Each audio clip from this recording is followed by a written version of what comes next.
And we are live, in theory, in a new space, so who knows how the acoustics are, who knows how everything sounds? We will find out, we will tune it together. Hi everybody, long time no see. I'm used to looking up to the light to see the camera, so we're there now.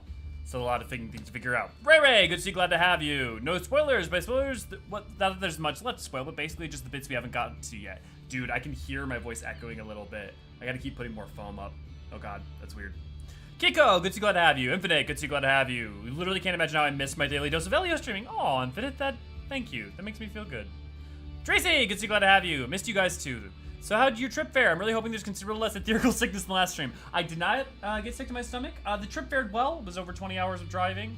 But I'm here now and I'm getting everything set up.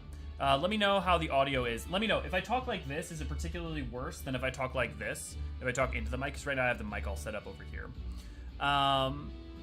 V, good to see, glad to have you. Raven, good to see, glad to have you. Lynn, good to see, glad to have you. Deathberry, good to see, glad to have you. Hope everyone is having a great day. Hope you are having a good day too, Deathberry.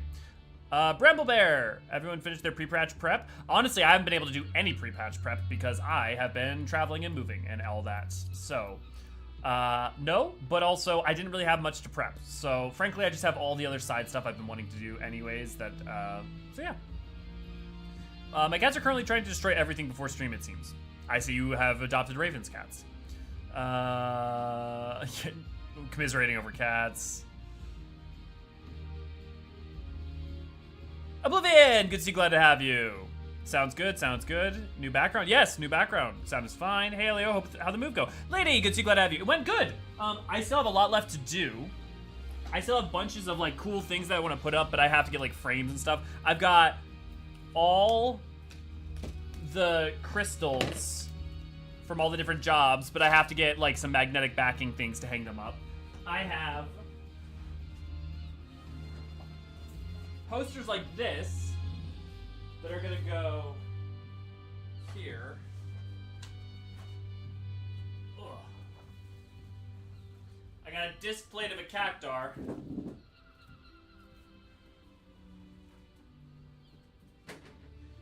I got a bunch left to do, but yeah, echoing a bit more distant. Well, yeah, I'm sure it was once I run away from the mic. Or are you saying once I turn away, Lynn?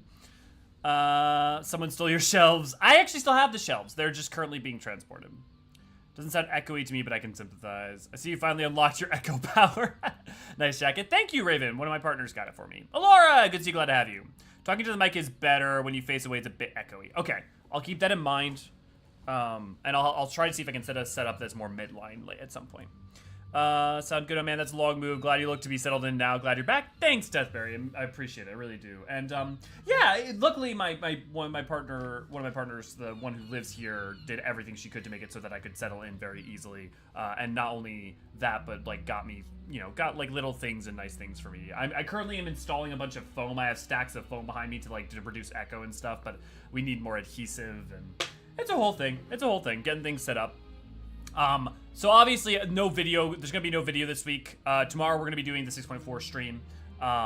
Wednesday, no video. I'll probably just maybe even do more streaming of 6.4. We'll see. And then Thursday should be back to normal. Saturday should be back to normal. Friday, if I have time, maybe we'll do something, but yeah. Wow, I didn't know the poster existed, but now more than anything, I need it with every fiber of my being. Yeah, we turned away. Okay, Lynn, thanks. Those are gonna look so cool when they're up. Yeah, I'm very excited. I also have some disc plates for every job that we've played in throughout the MSQ so far, and I'm gonna put them in a ring around it. So that's also gonna be cool. Have fun setting up your background swag. Yeah, Decoy, good to see, glad to have you. And I am definitely enjoying getting to set up a space. My partner is very kind and helped me put up a lot of the foam and some of the other stuff. Funny enough, I'm wearing the same jacket at the moment. I love the pockets on the inside. There are pockets on the inside.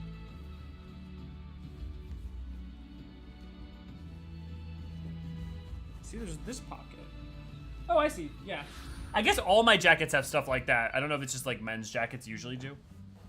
Am I midline? Let's see. I gotta figure out like what the natural way to sit is. Do I have to scooch over a little bit? Okay. Yeah. There we go. Okay, cool. Also, right now I have all you guys on like a different monitor that's end over end. So I need to shrink this real quick so I can see your guys' chat easier. There we go. Can't believe 6.4 so soon. Yes. My crossword link shall decide this is a perfect opportunity to do a housing party. Nice. Men's clothing got more pockets than women's clothing. Perish the thought. There will be a video on Wednesday. Oh, Ray, you have your archive thing? Is that what you mean?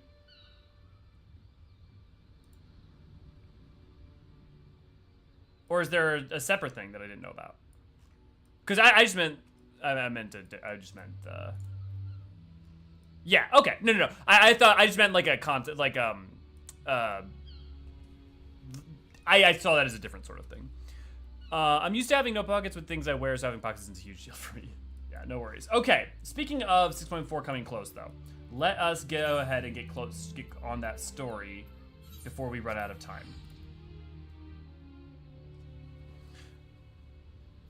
I swear women's clothing is a scam given the people's pockets. Yeah, I made my lunch money in high school by hemming shorts and sewing larger pockets into women's clothing. So, I firsthand can attest to that. Oh, actually, you know what? 406, we still need to do our warm-up. We don't have a job warm-up to do. Let us do some of the Thavnir Blue quests. But yeah, for those who don't know, Ray has some cool stuff coming out in Archived coming up soon.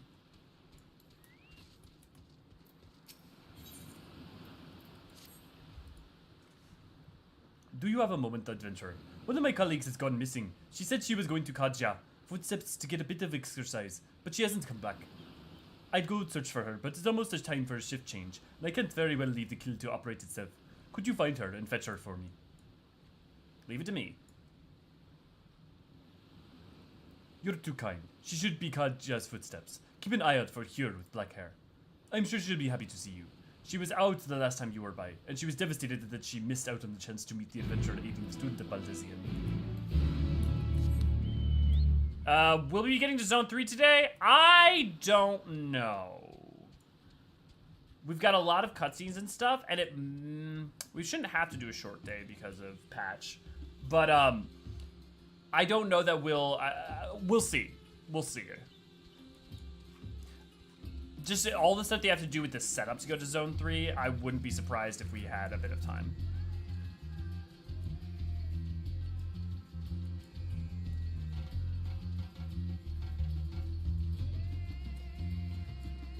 So how have you guys all been this past week?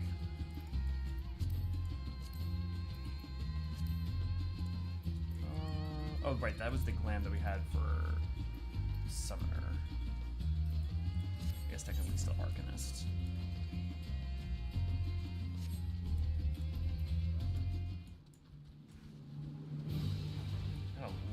Gotta figure out the right way to sit for here. Why is it so much warmer? Oh, right, because I'm used to living in a basement where it's cold all the time. There is an air conditioning machine in here, but it's loud as heck, so I can't really run it while stream's going.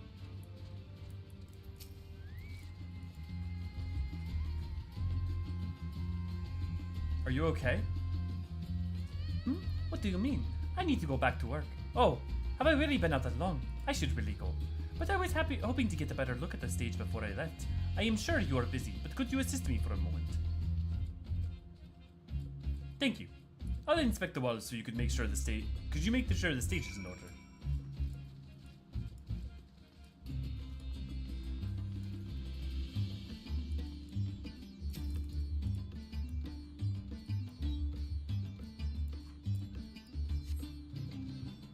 Some of the paint is worn off. I could use a fresh coat. Am I hunched over? Yeah. I gotta lean back. Nah. I'm still figuring a lot of setup stuff and like all the camera and everything.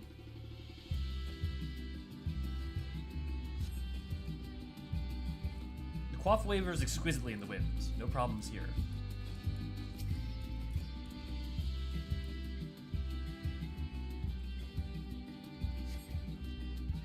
There's a small hole in the floor. That can't be good. Emera, good to see, glad to have you. AC, good to see, glad to have you.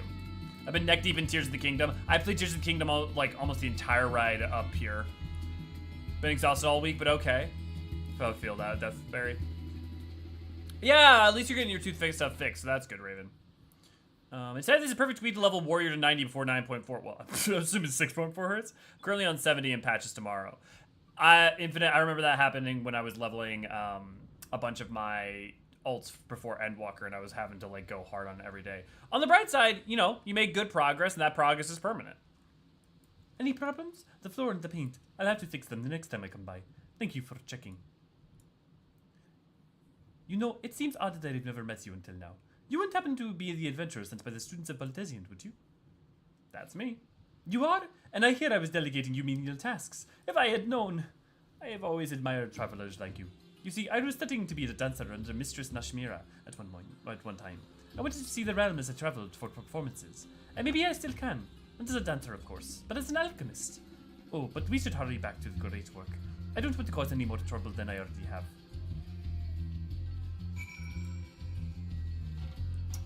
Oh man, you guys are going wild. It's okay, you'll feel colder in map 3. Yeah, somehow I don't think the translation of game to reality is quite that strong. Oh, come on! How did I manage to not attune? Okay, so I attuned to the Great Works, I just didn't attune to Gittlemod, right? That's Gittlemod, right? Yeah. Fishing 6.0, my eyes hurt for 2 days afterwards. I destroyed a whole box of tissues. Oh, finishing 6.0. Yeah, Kiko. Yeah, fishing 6.0. 6.0 will do that to you.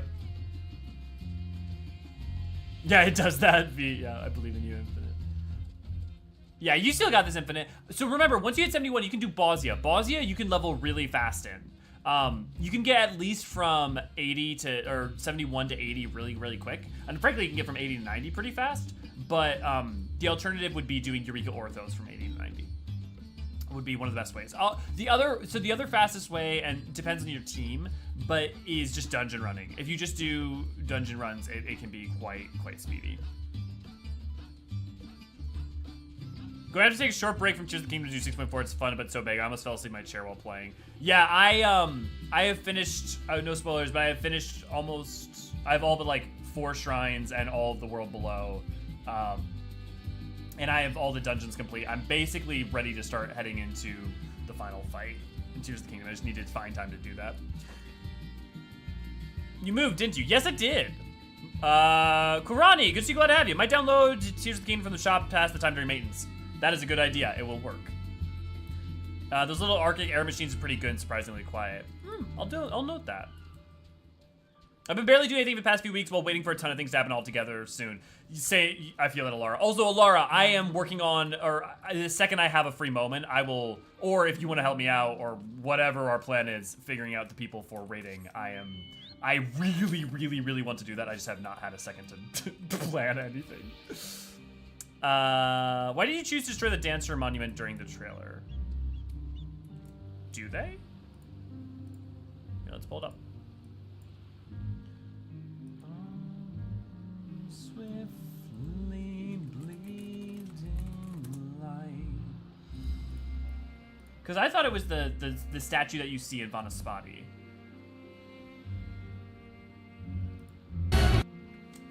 Ooh, fuck. So that's, I think that's supposed to, yeah, because that's the giant skull. So that's the tower, which means this would be the dancer statue. Okay, so yeah, that's definitely the dancer statue. Yeah. You definitely called it. Probably because the trailers are always supposed to be like, not literally what happens, but the vibe of what happens. Also, it could be that in universe, even though they don't represent it in engine, that event was supposed to kind of happen. Did you just run up to attune to the 8th ray, only not to attune? I get focused on talking to you guys, okay? I get focused. I go autopilot.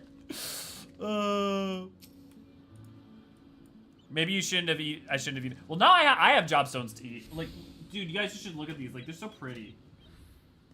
Let me pull, like, the paladin out. Look at this.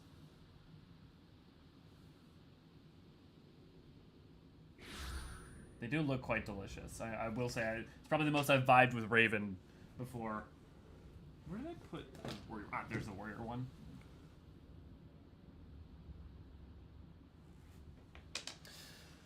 One thing I'll say about Breath of the Wild map is how many lore references there are to past games. Yeah, definitely AC. I love that. I love that. I will say, I feel like Tears of the Kingdom might be too big. I feel like Breath of the Wild was the perfect amount of big and also feeling like meaningful to explore, whereas Tears of the Kingdom is just maybe a little too massive and a little too easy to explore. I won't be able to do the 6.4 content until Friday at the earliest. Oh, so I'm gonna have to shy away from the Endwalker Brothers or any other channels for the time being. That sucks, Oblivion. Any particular reason? Just busy. I couldn't believe. Also had like 3 Hrace Vulgar rating Ishgard in the Heavensward trailer. Oh yeah, in the beginning part of the Heavensward trailers. Yeah. So the thing is there's also parts of like the Shadowbringers trailers. Trying to think of something. Stormblood, Gosetsu's never in. Gosetsu's doesn't end up in. He ends up in Namai, right? Well, actually, I guess they could have ended up there. I'm trying to think of a good part of the Stormblood trailer that might. I'm sure there are things in the Stormblood trailer that are weird or wonky. But the thing is that the trailers are always the gist of the idea of what's supposed to have like kind of what happened, or like to impart a feeling. Like we're not really fighting with the twins in Upper Lenosia, right, over by Nim. Like that doesn't really happen either. But it conveys the idea. So shiny looks.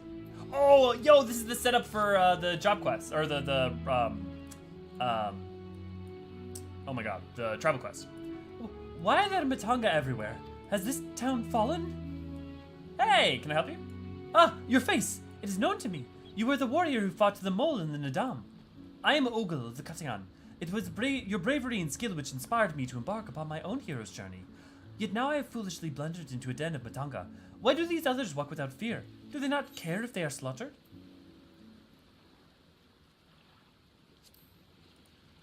They're the Arkasodra. They're not like the Matanga of the steppe. I do not doubt your word, but grandmother would always warn me, if you encounter a Matanga, you turn tail and flee, as fast and as far as you can. Her tails were always awful and bloody, and so now the very sight of them, the terror rises unbidden. No, I cannot stay here. I must earn enough coin to buy passage from this nightmare island as soon as possible. I beg of you, stay at my side for a time, just until I meet with this Kankana person the sailors told me about. She is said to have work that pays a fair wage, so I will see what she has for me. I can do that. I love it because they established this lore, the fear of the Matanga, and all this stuff in the steppe during Stormblood, and it's paying off 2 expansions later. It's good shit. Just the game is huge. We're deep in the story and still have not covered all the maps. Yeah. Have you guys played Hyrule Warriors Age of Calamity? I have. Stop eating the job stones. You can only digest their knowledge by holding them, not digesting them. Well, if you put a job stone in your mouth, does that necessarily prevent you from using it? Like, you're not supposed to eat crystals because their etheric, conductivity is alter your own etheric balance, but job crystals are basically a form of auracite, effectively. So, maybe they're okay.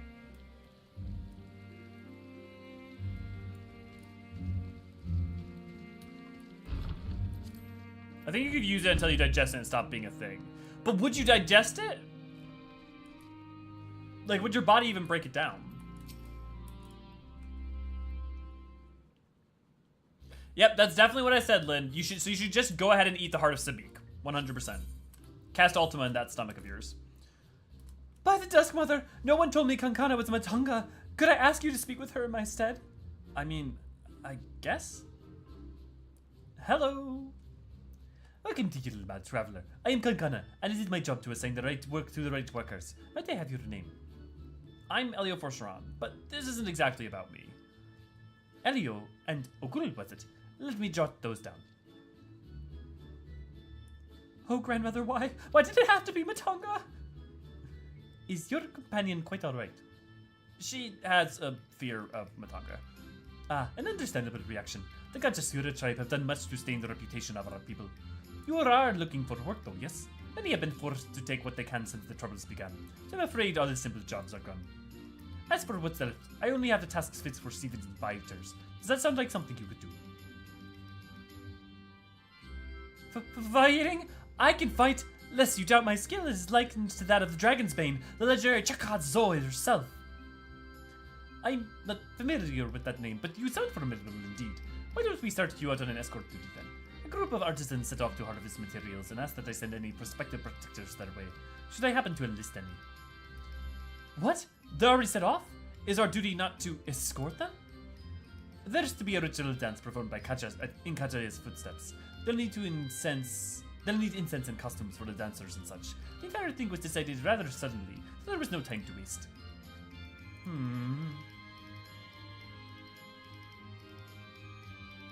And, these artisans you speak of, do they also include Matanga in their number? It was an Archosaur who submitted the request. I hope that wouldn't be a problem. Oh, no, not at all. I look forward to fainting at the feet of the most feared enemy. Elio, I cannot do this alone. Pray, lend me the strength of the victor of the Nadam, and half the reward of the task will be yours. I guess I can help? The artisans didn't plan to venture far. Leave Yilmad to the west, and you should soon come across their employer. Then that is where we shall meet. You will find me there, yes?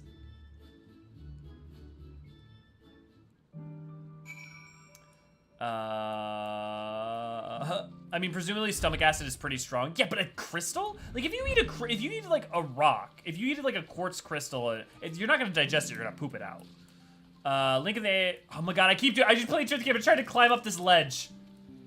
Did it again. If you don't digest the job, link in Age of Calamity has some strong teeth and stomach. Man, ate a rock roast, a literal rock. What does that? Gorons? Don't digest the job stones. They're not that big. I'm sure they'll come back eventually. Yeah, that's what I'm thinking, Lynn. If you manage to consume the Harvest of Beak in one go, that would the world will really tremble from the deepest pits of the seven hells to the very pinnacle of the heavens. Or at least your digestive system. Even the dark job stone would be the unpleasant if I didn't get digested. I mean, is it that much worse than the spinning nightmare of the I guess that's a question. Which of the job stones would be the worst to eat? I mean, the nicest would be asked. Okay.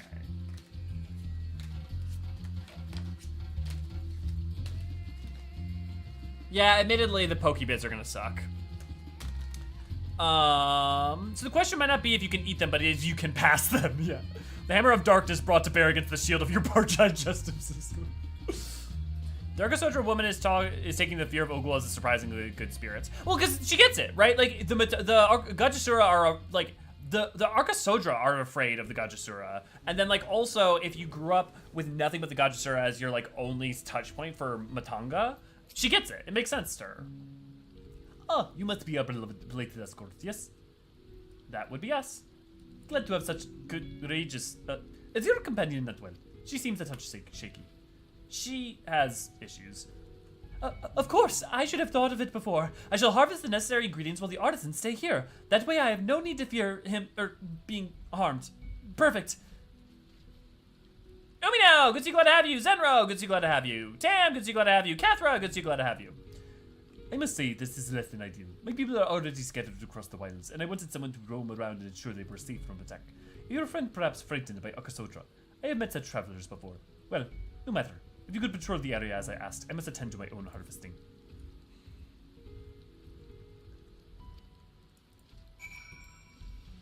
Want me to eat wood for science? I think we're good. I made hard candies, cherry, orange, cinnamon, etc. And the crystals you had does look like that. Maybe Raven needs some cracked homemade hard candy. I made homemade hard candy. Maybe that's a good idea. Maybe we should just like make molds of these and just cast some hard candies. Maybe it's not the first Scarred for Life Zayla she met. Yeah, it wouldn't be crazy. Life road trip. If you're pregnant, eat job stones so your child gets a head start on combat. That's the like Final Fantasy XIV version of playing Mozart for your baby in the womb. People eat things they shouldn't all the time. True. Her arc is one of my favorite side character stories in Thavner. Yeah, it's a very good one. Which of the job stones would be the worst to pass after eating is certainly the question. Hey, are you guys excited for the patch tomorrow? Very much so. I'm still in the midst of moving and everything, and so like I haven't had a chance to stop and be excited, frankly.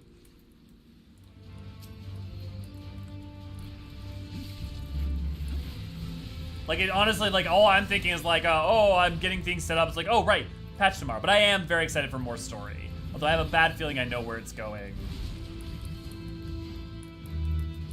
We'll know 24 hours from now, ish. Well, actually, less than 24 hours. This tier list exists? What, the tier list of which is the worst one to pass? Ubino? Weird light stones are the size of a palm, by the way. Stones? They're soul crystals? I wouldn't say it's a palm, I'd say it's like palm size. Like, I mean, it may be a little bigger than this, but if like so you can see them in cutscenes, but like, I would say it's a little, like maybe not even 2x, because it's not like this big, right? They're like that big. So maybe like, yeah, 2x one of these. You know? If you eat the Dark Soul, so I imagine his team would have opinions. Ninja and Blue are basically the same shape. I mean, I would say Paladin is closer to Blue's shape than Ninja, because Ninja's is a shuriken. Because like, you know, because like that's a diamond. That's a diamond, and then, I mean, I guess if you turn it on your side, they're kind of close, but it's still like the shuriken versus like the diamond. I feel like that's more in line, you know. I keep aiming up to the light because I apparently have like this mental muscle memory, but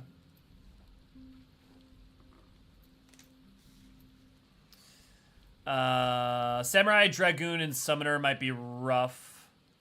Dragoon would just no, because Dragoon isn't like that spiky. You know, Dragoon like would just kind of plow through you, just like it would like, you know, it would just like kind of dive through you like a Dragoon. White Mane Stone looks like it'd be the smoothest. Well, I feel like Ast would be number 1. Because it's just a straight drop. But I think like either of those, I mean, they're basically, you know, effectively both the same. Samurai, Dragoon. Samurai is kind of pokey. Yeah, that would be bad to go. Summoner, I mean, if Summoner's bad, Scholar's bad, because they're literally the same, just flipped. Because... And yeah, if those like hooked on you, ooh, that would be rough. As a rogue, you can hail them instead. Except if you're like a Rogan and Hrothgar Lalafell, the Jobsons are like super tiny or massive in their palms. Yeah. Congrats on the move. I just noticed the acoustic difference of your recording space. Thank you, Tam. And yes, I'm going to keep putting foam up to get the sound more dampened, but...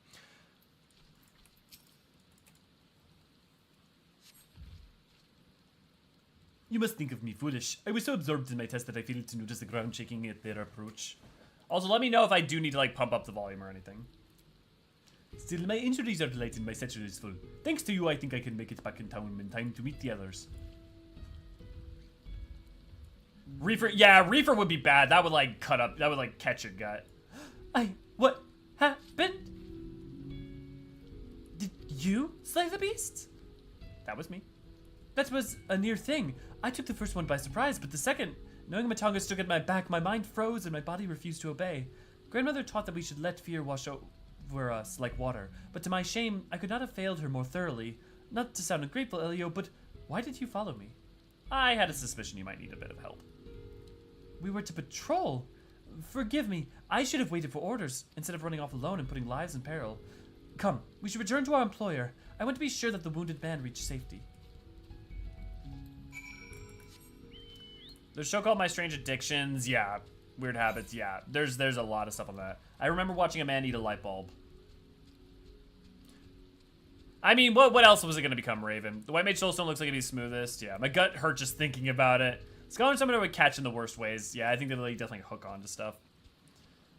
Or paint pens or human blood. Yeah, the blood one is very disturbing. Yeah. Dive through you like a dragoon. Yes, thank you for finishing that sentence appropriately. Are you saying ass would be best for you? Wait, didn't I make this joke? Oh, whoops. Reaper looks like, yeah. Is there any particular reason why the Warrior Blade is a samurai for the Aether font? Is a samurai for the Aether font in the trailer? Are they? My two theories would be, my two theories as to why that would be is one, because there's so much Hingashi stuff going on in that patch, like with the Criterion dungeon and stuff. Yeah, they totally are. So my reasoning is because here's why I think it is. It's because of all the Hingashi stuff happening, but it's because you have Thancred in your group who only has tank as an option. So it means he's not a flex like Grahatia. So it means you would have to use him. You'd need to be a DPS for it to work.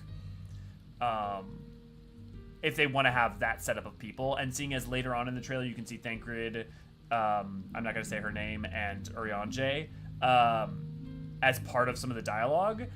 Those three being in the lead up to Aether Font makes sense as like the canonical pairing. So that's why I think it's Samurai. My colleague told me of his rescue, although we had hoped for an escort from the start. I imagine if you hadn't come at all. I sent him and the others back to the workshop, so consider your duty with us complete. You have my thanks. As for your payment, then you can collect from Kankana. Versatile dad job locked. Right, I suppose we report to Kankanan then. Thancred more like, yeah, damn, beat you to it. You know the voice you gave the Matango reminded me of the Hypello? Rise, Shupuff! Oh, Mistress Yuna!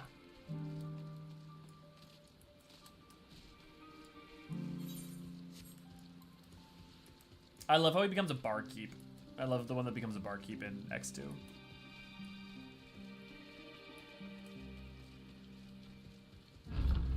Damn.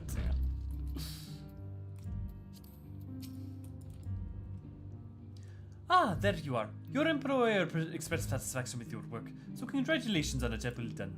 As a response to the recent chaos, the upcoming ritual was hastily planned to say the least. As a consequence, the artisans have been hard-pressed to make everything ready.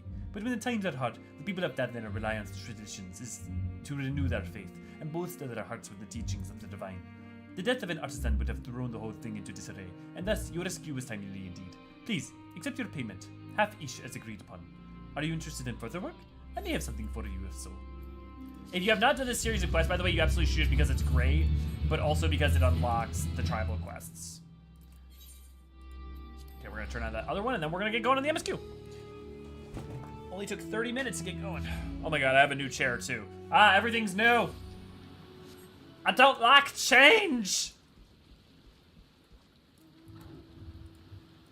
Oh my god, let's move that over.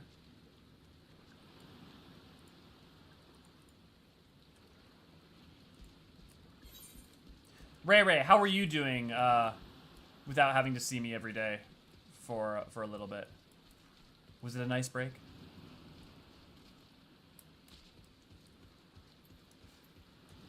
As if we don't talk every day. Ah, there you are. I heard you helped my colleague with her stage inspection while you were out. It is greatly appreciated. She really looks up to your kind, you know. She lost her chance to become a dancer due to an unfortunate injury. Now she's working to heal the sick. And injured as an alchemist. She was so happy to meet you, as I am. Here, a token of her thanks. It was like one day, and we even chatted even then. I love you too. Also, the first thing I unpacked was the note, and I just have it still here in front of me.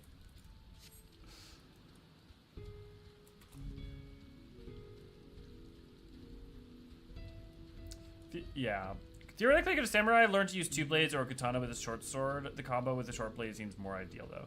I mean, like, there's not a lot of advantage to dual wielding. Like, the main advantage to wielding like a tanto or like a wakizashi and stuff is the difference of length makes it harder for people to gauge with, but the level of expertise required to do so is such that it's like, that's real world though. That's not like, it's 14, it's fantasy. It's like, that doesn't matter. Could they? Yeah, there's nothing stopping that becoming a fighting style in a whole practice.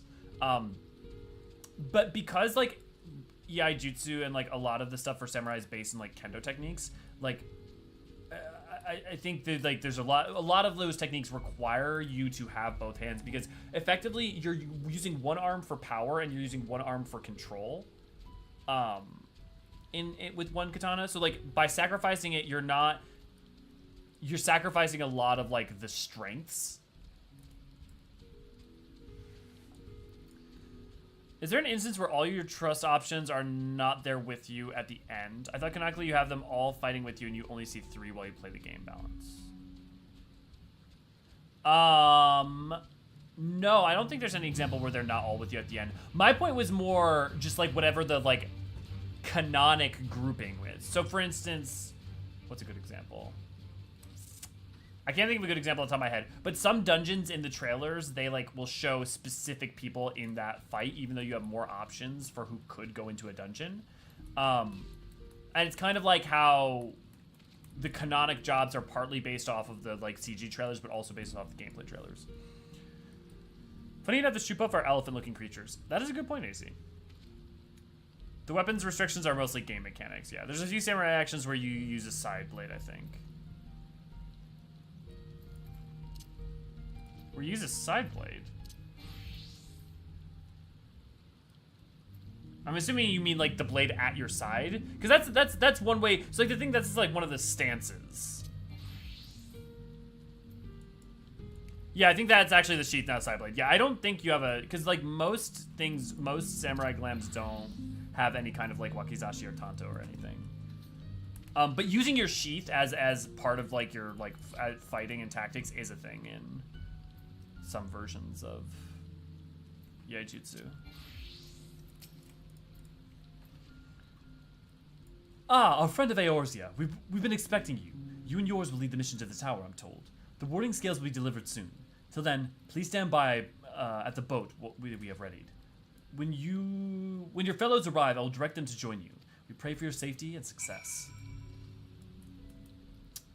Like you use 2 swords in the animation. Are those 2 slashes or 2 swords? Let me know if you find it, Lynn. Let me know if you find what you're talking about. We can check it out. The tanto is on the back of your glam. That's not a tanto. That's a scroll. That's not a blade.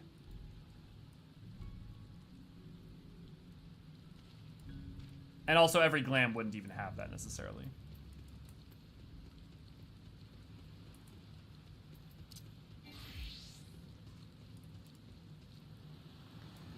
Meanwhile, Machine is pulling out multiple different guns during their actions. Don't most of the sheaths have a sharp part to them? No. Unless you mean like specifically in this game, like in the real world, no. Hisitsu-sen, then it's just a sheath. Yeah, here we can try it out. Hisatsu Guren, Hisatsu Seinen. So I see like 2 different things here. Let's go. Oh, actually, I'm not high enough level to check out what would happen with that. But we'll check it out. We'll remember that and check it out later.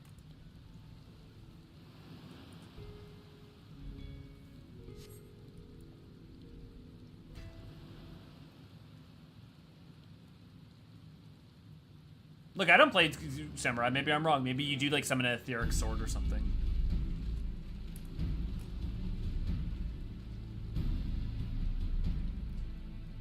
If this is the future of aetheryte travel, I think I'll stick to boats. No warning, however empathetic, could have prepared me for that. On account of which we are a little late, but fighting fit, mostly. Artemis, good to see you, glad to have you.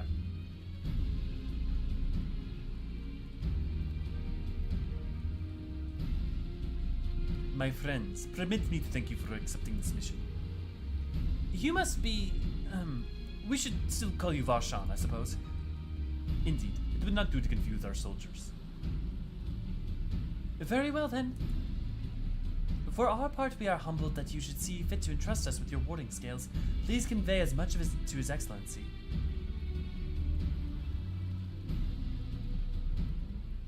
One for each of you.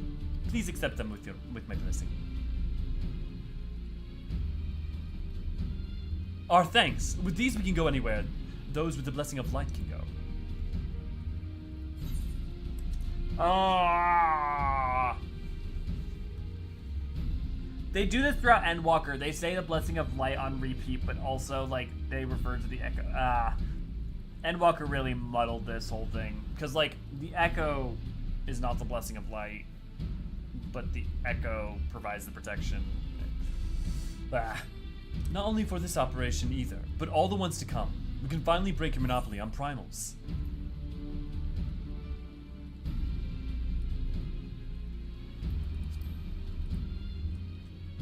I've been waiting for some backup So have we, my friends. So have we. If everyone is amenable to it, let us review the strategy for good measure. As previously agreed, we will divide into 2 groups. Elio and his band will break through the tower's defense and locate its core.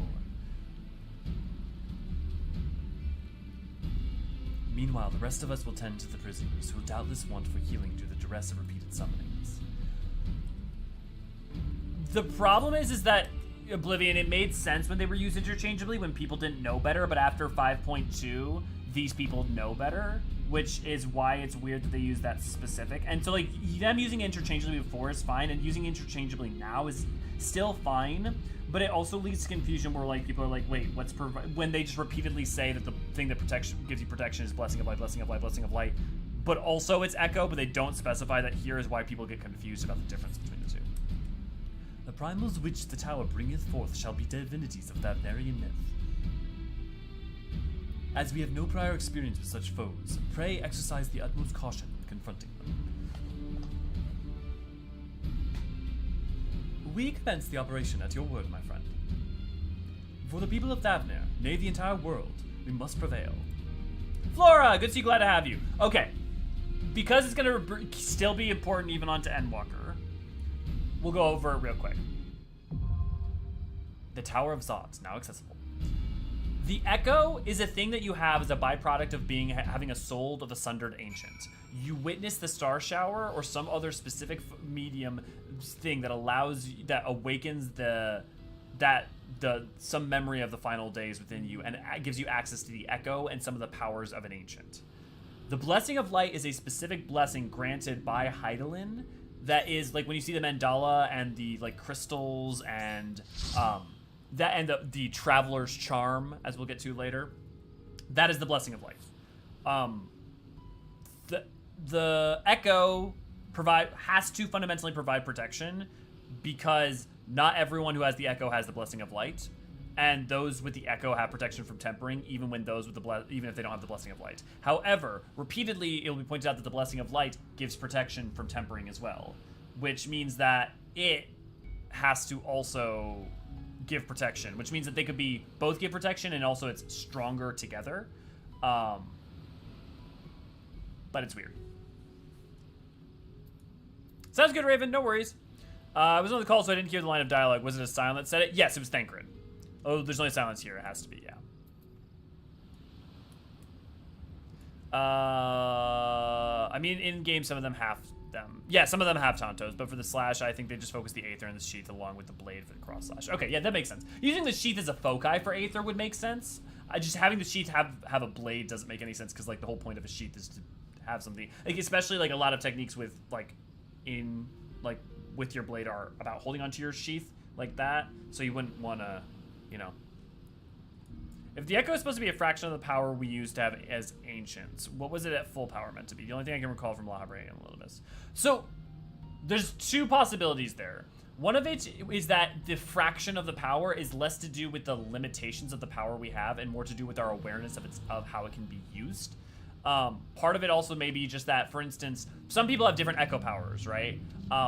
It could be that if you were fully, you might have access to a much broader range of abilities. For instance, like what they do with Ascian Prime, the merging of souls, you know, and the transformation of their selves into other forms, like the Sorcerer of Eld transformation of Hades, because he's an unsundered still. However, it could, but we see, for instance, the ability to fuse selves with creatures through the Resonance, which is just a synthetic form of the Echo via Xenos, which Xenos may be an outlier, or it could be that Xenos is better understands the totality of his abilities, right, and the ability to possess.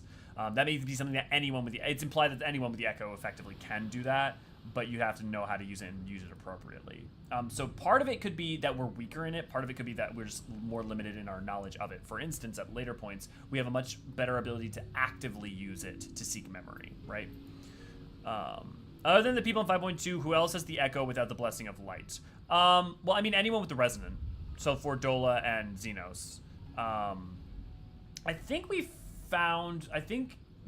Arnvald's, we got a line from him saying that he has it. Kryle, we don't know because she says she has the Blessing of Light, but she says it when they're using the Echo and the Blessing of Light interchangeably, so we don't know if she actually has the Blessing of Light granted from Hydaelyn. But seeing as she's one of Hydaelyn's chosen and also has been possessed by her up to this point, I would assume she does. I think it's fair to assume the vast, like, a lot of the people who have it, who are part of the Scions, do, but a lot of them, it's just very ambiguous. Kryle doesn't have the Blessing Ray. She says she does in 3.1, but it's not clear if she's saying I have the Echo rather than the Blessing of Light, and just doesn't know. Nere, good to see, glad to have you. I wondered how much influence Emmett Selk had on the Resonant research. Probably. Well, no, because it was all Owless, so I wouldn't think much because he was not engaging in anything that Owless and Xenos were doing for the most part. So I don't think Emmett would have had much effect on it, but he could have planted seeds earlier on that led to Owless being the way he was. Like, because he's so long-term planning, it could have easily been, yeah. It was all after his time, I believe. Do you think Kryle will change her job in the future? Mac, good to see, glad to have you. And yeah, I think so. I think there's a good chance that Kryle's going to be a trust companion during 7.0 and that she'll have a different job. I think that's pretty likely. I don't know that it's like guaranteed, but I would go with like a 60-40, 64-40 against. It would be like if they give the new, there's gonna be a new caster job. If they give it to the Warrior of Light, then she could be something else. But if she's the if she gets the new caster job and the Warrior of Light got something like Summoner, which would make a lot of sense, you know, that could work. Oh my god, I keep trying to like lean forward. I'm not used to this seat. So that's Shadowbringers. We want Endwalker. Matthew, good to see you, glad to have you. I'm hoping it's Green Mage for 7.0. Well, so the problem with that, Matthew, is that most of the aspects of Green Mage that existed historically have either been synthesized into Ast or have been synthesized in, like, time manipulation you can't really do, and if you do it as, like, kind of the other aspects of it, those are already synthesized into Ast if you take what Ast was from Tactic and Green Magic, or they have been synthesized into the other healers or some of the other supports. So I don't know that there's a lot you can do with a Green Mage that isn't either lore-breaking, hard to maneuver around development, bites into other jobs, characterization. You know, like I feel like there's not a lot of easy ways to go with Green Mage that I think would function, but you know, maybe. Given the Arnval made it out of one of Fandaniel's towers without being tempered, the Shadowbringer patch code, should we retroactively say that he just had the blessing? No, because he could have had the Echo. That's what I'm saying, Korani. So, like, the Echo provides protection. Like, Fordola doesn't have the Blessing of Light. She has the Resonant, which is synthetic Echo. And she's protected from the towers. So, like, you can't really retroactively assume that he does have the Blessing of Light because that, as far as we know, the Echo would have been Frine protection. Okay. You guys have a lot of good questions and conversation. I just want the mace, honestly. Fair enough, Matthew. And you know what? I wouldn't be surprised if we saw, like, Kryle currently has a mace that's very Green Magey, like, as her weapon. If you look up her concept art, you'll see it, or not even concept art, but render art. So, you know, we could definitely see more of those. She may even keep the mace. Time manipulation would just be a haste buff, and it would destroy everyone's rotation, especially ranged DPS. Exactly, Flora. Which is why the closest you're going to see to time manipulation has already kind of been done with what they do with Ast's setup. Scion, be combat roll, other than that time Tataru something. Yeah, definitely Oblivion. I don't think you can ever really separate the Echo and the Blessing of Light because we know people unlocking the Echo, it's how they hear Hydaelyn, and you never really question Echo Bearers if they hear voices. I don't think you ever separate the... Well, but we can. I mean, the Resonance alone allows us to separate those two. Because we know people unlock the Echo, it's how they hear Hydaelyn. Yes. That allows them to hear them. You never really question Echo Bearers if they hear voices and visions. Yeah, but so for instance, when we hear Hydaelyn, we don't get, there's a point in the story that we have the Echo before we have the Blessing of Light. We don't get the Blessing of Light until we get that first crystal, you know? So like there's a point at which before we have the Blessing of Light. But my question is Fordola Xenos Echo is based off of Kryle's Echo, and I doubt Garleans can tell the difference. Is it possible that the Garleans copied both the Echo and Blessing without knowing it? I literally joked this morning that there was some foam was gonna fall to the ceiling on me, and it literally happened. Is it possible, Oblivion? Absolutely. There's a lot of reasons to think that that would be really wonky because of how the Blessing of Light works and how it's provided power. And also that there's no implication that Fordola or Xenos have any connection with that or necessarily have even heard Hydaelyn.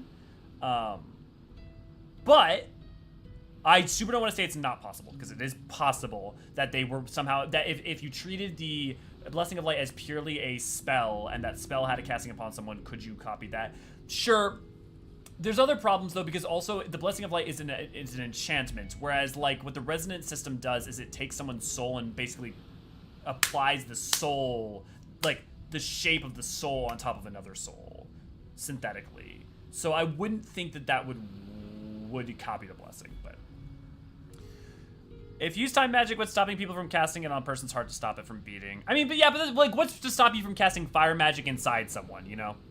My understanding is the only major difference between the Echo and the Blessing of Eyes, one is innate and one is bestowed by Hydaelyn. Yes. However, there are certain different skills and protections that they seem to grant. Well, I wouldn't know about protections, but Echo grants skills. The Blessing of Light doesn't necessarily... It's a protective ward, but it's not... It doesn't give you skills. The Echo is an innate ability. The Blessing is Hydaelyn reaching out and casting enchantment on you. Yes, correct. Okay, let's get this going. Thank you for everyone who is waiting. Just a very important conversation. Did y'all see that with the foam that just fell from the ceiling on me?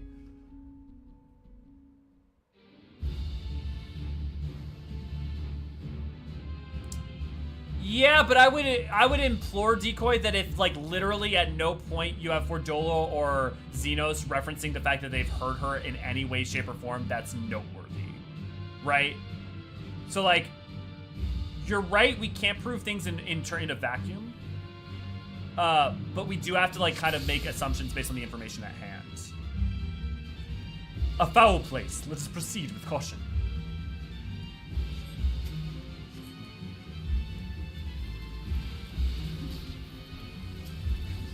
They seek to bar a path. The only way is through.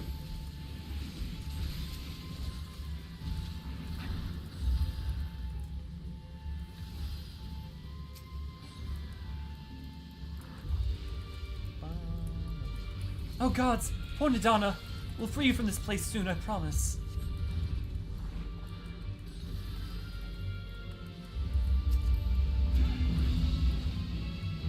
It's so funny having played 4 recently. And now coming back through Zot, having much more specific relationship with it again. Oh, it's so nice to have all my skills. Well, not all of them, but most of them.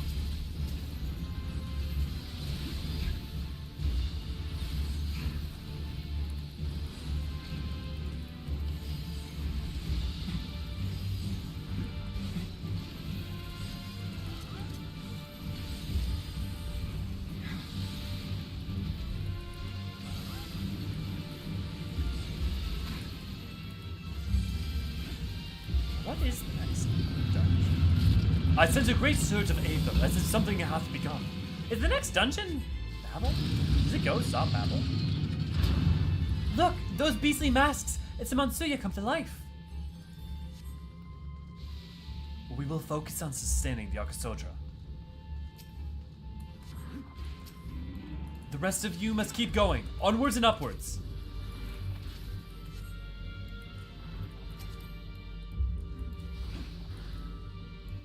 Since this is YouTube, we're contractually obligated to say like, share, and subscribe. Thank you, everybody.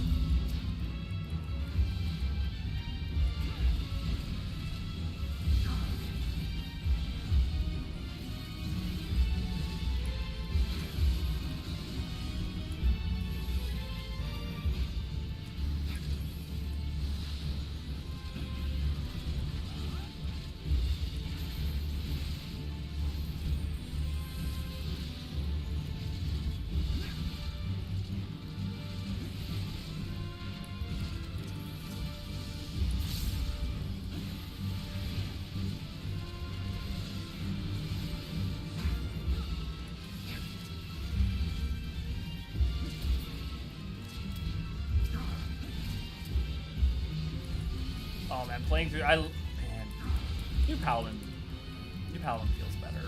Just even like doing your rotation combos and getting your Holy Circle or Holy Spirit thrown in. Yeah, okay. Yeah, then we can't say the next ones. Be gone from our tower. Be gone or become prey for the magus.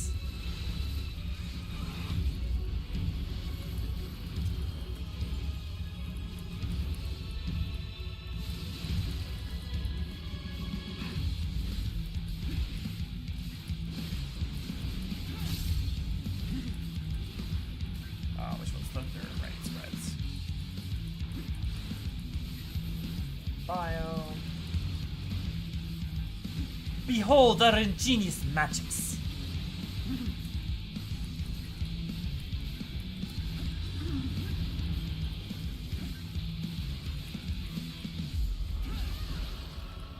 Get to that.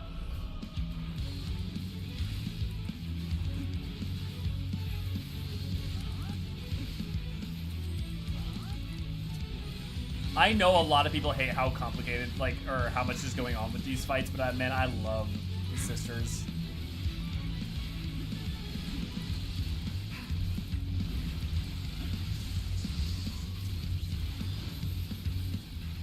Dance! Dance until death claims you! Okay, that's lightning.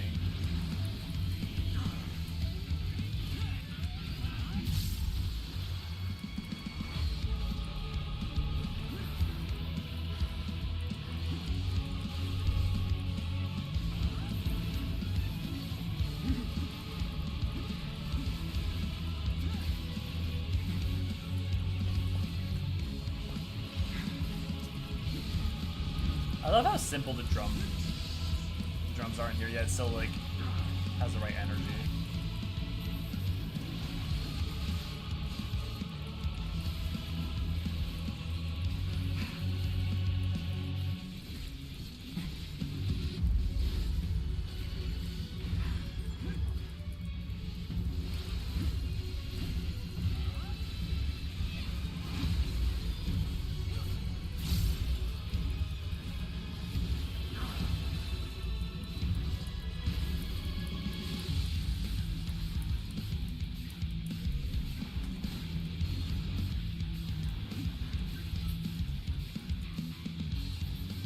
So you have chosen defiance.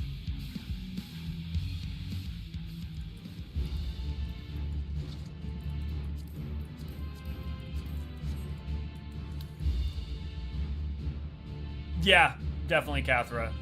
Warning, do not click the like button. This will only cause methemogobullying?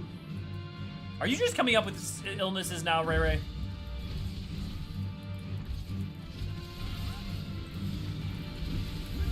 Oh, also, question. Does my stream look any better than usual, guys? Just because the internet here is better, so the bitrate actually might be better. Let's check and see if it's... Yeah, okay.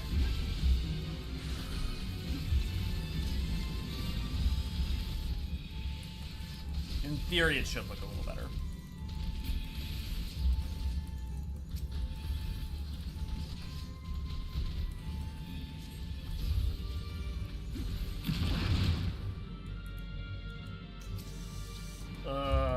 I love that it looks like bone and organs, because it really should look like bone and organs based on what it is.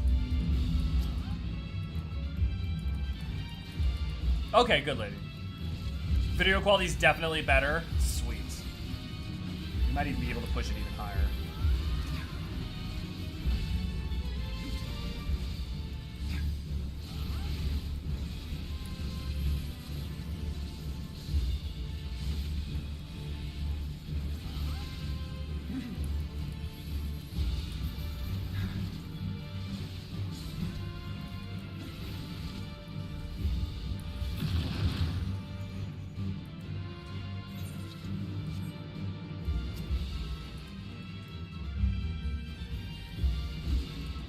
Interesting that these guys are both in the first and final dungeon.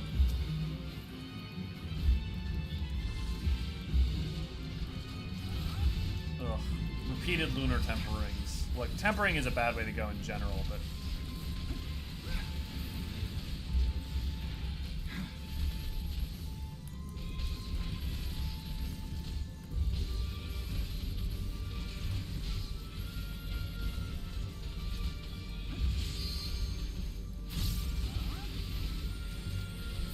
I really didn't hate tanking Paladin. Yeah, I think I did the dungeon for the first time, never got back into it. It's a good dungeon. I think...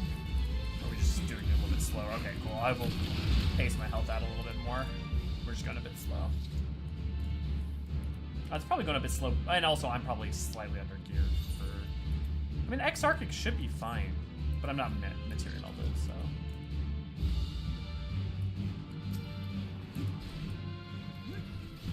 tower must be protected. We will not let it fall. Yeah, okay, with that, how much that takes up to her, it's definitely. That's me. Help me in slowing it.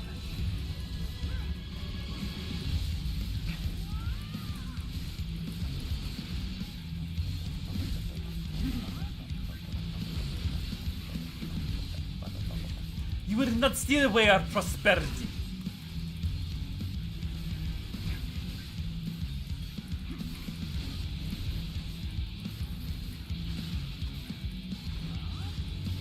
Oh, I did not realize it was gonna go off that quick. My bad. I done goofed. I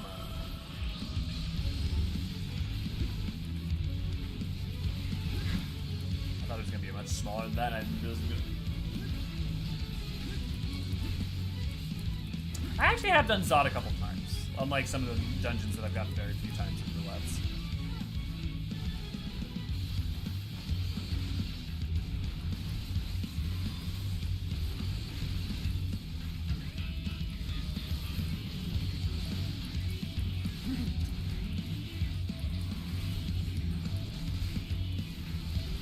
We hear it. We heed the call. The call to defend the tower.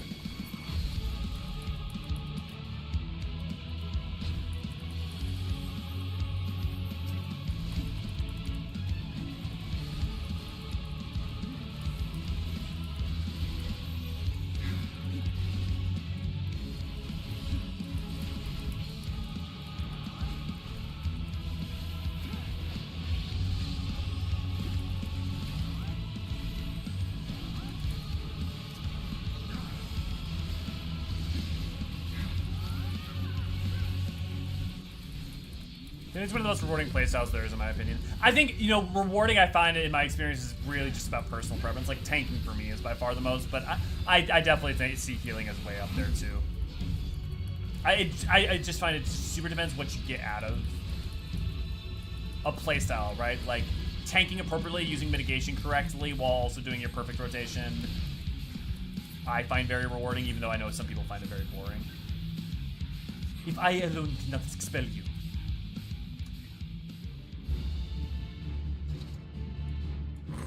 Ray ready, just like comment, yeah. Dark Knight is fun and Living Dead causes marginally less healer headaches than Super Bowl. It used to cause a lot more. Dark Knight is fun, definitely, Iridia.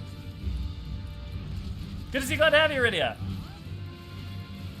I started Sage this weekend, it makes me want to heal again. Sage is awesome. I love Sage. Just love it. Don't leave now, Sindurva. Is that all you... Umino, do you just sit waiting to, like, make puns? Is that just, like... Is that what you live for? Wait for it, and info.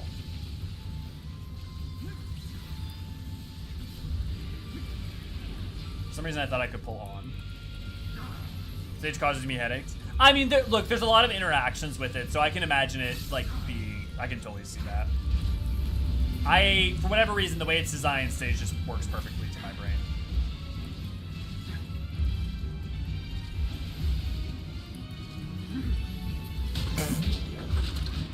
I mean, Gunbreaker's the best if you want to play a DPS, but also a tank. I mean, honestly, as much as people are like, oh, the 4 tanks are all the same, there's really a huge difference in flavor and style between them. I find it's like, what kind of rotation, what kind of fight do you want, what kind of mitigation do you want? I think the reason that, like, I find there being still a lot of difference is, one, I like the current setup, but also, you know, they're a little bit more similar than they are now, but it's more because there's certain universal baselines more than they're just all the exact same. And also, like, things like Warrior and Dark Knight are wildly different, for instance. Sage extremely fun, but a severe case of same button itis, where every other ability icon is a variation of a blue orb, so either you got it by muscle memory or screwed. That's fair. It's either all blue, blue-green, or pink. I think that's fair.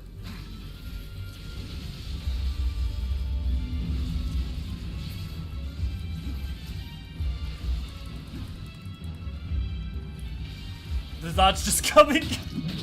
Fucking ready. I mean, did you just like wait before stream, just like write this shit up? Or are you just like that quick on the draw?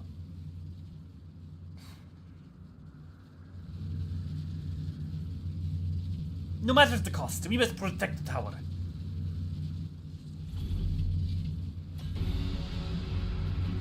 Always fear the pig with a scythe. Harbinger elect, the Magnus sisters.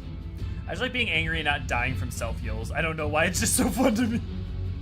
Hey, if it appeals, it appeals.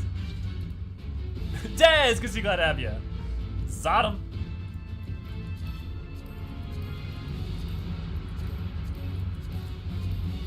Let's get him.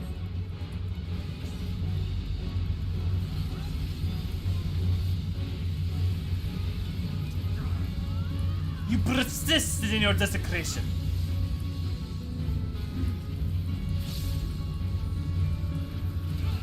Then face the full wrath of the Magus.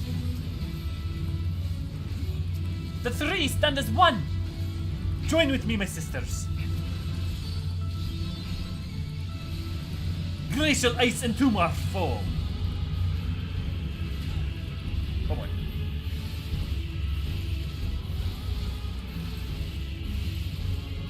I love this fight.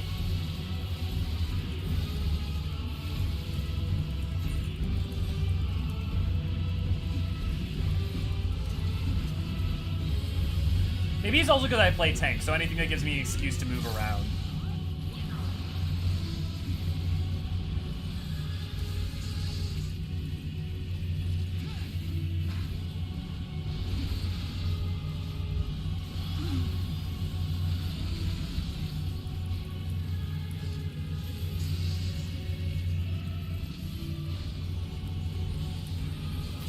Join with me, my sisters.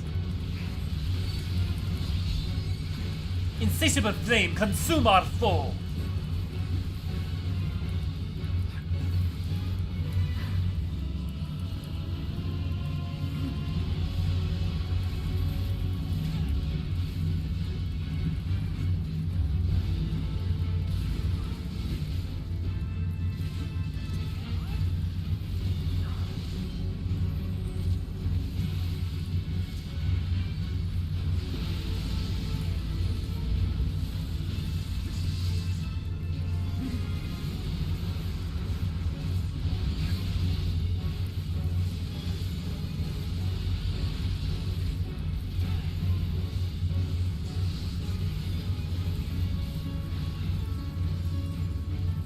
Join with me, my sisters.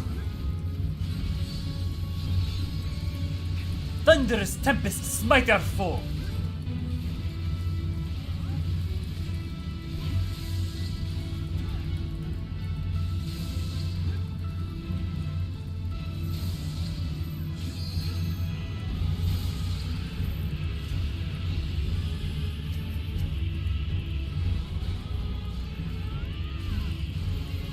Actually, I can pull her over to Minerva. Let's do that.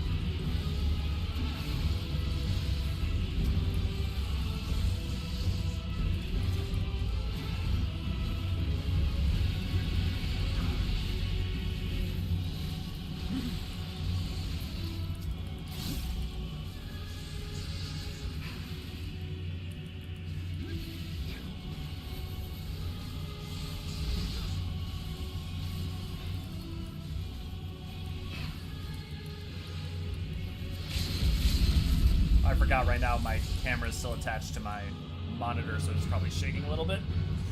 It'll be better in the future. Feels easier as a tank. I mean, fair enough, right? You can survive more things easier.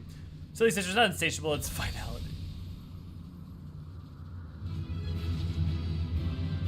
AU. I would just look. I don't even think they use Yusha or AU, AC, and also like there's a lot of different words for hero in Japanese more than that. Like, there's a lot of different kinds of hero. Like, just like just because a dictionary might say like also like, oh, these are the two words, there may also be the difference between connotation, like something like paragon. Task failed successfully.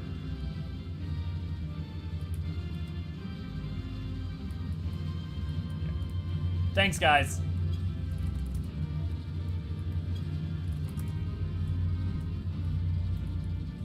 Oh, if you guys want to get a picture real quick, we can. You've got to line up, though.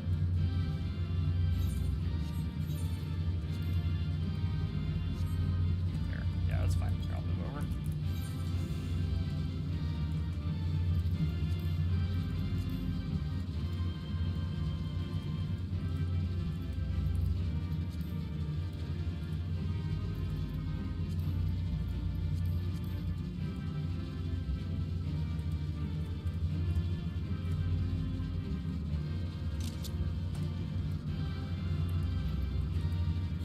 Cool. Thank you.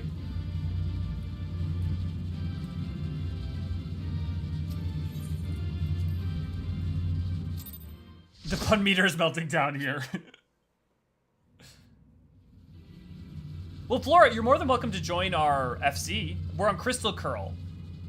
And you can still play with us, too. I mean, we do stuff together that's pre-Endwalker. Is everyone all right? We fortified the captives with what magics we could. Have the defenses been disabled? All appears quiet for the moment. Tam, I keep trying to climb cliffs in 14. The lower floors were disturbing enough, but this place feels wrong. The ether is heavy and thick, like wading through a quagmire.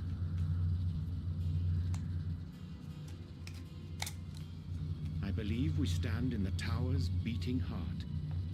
What sayest thou, Stola? When they realize what's going on here. Ether siphoned from the land runs up through the spire, flowing to a single point. This is the core we Who else was horrified when they Something realized what is was going on here? off. As large as this structure is, it siphons far more ether than is required to sustain it. 'Tis as if the core is feeding on the energy, consuming it. I need to take a closer look.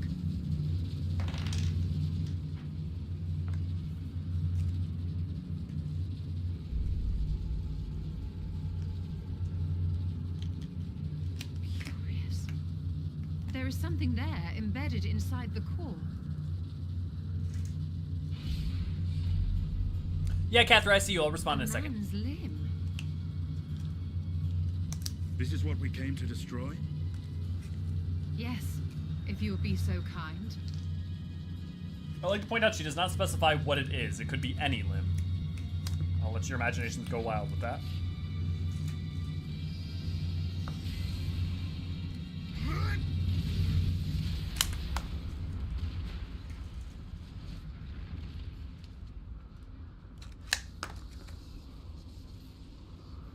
Please do not spoil things. And that should be the end of it.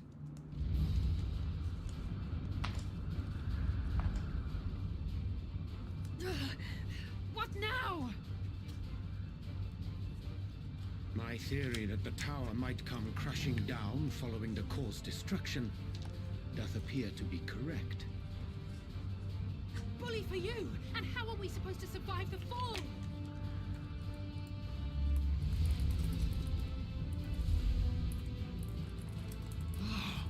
What of the prisoners below? The floor beneath our very feet dissolves. Brace yourselves! I pray. Yeah, now we get a warning. I just fucking love Graha going beast mode. Like, okay, fuck it. Yeah, Flora, this is chronological replay, right? So like we haven't reached that point in the story yet. If it was a spoiler cast, we would just sit down and say, hey, Endwalker spoiler cast. Let's talk about all the spoilers. Fucking Bamf Graha Tatia here.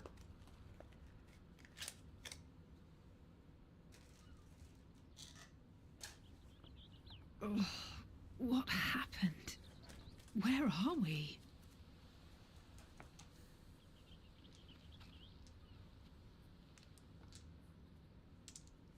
Graha is the GOAT. I don't think you're gonna have to fight anyone here over that Korania. We got a lot of people who agree with By you my there. reckoning, we're still on the island where the tower stood. But 'tis as if it never existed. Hardly a scratch. But how?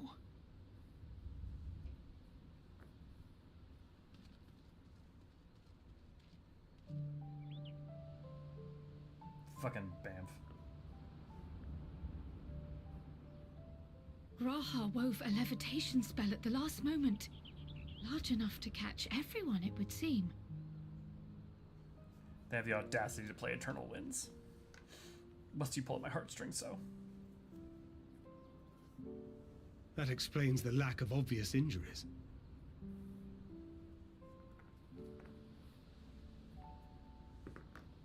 The expenditure of so much ether has taken its toll.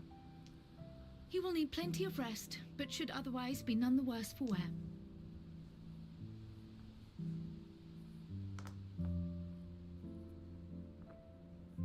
Then the immediate problem is what to do with our new friends here. They'll be much changed for their time in the tower. Even if their bodies are intact, I doubt we could say the same for their minds.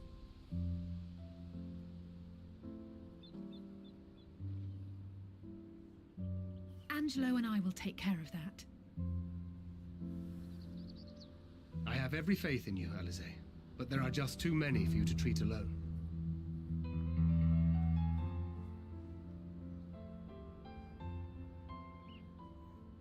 Not strong enough. We'll send at once to Eorzea for more porksies, and call on the local mages to lend a hand. Hail, scions! We were watching the tower when it simply disappeared. What happened here? The threat is banished, and thy people delivered. They are, however, in need of treatment, and we of a secure locale and helping hands to assist us in its provision.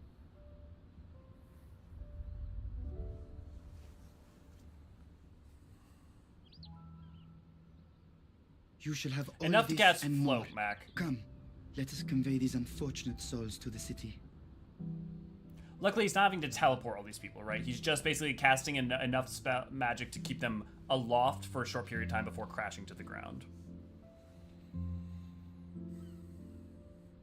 I'll say Alpha being too hot for Thavner and Leather too cold for cold climates. Like, damn you, Emilians, and your love for pleather.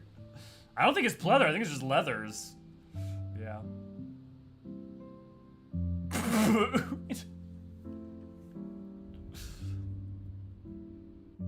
Holy moly, Oblivion, why? Right, is it like Ramadan or something? But also, Kathra, you had a question. Let me go back so I can answer that. Going to ask again in hopes you see this. Sorry, Kathra. Ray or V, I don't know if either of them are just not on right now. But do you have the 6-point patches in a playlist, because I'm having a hard time finding them later to rewatch? The do you mean like 6-point X patches, like after Endwalker? Yeah. They should be. Give me a second.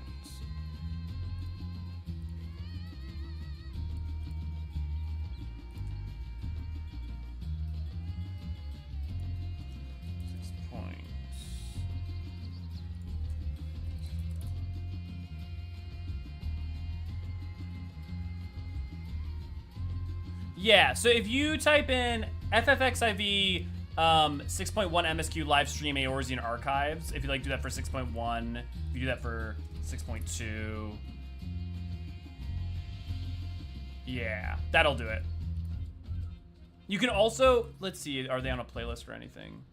No, none of them are on playlist, that's why. Okay, I'll make sure to go put those in a playlist after stream too, Kathra.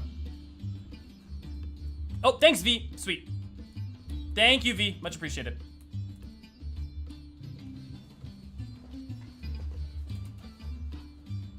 Featherfall, they floated to the ground. Yeah, that's what was my assumption, lady. Oh my god, I'm dying. The liberated prisoners are being transported to Razadhan for treatment. Alice and Y'shtola will oversee the administration of the tempering treatment, with support from those who know healing spell or two.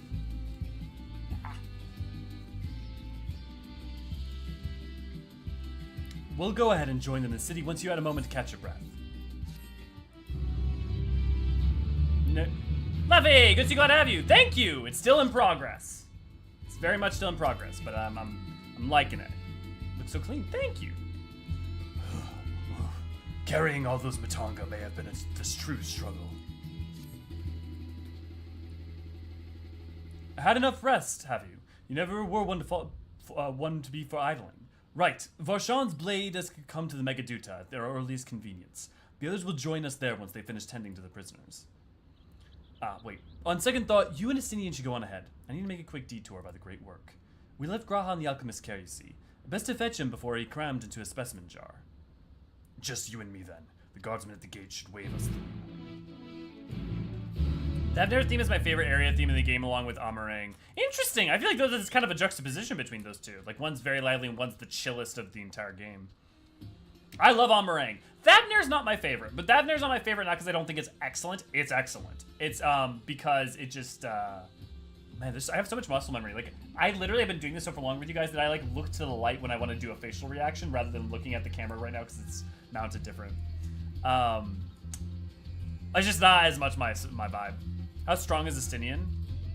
Strong enough to carry a full-grown Matanga. He very briefly made the island into a housing ward where there is no fall damage. So he just jumped with them. I'm the world's worth going back and rewatching videos several times. I always pick up more each watch. Well, awesome, Catherine. Thanks for rewatching them. And yeah, I mean, hell, that's exactly why we record, like, playing them the first time through blind, right? Thavner music is a 9.5 in the sea of a 9.8. Yeah, you know, actually, Lynn, I would agree with that. I would also say, though, that scaling is really more about, like, taste for me than I would say quality. Because quality-wise, I think it's still up there with a lot of the other 9.8s. That can be too much. I can see people not giving it with just, like, I don't vibe with the Lakeland theme. Yeah, and I love the Lakeland theme. So, like, that's the thing is, like, I think there's a ton of things in 14, and I think a lot of other media in general, where two things happen. One, people treat, if something is average, then it's bad, rather than being average. Or two, and then that's a separate thing. But then the other thing is you have the difference between something being absolutely correct for what it's supposed to be and being really well done, but it not appealing to you, versus being not as good as it could have been. And like trying to figure out, like, and it can be hard to tell which is which, right? Because if you just doesn't vibe with it, how do you tell its quality? But I think, like, in terms of what I think about Thavner, its music, its stylings, its energy, its vibe, this music's perfect, right? Like, what more, like, I don't know what more you would want from it.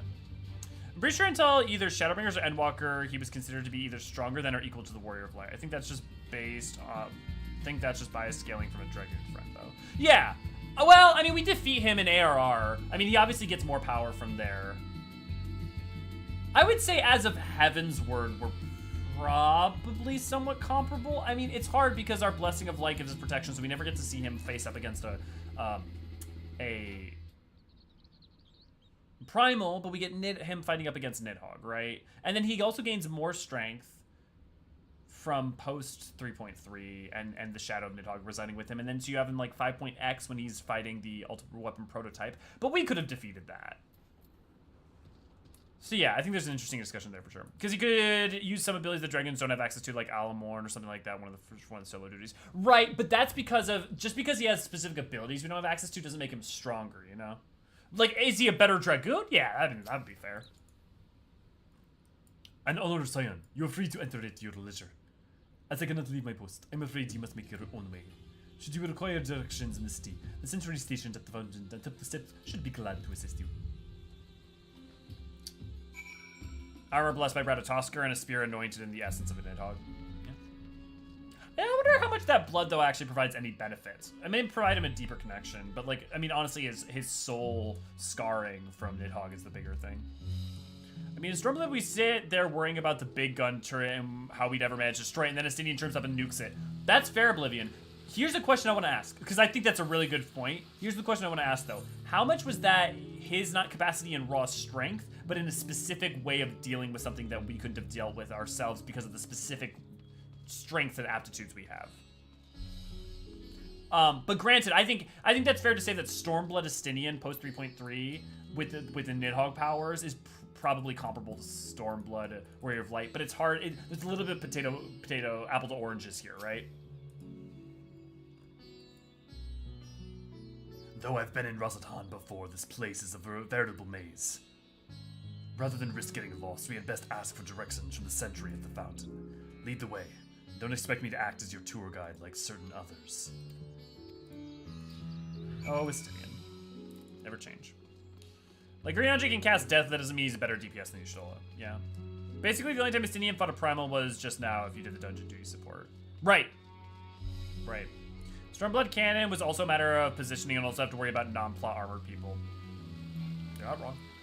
I mean, it's a bit of both, I'd say, but arguably more impressive than a lot of what we do other than fighting Primals, I guess. But if you take away, like, if you take away our most impressive feat, then you have to take away his, then you would take away his most impressive feat, which is the cannon, right? And so, like, we literally are killing gods and, like, things that are much more powerful. The other thing is it's not like we're at the cannon fighting the cannon and can't defeat it. We're, like, literally not, we can't reach it, and he's already there. Now, would we have been able to destroy it as in a single shot as spectacular a fashion? Probably not, so I don't know that necessarily changes the point. Mr. Elio, I presume I understood you are here from the audience with the Satra. If you require directions to Megaduta, I should be glad to provide them. In the Satrap's residence is situated in the Dharma, the highest part of Razatan. To get there, I would ordinarily recommend the route that takes you by the bazaar in the northern city's north. Due to the state of the route, however, most businesses are currently closed and the Aetherites disabled. As such, I will provide you with the alternative path. First, please descend the steps next to the fountain, then continue left. There will be more steps. Upon ascending them, you will emerge on Pathsa's path. Proceed through a large door on the right and you will arrive at Rivda, Fibers. Within you will find another sentry who will give you the further guidance. In other words, we head up. Sounds straightforward enough. It's funny, like, Razatan, even pacing-wise, is identical to Yulmore, how you go there a first time, but you don't actually get access to it. I mean, it's not like we give him much of a chance to kill gods until Endwalker, to be fair. Sure. Fair enough. Stinian, what if we had held hands while strolling through Razatan? But can we hold hands strolling through Ishgard with Graha? The man killed one of the first brood in Prototype Ultimate, yet people still remember one time he toppled a stationary cannon. I would say that his feat of single one-shotting a stationary cannon the size of a skyscraper is kind of more impressive than destroying a Prototype Ultima. And the first brood he didn't do alone. He just did the killing blow. Literally, if you think about the old version of the dungeon, literally all he did was hold on to the eye while we did all the work until he threw in the killing blow. Ah, yes, I know about this portal. It leads to a nearby isle, the treasury vault of one of Razatan's wealthiest family. They took the god of luck for the guardian, on account of which they occasionally open a section of their vaults for spying treasure hunters to try their own luck, or so they say. There are also coffers hidden across the land that act as portals. Find one and you gain access to the vault. I've done a few of those. It sounds kind of like treasure maps. Something to bear in mind in case you exhaust your funds while on the road. It is a troublesome experience, as I can personally attest. I love the idea that Estinian was doing treasure maps. Yeah, for those, Uznair, the Vault of Uznair, that's what he's talking about. And if you look geographically, this is Uznair. Or it should be. I feel like it says something different on that, but I'm pretty sure that's Uznair. Here.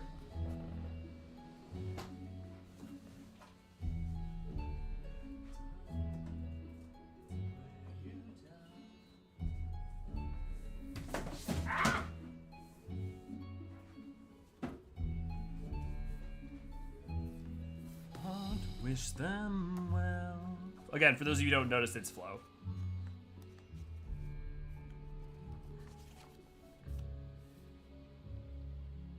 Yeah. Yeah, that's Uznair. Okay, I'm right.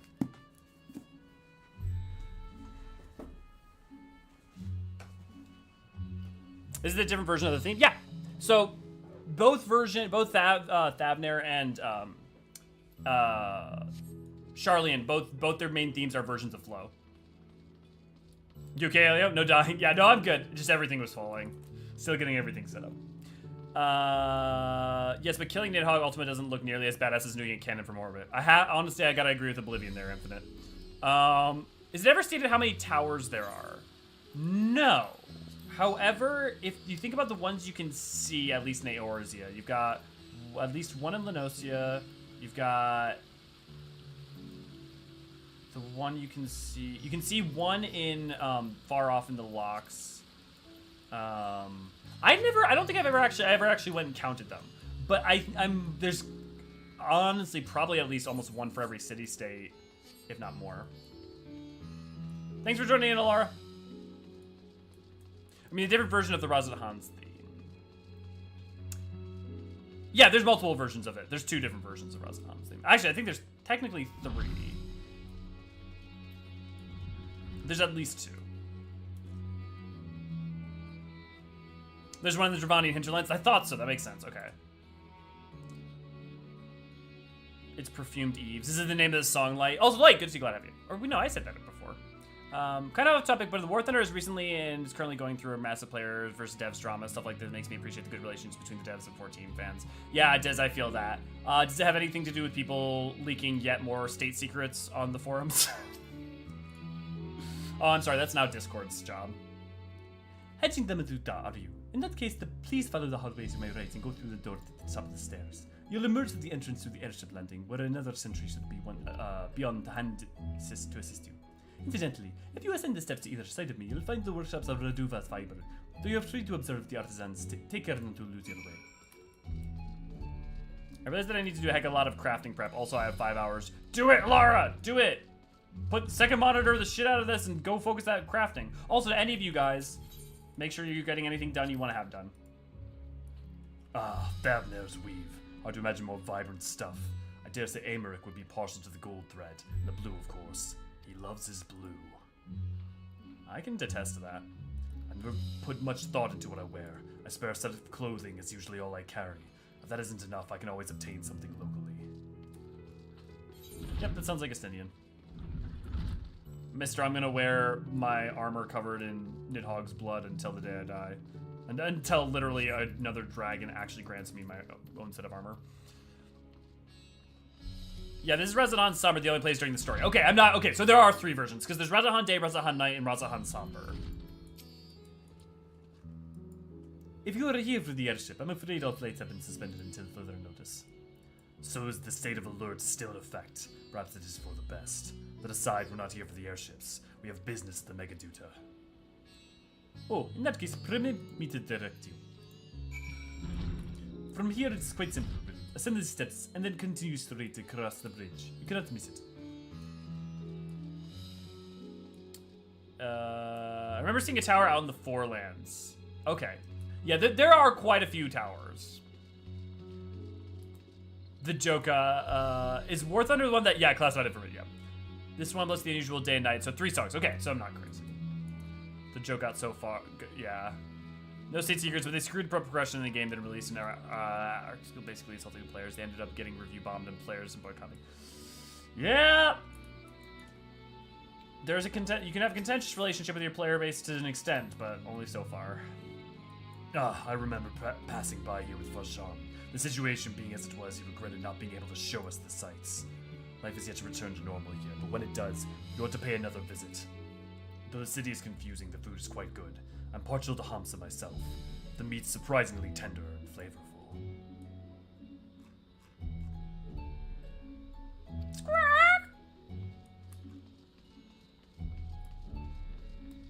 Don't forget to spend all your Moogle tomestones in the cherry-flavored ones. Oh, yes! Thank you, Ray Ray. I kept my tomestones for everything. Unfortunately, I made all my island prisms hours before they released the patch notes saying that they're tripling the recipe output and said, oh, that's a bummer, Co. I've had canon that my word light is fastidious about laundry day because of what happens is Razan, best city state, best hub design, and best city aesthetic. Thavner fans stay winning. Yeah, if we only could get Thavner housing. Sadly, it seems probably unlikely because of it being a B city, but hey, maybe. Never say never. It would make sense.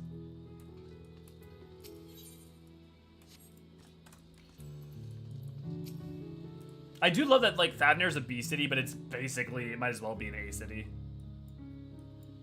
Greetings and welcome to the Megaduta. I inquire after your business. We are members of the Scions of the Seventh Dawn, come at the invitation of His Excellency. Ah, of course. We've been expecting you. I will show you to the audience chamber, if you would please follow me.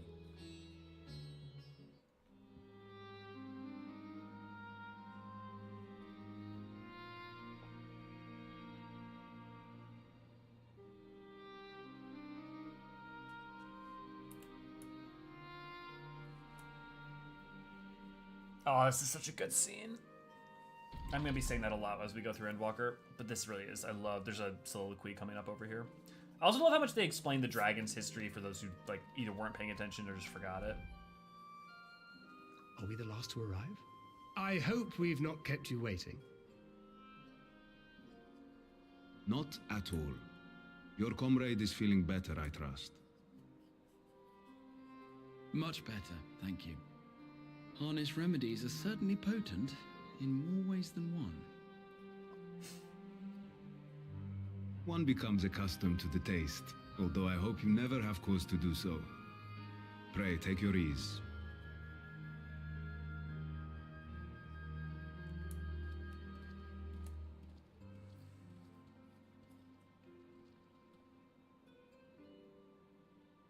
Full glad I am to see you all unharmed.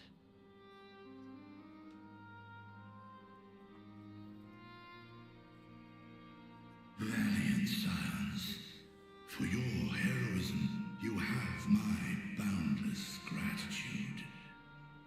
God, more than truth You is so cast good. down that dire tower and set free its hapless captives. You cleanse their souls of its corrupting influence.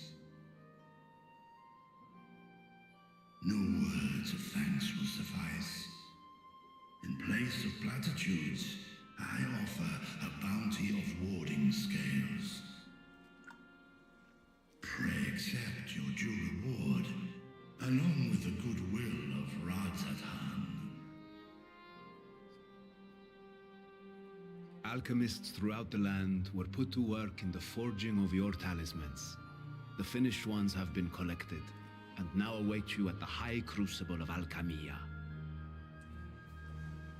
Present this letter when you are ready to take them into your possession.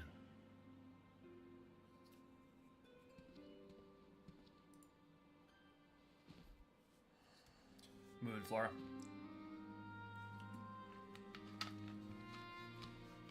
We are humbled by your generosity. Know that the inventive wisdom of Radzatan will be vital in restoring serenity to our star. Every single one of those scales came from you, didn't they? You must still be in such pain.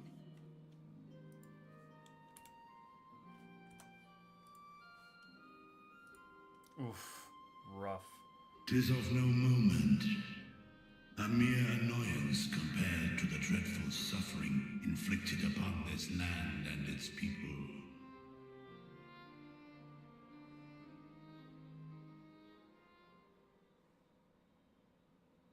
Albeit brief, my involvement in the Dragonsong War afforded me a glimpse of the myriad sorrows which consumed both dragon and man.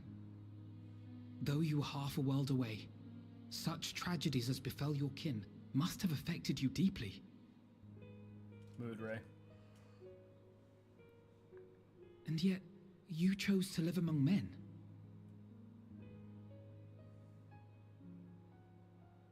In the age when that conflict first bloomed, my choice had already been made.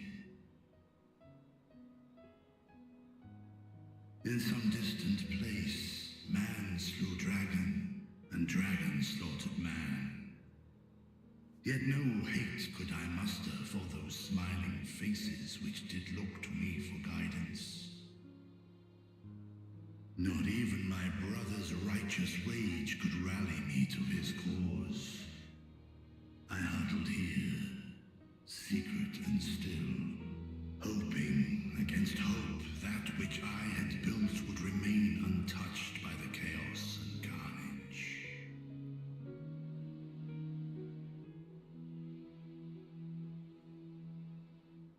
Twould seem we share the same desire for peace, great Vritra. To that end, I wonder if we might trouble you with another question. The Telophoroi are intent on recreating the final days, an apocalyptic event which we know to predate the sundering of the star. As the longest lived among us, know you aught of this terrible cataclysm?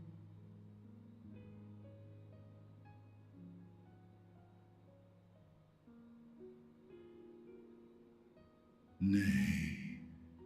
When war and strife drove my sire from his home, he crossed the great expanse with only our unhatched eggs as company.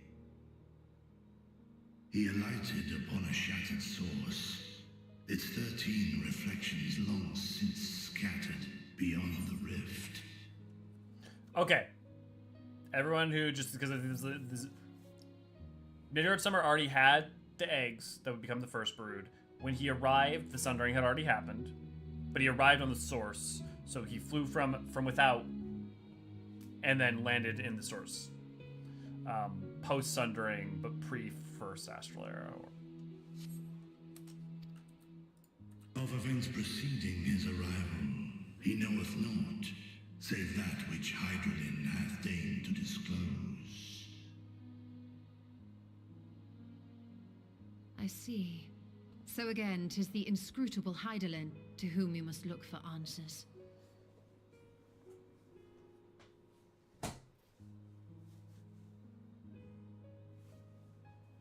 Seek you to divine the will of this star? If so, I have a tale which may afford you some small comfort.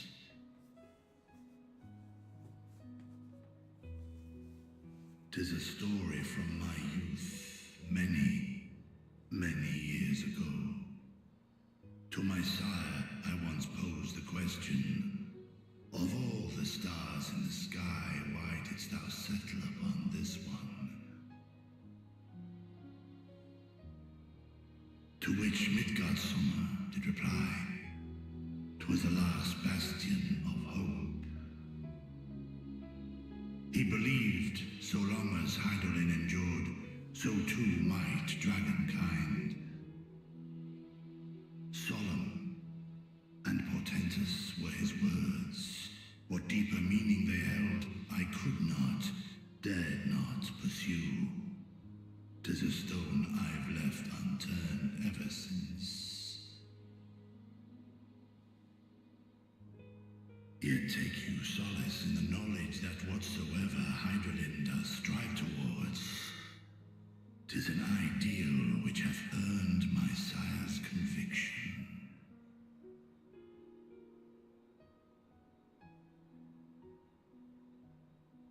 Thank you, Vritra. You've given us warm reassurance in a world gripped by cold uncertainty.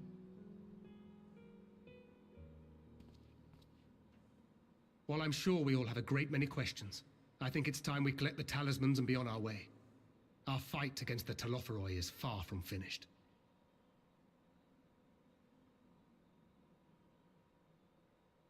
We must take our leave, but please do inform us if we can provide any further assistance. Oh, she's got her mace. I don't know how I managed to not notice that in the past. Prithee, a moment. This part. There is one whom my sire hath judged worthy of honor and respect. The one known to men as Eorzean's champion. This hero of renown and rumor, 'tis thee. I was cheating to play Flow right now. Fuck.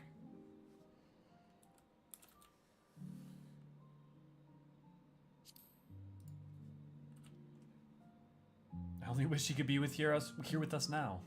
I know of his clash with Omega and the long slumber which was his price. Yet even closed in sleep, my father's eyes are far from blind. He is watching over thee, watching over this world.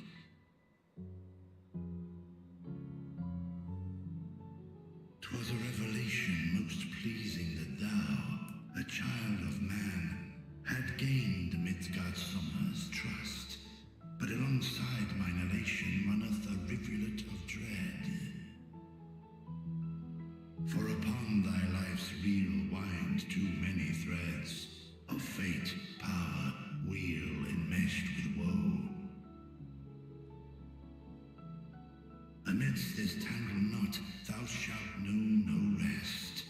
'Tis an endless confluence of forces, a struggle without surcease. The truth of being an More adventurer. terrible still is the attrition wrought upon thy companions, as they are swept up in the storm of thine existence.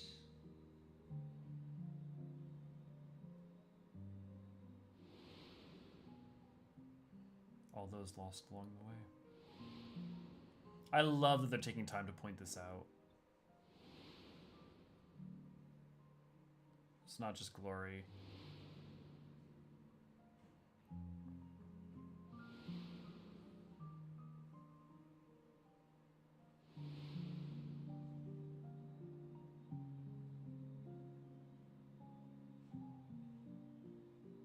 Take heart and protect them well. They will be your strength and your salvation. The hope thou wilt need come the end. Even cowering behind my curtain, I know the suffering of the powerful. I have watched my siblings driven mad by loss. Thus do I exhort thee to spare no effort to keep thy loved ones safe.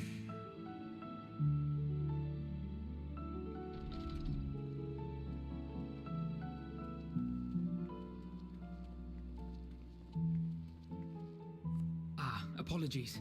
We hadn't meant to interrupt. It's just that we do have a history of suddenly collapsing, and when you didn't follow us out... 'Tis I who must apologize. I have detained your champion overlong with idle chatter. Go. At war's end, I pray I welcome thee back into my hall, where together with thy joyful comrades, you may toast your triumph.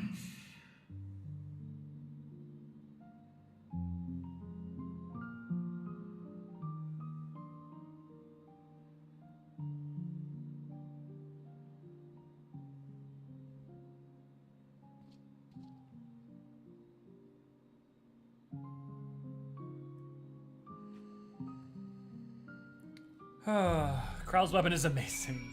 Doesn't seem like, I wish they made it easier to tell whether or not the shards are all in the same space or different universes. Yeah, they really haven't defined that. I think part of that's partly because any version that they pick kind of creates complications that they have to kind of figure out what to do with. So not explaining it gives them room.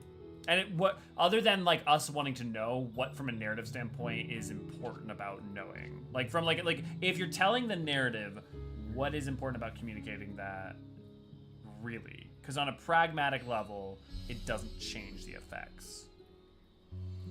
They did a really good job mounting doubts of Hydaelyn in preparation for Enduring 6.0. Yeah. It does seem like he knew the shard somehow, but knew them beyond reach, some way of sensing it, perhaps. It could be decoy, or it could be that he didn't know about the shards until after he arrived and was told by Hydaelyn. So, because remember, he makes a pact with Hydaelyn.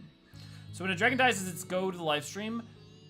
Almost certainly, pretty much whenever a life dies on a star, its aether goes to the nearest, it's drawn towards the nearest life stream, effectively.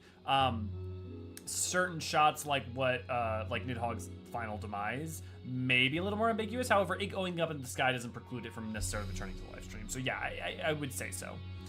Nemi has some work to do with the workout of our fate threads, and she is spinning there after all. Yeah, I'm picturing her untangling several skeins and. Not that I have any experience with that, mind you. Yeah. Okay, I'm gonna do something. I'm actually curious if there's actually a shorter delay now because of the internet being better. So I'm gonna clap, and I want you guys to like say clap or something when once you hear it. So I'm gonna do okay. 5, 4, 3, 2, 1.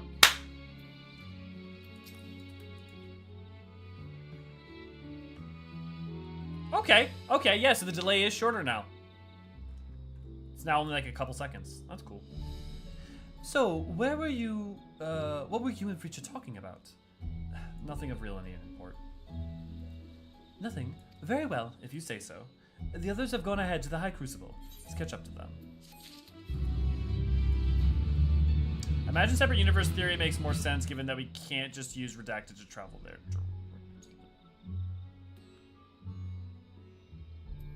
Oh, yes.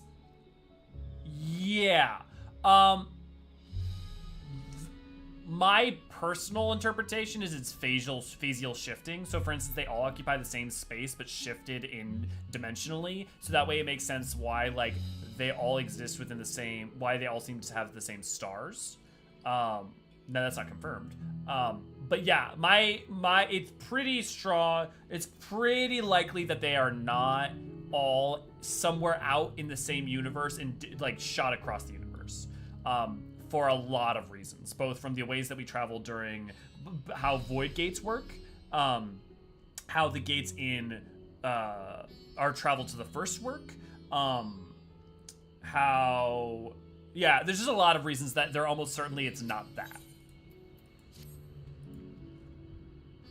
The attendant was kind enough to give me directions to the High Crucible. First, let us return to the mulberry orchard. Got the good internet now. It's crazy, Decoy. I mean, for context, I went from 5,000 bit rate, like that my internet couldn't maintain perfectly, to I'm at 9,000 bit rate, and I could probably push it higher.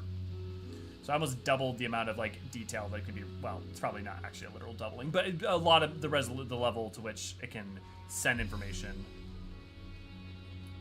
Someone on the level Midgar Summer seems to be different since he transcends physical death. Yeah.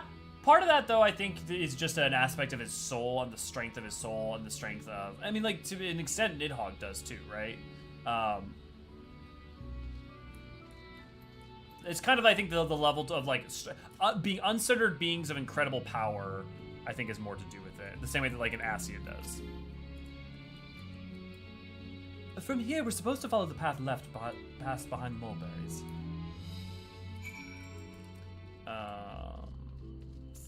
No characters have suggested that method, at least. Yeah, and Laffy, I honestly think that if that was the case, there would be more reasons. Like, you couple that with all the other reasons to think that that's not the case, and I would feel pretty strongly it's not. You know, maybe we'll find out where we're wrong, but especially because if you think about the tears in space that, if the tears in Void Gate tears and the tears in the Fabric of Reality used to travel from the source to the first have you land in the same general physical space. Comparably between the two reflections, the source and the reflection, right? For instance, if you made a, let's just say, portal on Mare Lamentorum, maybe you'd end up on the moon of the 13th. Just a thought.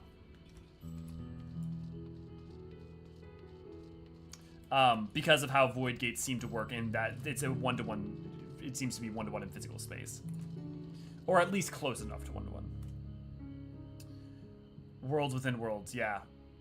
Yeah, basically overlapping but shifted. Do super chat. Most others are real shit. It's the reverse because amongst Deadpool happen. Oh my god, guys. Guys, Deadpool, I'm not gonna see Deadpool for 3 weeks because he's back in Minnesota right now with one of my partners while she's still packing up and moving other stuff. I miss him so much. Oh god. When Emmett explained the sundering during 5.0, it's easy to assume the shards will then exist in the same space. Yeah, based on that explanation, it would be that inference would be pretty easy to go with. I might have missed it, but are you saying that people entered the first where they left the source in Shadowbringers? Yeah. Well, not necessarily with the souls. We don't know for sure. We don't know how Y'shtola and the others necessarily entered in. And I don't think so. I think they're different because their souls are drawn through. Whereas, I'm saying, think about the gate to the Oculus and where you enter in, when you first enter in. You enter in Mordona, right? And then you leave from Mordona. So, like, relatively they're close physically, spatially. It's not maybe one-to-one, but it seems pretty correlated. Void gates seem to be a similar thing, where if you move a void gate on the source and enter it, it shifts where you enter on the 13th. It's a little ambiguous, but we'll see. I think 6.4 will confirm what I'm saying in a very specific way. Yeah, crazy theory. Maybe we'll never see that game. Yeah, just a game theory.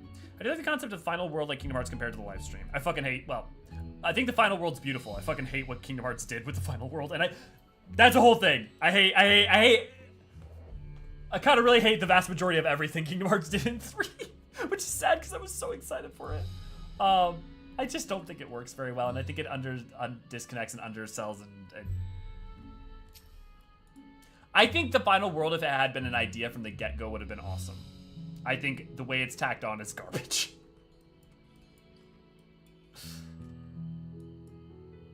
If it wasn't just an idea just made for that game. Where the streets turn, enter the doors straight ahead and then descend the steps. I thought the Crystarium was confusing, but it doesn't compare to Rosatan. The architecture and decorations make it even harder to get your bearings. Anyways, let's see where this door takes us. No, thanks, Raven. Thanks, Raven. He'll give you one. Yeah, I'm sure he's gonna love it here. He has so much room. My assumption was that Ra ended up summoning them into the tower. Yeah, and there's dialogue that supports that, Tam. The fact that they're summoned not in body but in spirit only is what makes it a little weirder.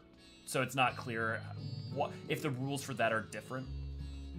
Or if, like, they would have been pulled in from the point they were at and then drawn immediately to the tower. Their nature of their summonings is weird. Thank you, Deathberry. I'll say would have been pissed showing up somewhere naked, yeah. Dimensional rifts is easier on my brain than trying to place where all the shards are placed in the universe. Yeah. Yeah. Lynn had to be there. I imagine you still went, ugh, not again. Yeah, I guess that would have been, well, time 2 for her, but I only ever played KH2 and KH and never bothered getting inside games with KH3. I will say, Chains is great. I really like Birth by Sleep, but Birth by Sleep also kind of starts down the path that leads to a bunch of the, yeah. Cool, different stream and discussion. Vixis, good to see you, glad to have you. And here is the Aetherite Plaza. So far, so good, and there isn't much further to go. From here, we just need to cross the other side of the hall, then pass through the larger of the 2 doorways. The High Crucible lies beyond. I suspect the others have already collected the warding scales. Come, let us join them. Phone typing is overrated, yeah. Dude, I was trying to type in the Discord any chance I could get while I was moving stuff. And I was just like, I kept doing major typos. Who was it who was making fun? Was it Laffy making fun of me? Rightly so. Because I could not go a sentence without making a major typo to save my life. Their souls were most definitely drawn because their summoning spell explicitly places the summoning points around the summoner. Because that summoning spell, it says it places summoning points around the summoner. Right, because of the way Graha's spell is used. But think about Infinite, the fact that, like, when we enter, we're not pulled in that same way. So I don't know, because when they're summoning people with that spell, it may be a little bit different. It seems to be the same thing, but it's a little different because of just like our example makes it weird, right? You took your time. Go turn around, I take it. Though this land hath been afforded a respite in turmoil, do many others languish still. Our work is far from finished. Which class do you think they're gonna release next? I mean, I've been on the Geomancer train for well over a year.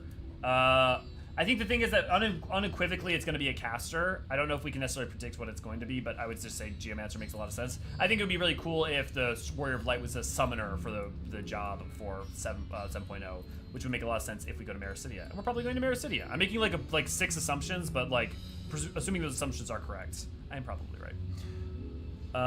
Someone wants to ask how the summoning spell of Azem worked. What's the limitation to it?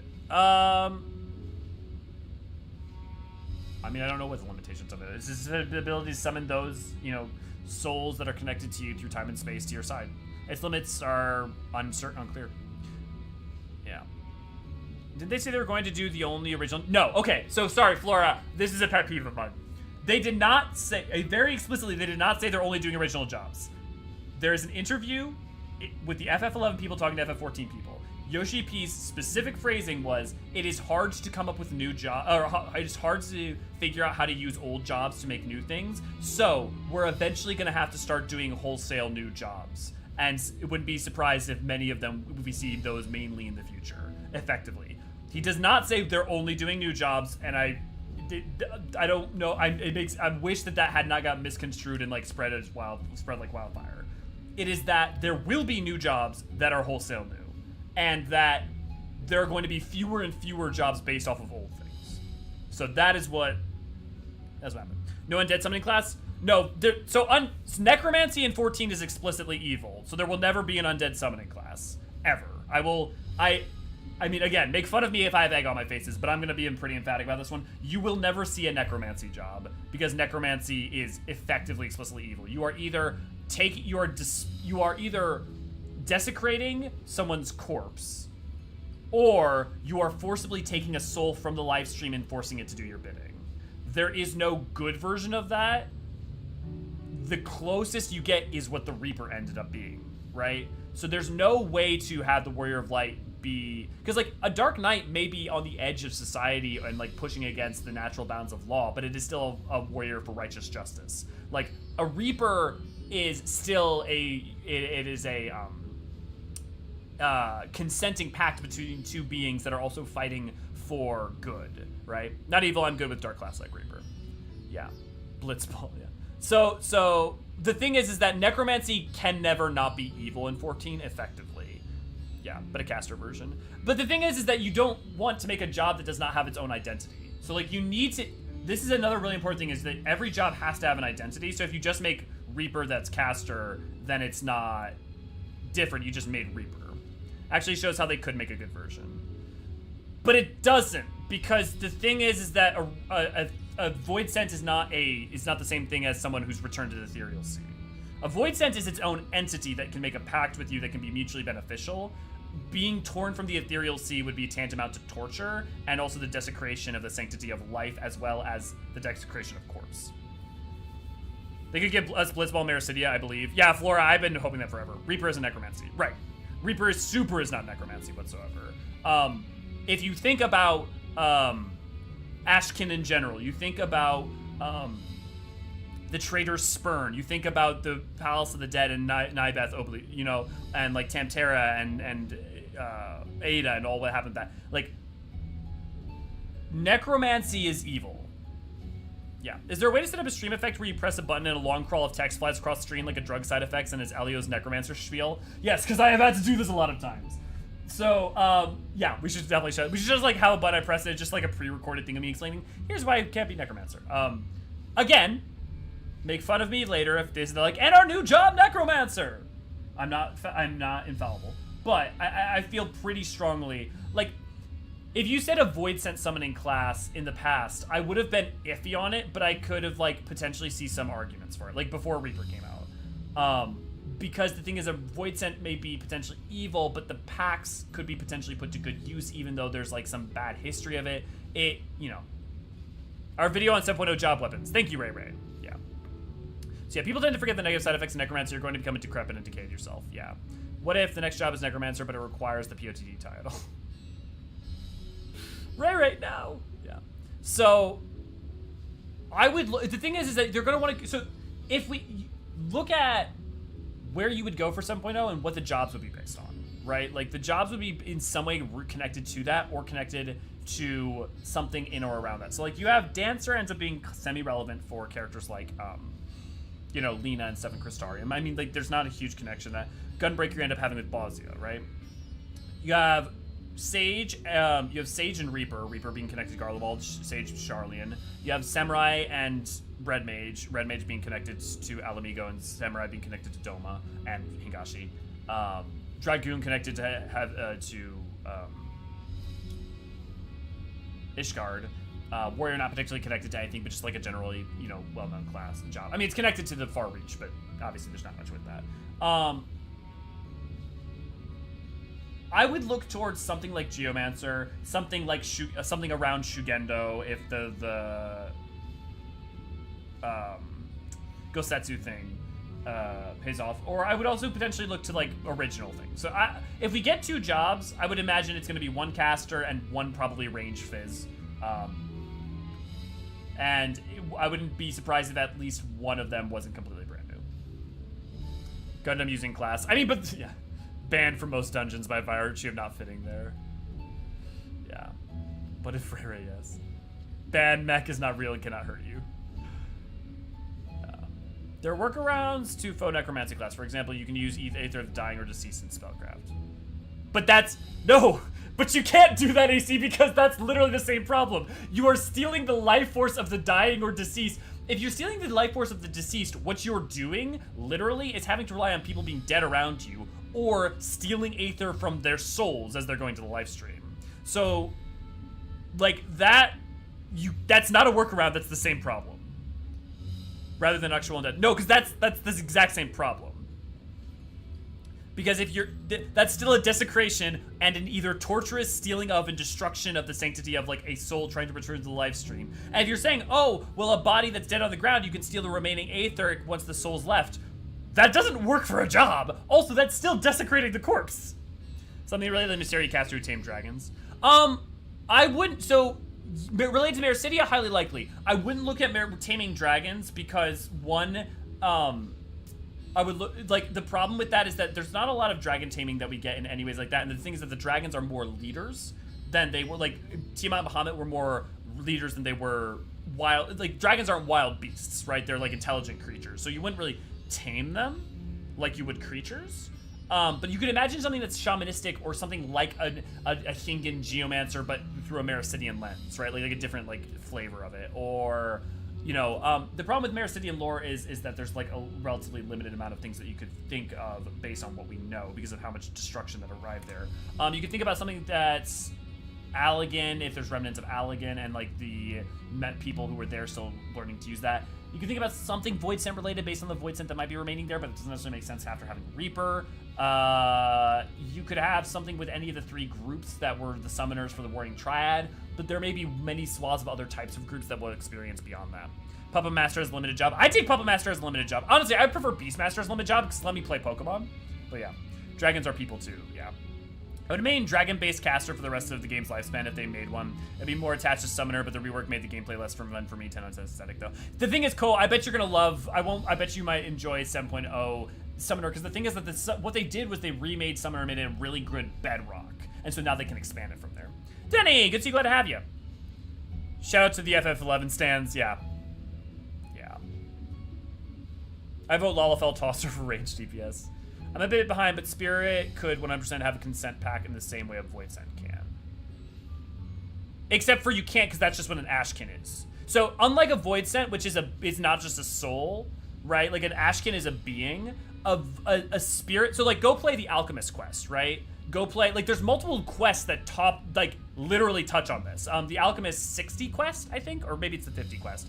You can't do that with a spirit because you're effectively just corrupted. Like a soul that's pulled out and kept in the corporeal world over time like that, bad things happen.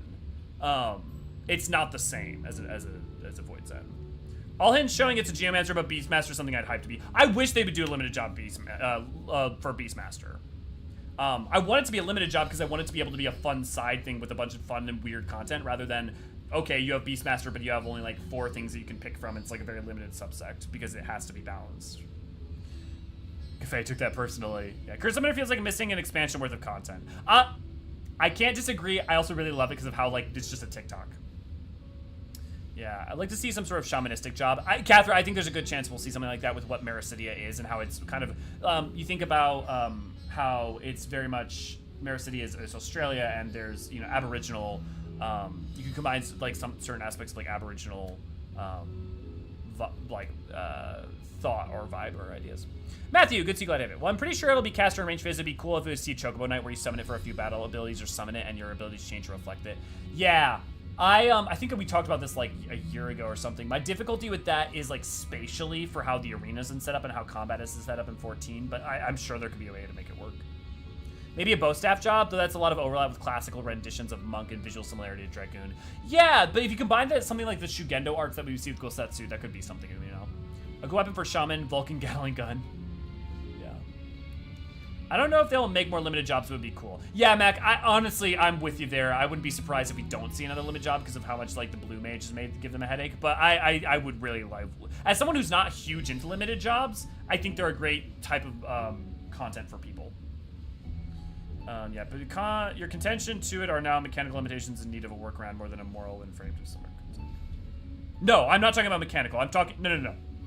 Incorrect, Decoy. I am talking about one, you are morally and ethically, so like go play if you pull souls out of the live stream, you don't just bring back Horshaphon and he's your buddy fighting with you. Like souls on the ethereal plane disconnected from their bodies or form have problems, break down, or turn into Ashkin. You are basically turning the people who are pulling out into monsters over time.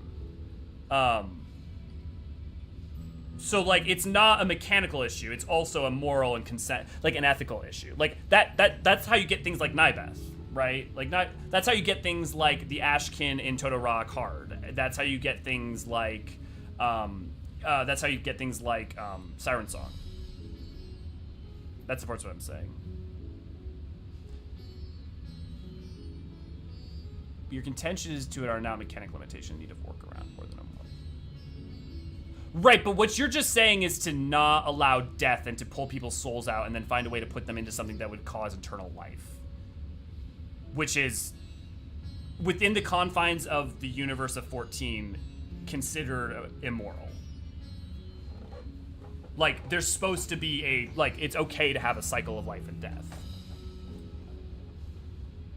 So, like, what you're saying is basically putting them in an aura site, which then, like, you could put a soul, pull their soul out of life stream, prevent them from dying, and throw them in an aura site, but then they're not really living. They're not doing something, you know?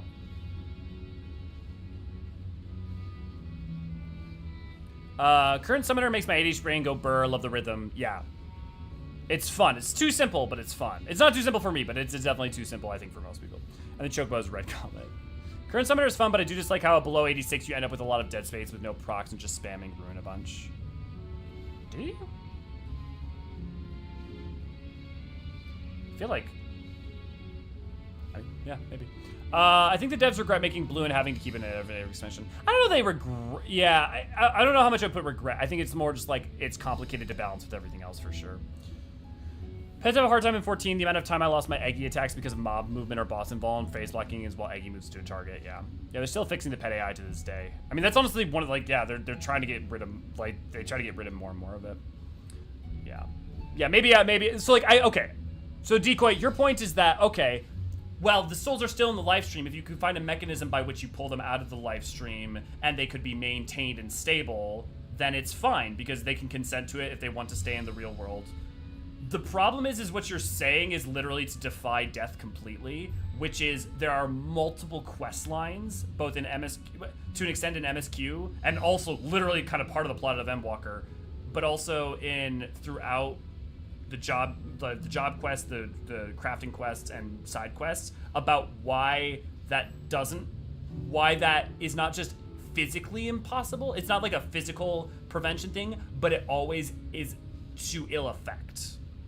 Right? And so in this world, in this game, not just like general lore, but the morality of this world, the ethics of this world, the ethics of these characters, like, it is... Like, it's not just about doing something iffy. It's about doing something that is way worse than that.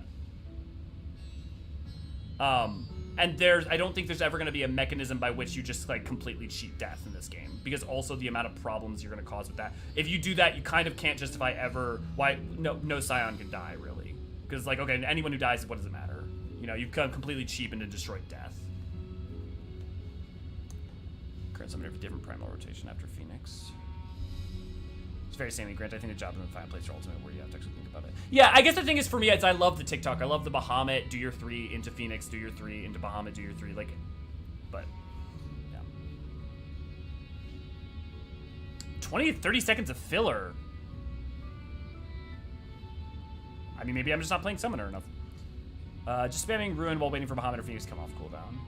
Something akin to Spirit Guardian in D&D, maybe, perhaps. Yeah, maybe. I don't know Spirit Guardian very well, so I couldn't say. You ever want to defy death because that's how you get Shadowlands? No necromancy, end of argument.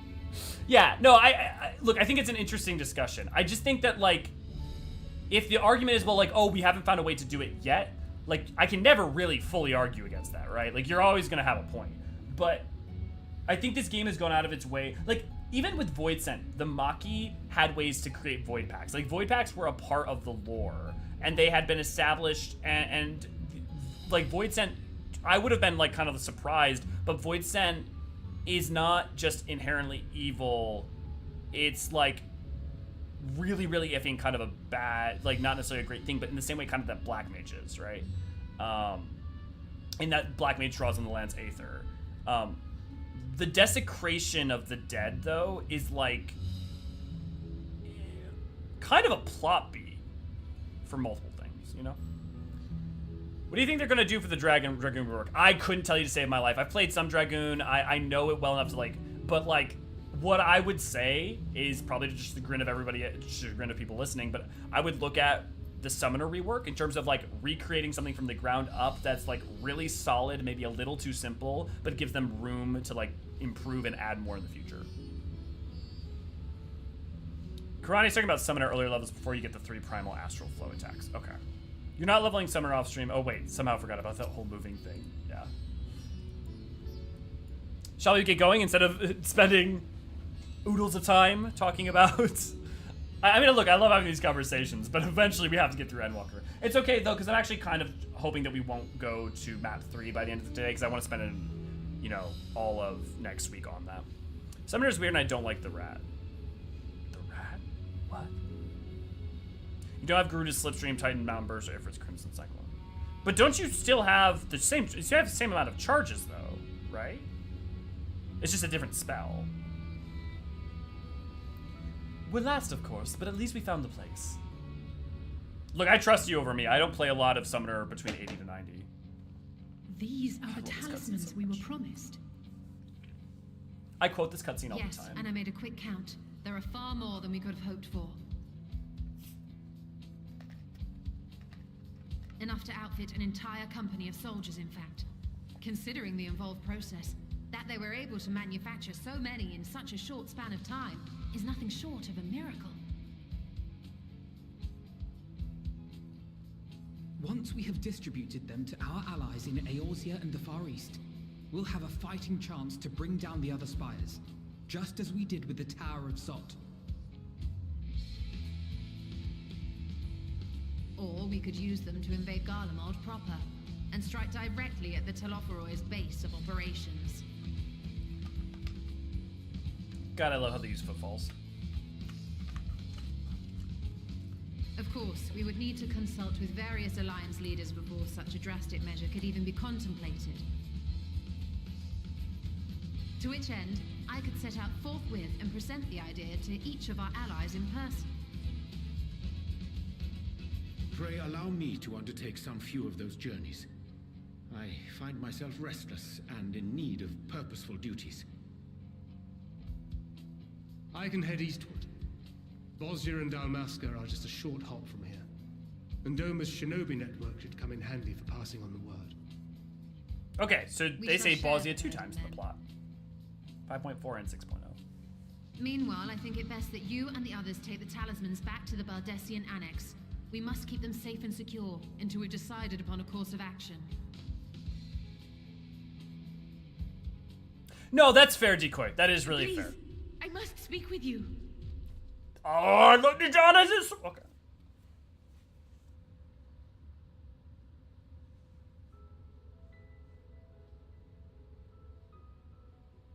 Nidana, God, I love the you're awake. The Dynamis. Yes. So good. When I spoke with the carer at my bedside, she told me that one of the scions, a young woman, had cleansed me of the tower's corruption. It seems I'd been asleep ever since the treatment. But when I awoke and learned you were all still here, I knew I had to come.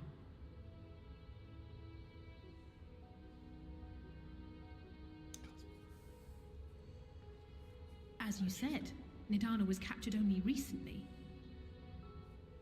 Such a brief exposure is swiftly cured, so I tended to her before we gathered at Megaduta.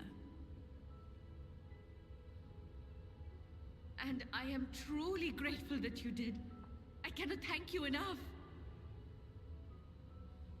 All of you, for everything you've done. Destroying the tower, rescuing our people. You've saved Thavnair from an awful fate.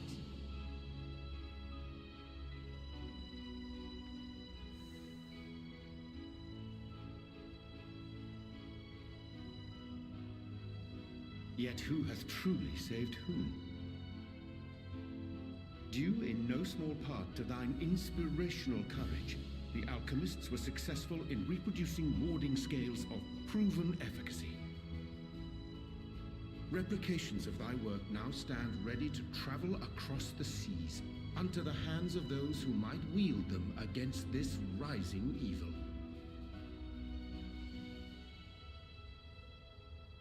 Talisman? Is this true?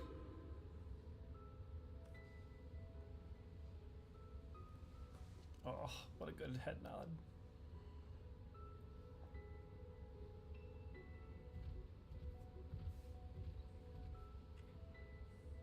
Oh, I was so groggy from sleep. I didn't even think to ask. Oh, our great work sent across the seas. It was worth it. Oh, it was all worth it.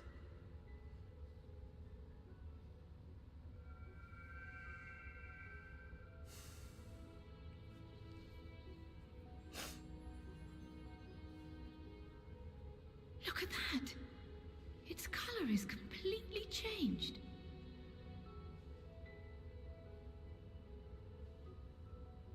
What do you have there? It's a flower from Hydaelyn. How unusual. I wonder if the effect is a reaction to Akasha. I'm afraid I'm not familiar with that term. I can't believe they Akasha? fucking played the Dynamis theme here. It is one of the Bastards. unseen energies defined by Harnish alchemical theory. Though a gross oversimplification, some describe it as an essence influenced by feelings. You imply that it is distinct from ether? Foreign scholars often conflate the two, but we see them as separate concepts. Ether is an energy which permeates the land. It exists within animals, objects, even the air we breathe, affecting all through which it flows. Akasha, on the other hand, exists in a domain beyond our reach. A gift bestowed from on high, or torn from the heavens in some traditions. You motherfuckers. Akasha can neither be created nor destroyed. It is beyond our power to purposefully alter or manipulate.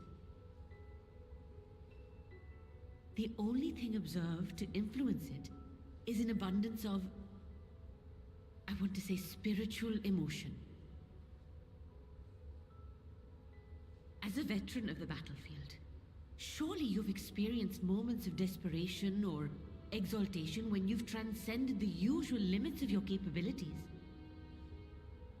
Limit break. That is a manifestation of Akasha, the invisible essence harnessed by heart, mind, and unyielding spirit. I really must hear more about this theory.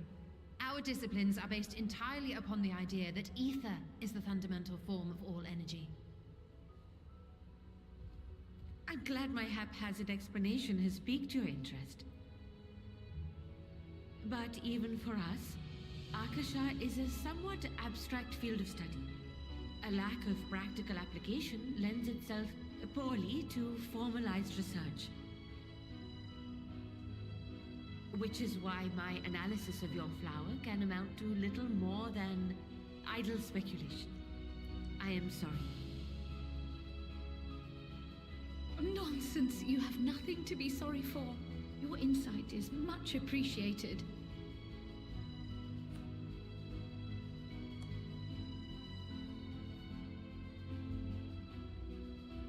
Shall we depart for Sharlayan then? I will see to it that the talismans arrive at the Annex. And we will be in touch once our talks are concluded. I suggest you rest while you can. From here onward, sleep is bound to be in short supply.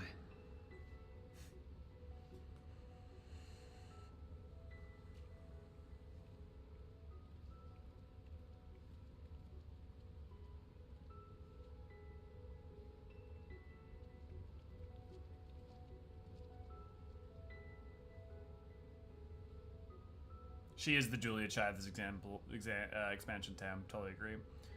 Elephant head expressive. Yeah, Lynn, it's really impressive that the Archosodra like come across so emotionally. Emotions. Who's cutting onions? Flo, hopeful Dynamis is cheating. Yeah. Emotions are out, which is the point of the scene, both in the universe and now. When she said, or turn for the heavens, and like, I see what you did there, yeah. Which makes me think, maybe the Maker's Ruin is the Aether. theme of the Warrior of Light, and Torn from the Heavens is the Dynamis theme of the Warrior of Light.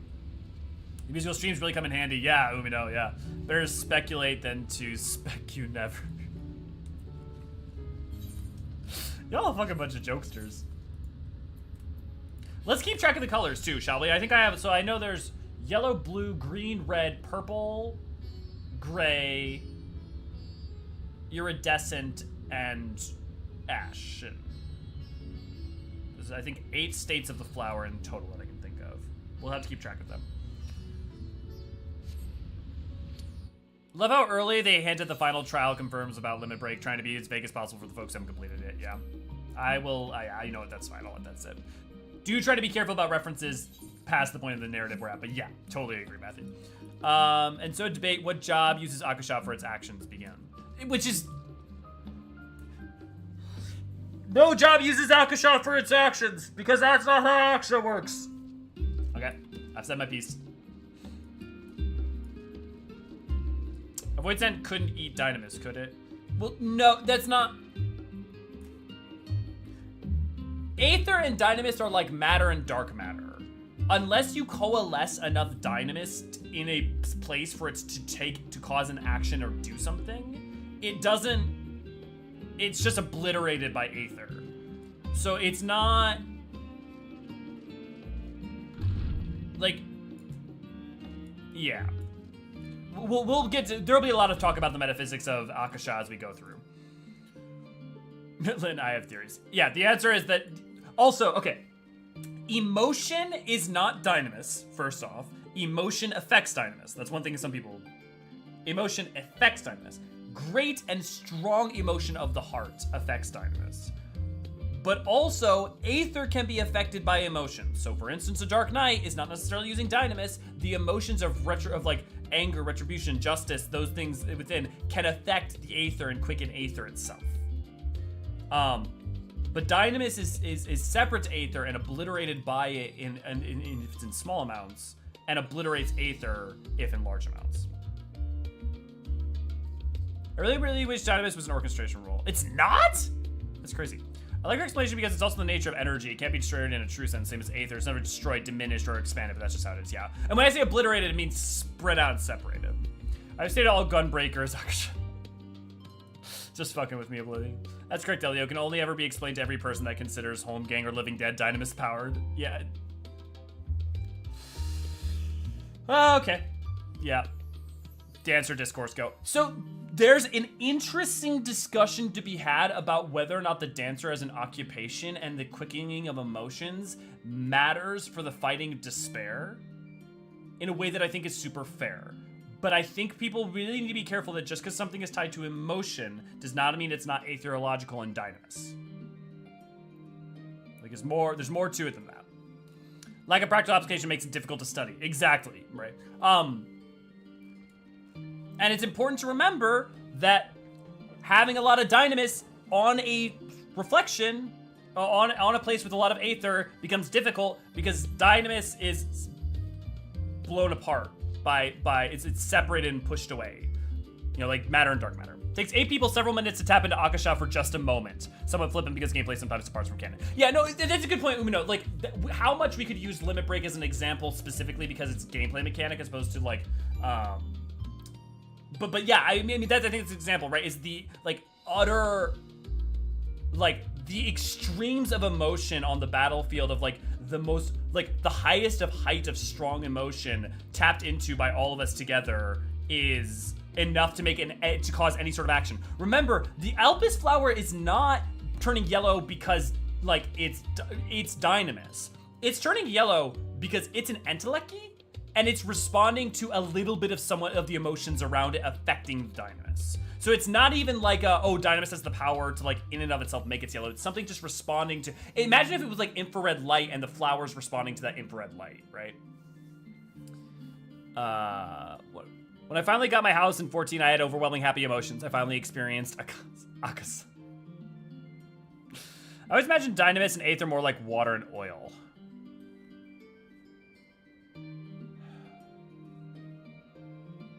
I feel like there might be a problem with that, but I couldn't tell you why, so I feel like you should just stick with it for now as an analogy. Joke question, but also somewhat curious. Can stupidity affect Dynamis? Horniness? I mean, I guess yearning, a strong enough emotion of yearning could affect it in theory. Interesting concept. Dynamis uses magic, a powerful empath that can send as well received emotions. Think of sending emotions into your enemies and hurt. Well, but again, the thing is, like, the hurt you'd be inflicting wouldn't be really about Dynamis. Like, Dynamis is affected by emotion, but you imparting emotion into another person could be carried along ethereal ways. If you could impart emotion by using memory ether, right? So it's not just, Dynamis is not emotion. You don't need Dynamis to have emotion. Dynamis is affected by emotion. So by changing someone's emotion with aetherologically, you could then affect Dynamis.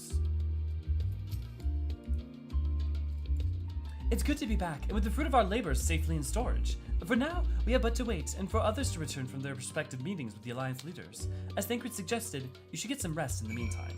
One of the things is that we're actually probably gonna have Monteshane's ethereal lesson, so we're gonna have that in a little bit here. Which is actually, I think, gonna be very useful for anyone who's uncertain about aetherology. Welcome back, Elio. Growlithe has praised me of your recent accomplishments. What an amazing feat to eliminate a tower and pave the way to deal with the rest. Well, it isn't much. I've changed your sheets and plumped up your pillows. After all, there's nothing like collapsing a nice clean bed after completing a major milestone, be it penning a thesis or defeating a day 4 entities. So, would you like to take a look at your new and improved lodgings now?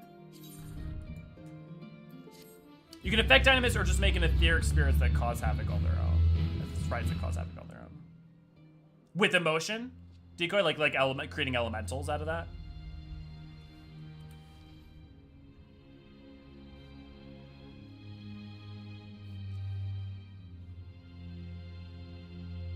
So like, Steven, like right now, we're probably feeling emotions, or there might be people throughout us feeling emotions, but it doesn't seem to necessarily, yeah.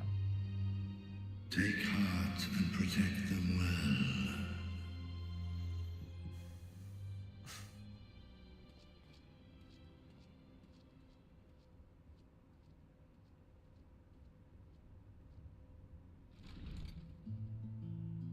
Oh, I forgot it's this scene! You're here.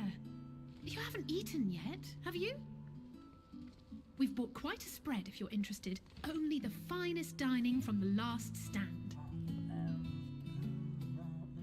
Oh my god, they bring from the last stand music plays and they brought food from the last stand. Ah, that's funny. Oh, this is such a great scene and where half the budget of the animation department went. Finally, Graha got his Archon burger. I didn't realize he was so happy because this is the first time he gets to try an Archon burger.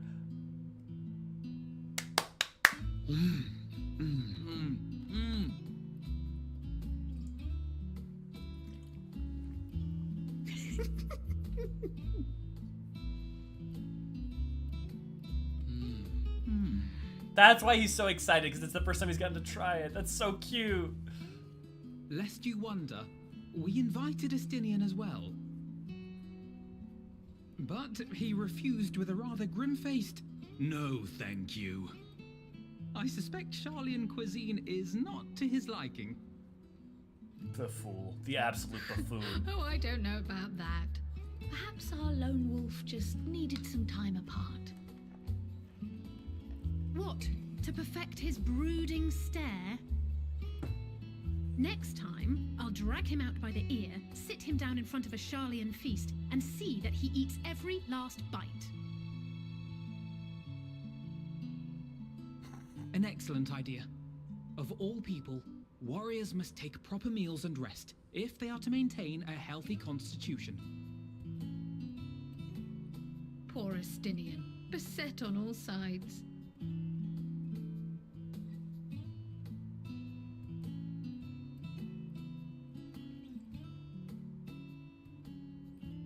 Speaking of one's physical condition, Mistress Cryle, I hear you recently played literal host to Hydaelyn herself. And what an experience that was. Tiring, yes, but no lasting harm done. If anything, I should have liked to speak with her longer. I've not felt a hint of her presence since. Hydaelyn instructed you to carry that flower, yes?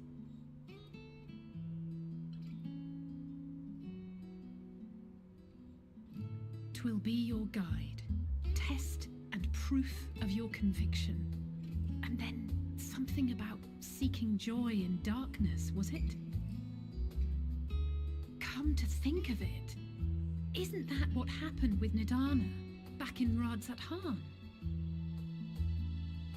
The flower did seem to radiate a joyful glow, as if reflecting the elation we all felt, the relief of a people with renewed hope. Indeed, and in turn, I felt buoyed by that radiance. 'Twas akin to spotting a beacon and knowing we were on the right path. I know we've not yet triumphed over the Telophoroi, or learned the full breadth of the Forum's plans. But even within the midst of our struggles, we find small moments of joy to sustain us. Rare and hard-won perhaps, but it is this pursuit of happiness that gives us the strength to carry on day after day. In short, it's the little things.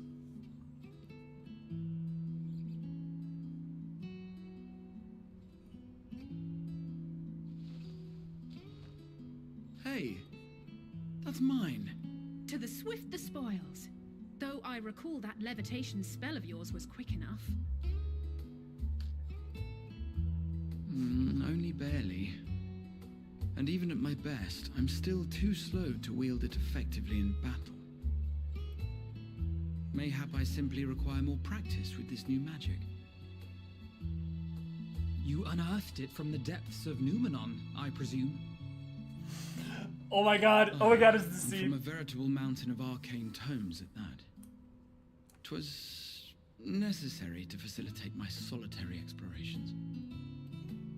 Or, to put it simply, you used it to sneak around the Forbidden Archives. Yes, well, after a fashion.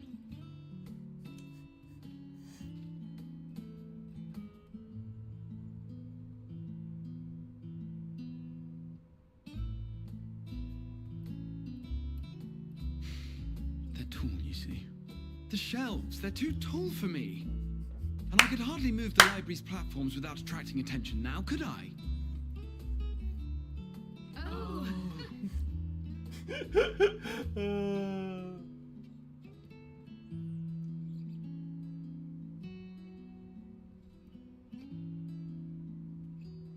Those macaroons are huge, you know. Oh, but the dancer quest. Okay, yeah, I followed Decoy.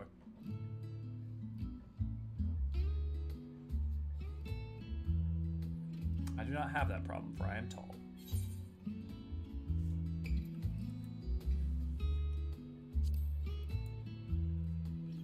So, are we pushing on until dawn? I'm not that ambitious. But 'tis pleasant to idle away the hours every once in a while.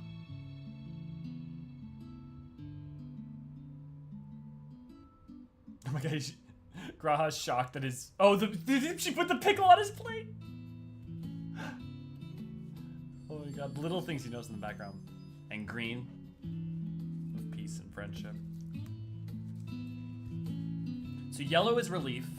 Elation. Green is what? Comfort, peace. Oh, is the boy!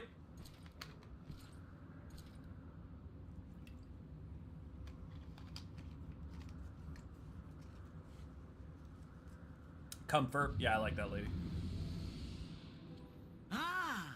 Enjoying the bracing cold, I see. Do you not own a warm coat or a cloak? Something in fur?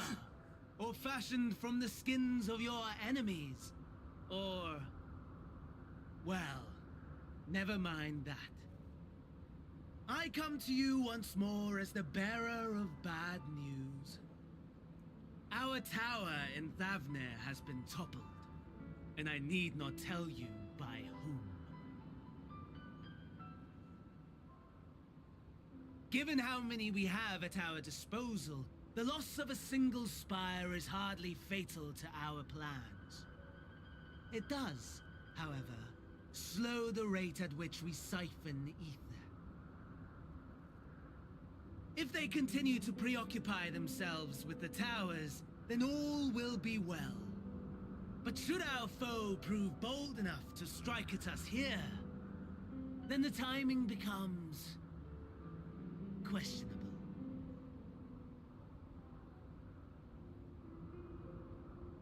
Our foe is bold enough. Of that, I can assure you.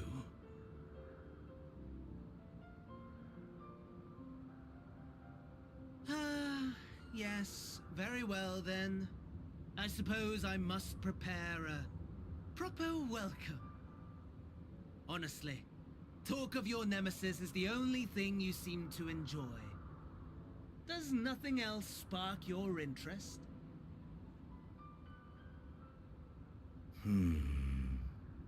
No. All else is equal.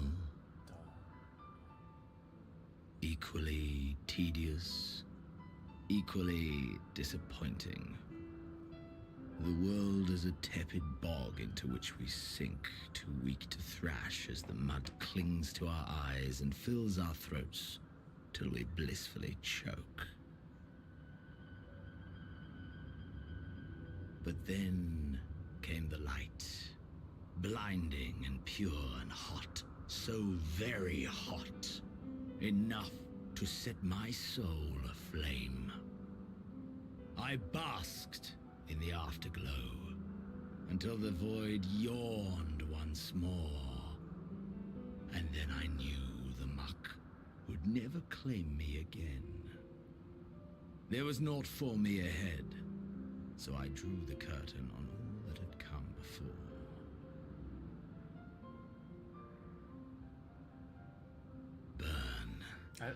Burn. Let the whole star burn. I will have my contest. I will reclaim my moment. This is a great scene. I love Fandaniel's reaction there. Oh. How wonderful that the emptiness of death has not dissuaded you from committing your life to its pursuit once more.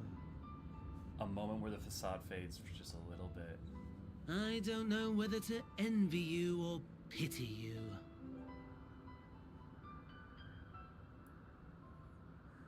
You question my disinterest, but what of yours?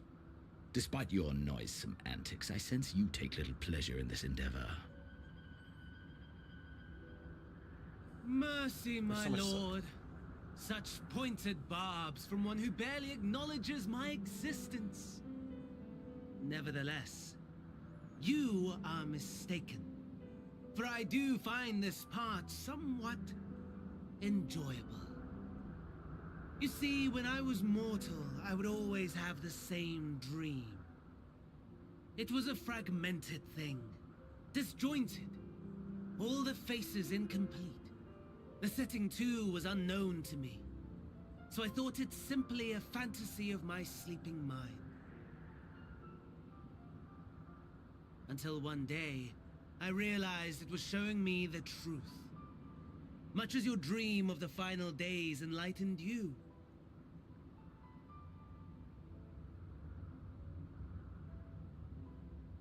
And soon, very soon, the rest of the world will see the truth of my dream, too. Yes, I think that is something we can both enjoy.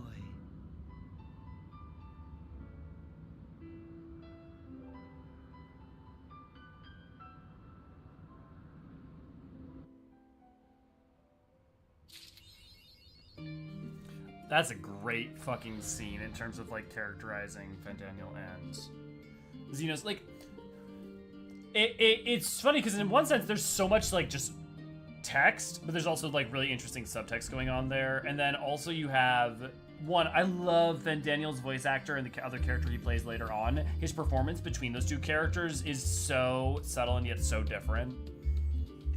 Green is pickles. V can't give cookies. I've been asking him to but strangers just turn east and throw really hard. Comfort. Green is vibing. Oh, Xenos not murder-lated him yet. Because he's useful and because Xenos doesn't care enough about him to murder him. in terms of like he just cares about getting to the point he wants to fight the Warrior of Light, and Vandaniel helps him get there. So he doesn't care enough about him other than that he's useful, you know?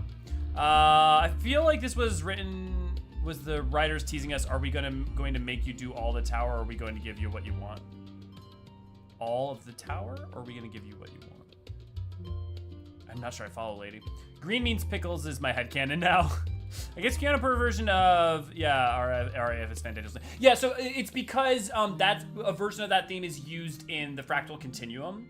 And I think that part of it's because the emotions match. I think part of it's the tragedy of, you know, of falling civilization. Like, I think there's, despite it being a Heavensward theme, there are interesting ways it can tie back into Alag, which I think then is relevant for Amon/Vandaniel. That, and I don't think there was really a better option other than making a new piece, right? Yeah. Actually paused to get there. Yeah, actually paused to consider, yeah. I love the small moments where Vandaniel's, like, Amon's, like, breaks in for a moment. You know, his own self-pity and hatred breaks in for a moment. French 14 Twitter asked the public if Garleans cry from their third eye, and I can't stop thinking about it. It makes no sense, and yet, no. I'm going hardcore going, the answer's no on that one. It's basically a forehead fingernail. What the hell? Yeah. All the towers. Sorry, brain too fast. Oh, are we going to do all the towers, or are we going straight into Garleval? Now I follow, lady. Cool. Yeah, okay. So everyone here who has ever had confusion around aetherology, there's a really important thing around that we're going to be doing next. That's going to be a cutscene talking about aetherology. Also, if you have any questions around aether, this is the time. That or watching our old video on aetherology. Oh, there you are. Feeling fresh, refreshed, I hope. I was about to make my way to the studio as it happens. I wanted to try and speak with Scholar Monteshane and thank him for coming to our rescue in Rostra. As it turns out, he's come to see us following the hearing, only to find that we had already departed for Thavnair. Knowing him, he was probably hoping to chew the cud with his former students. Since we're still waiting for Y'shtola and the others, I thought now the perfect time to pay him a visit. Care to join me? Then it's settled. The twins will be coming too, assuming Alfino can tear himself away from the new toys. I'll let you rally the troops while I go on ahead to Phenomenon. Considering my recent propriety, perhaps I should avoid showing my face around the studio for a time. That might be for the best. If the others should return, tell them we will not be long. If you enjoy the stream and are a member of Discord, why not come join us at discord.gg/Eorzean Archive. Thank you, Ray Ray. Oh god, it's a college lecture. Yeah, this is... I really appreciate that they took the time to do this because a lot of people needed to better understand aetherology. Oh, cool, you can see Alfino practicing with the Newlets. If Father can master these fiendish contraptions, then so can I. If you take him into Zot, does he like struggle with the Newliths? Has anyone done that? I rarely do trusts. I usually go in with people, so. Heading out for a stroll. We thought we might go talk to Monteshane. The scholar himself. In that case, what are we waiting for? I am too eager to see to him. Though I am somewhat dread the thought of visiting the studium, I dare say our notoriety precedes us. Alfino, of all people worrying over his reputation, and at our alma mater no less, will wonders never cease? You'll understand soon enough. Off we go.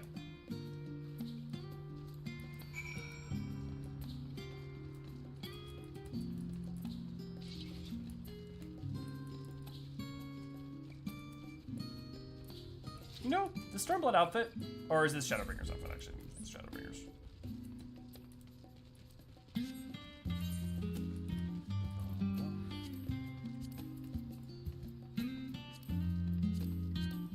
I should have the headpiece, right?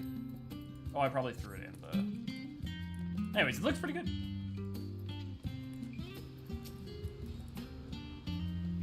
It feels like only yesterday that I first walked through these doors. See the sculpted picture above the entrance? That's the mark of Thaliak, the scholar, bearer of the waters of knowledge. It's no exaggerating to say that the Charlian himself is one enormous shrine to him. That's especially noticeable here in the studio. The ewer of knowledge. Knowledge!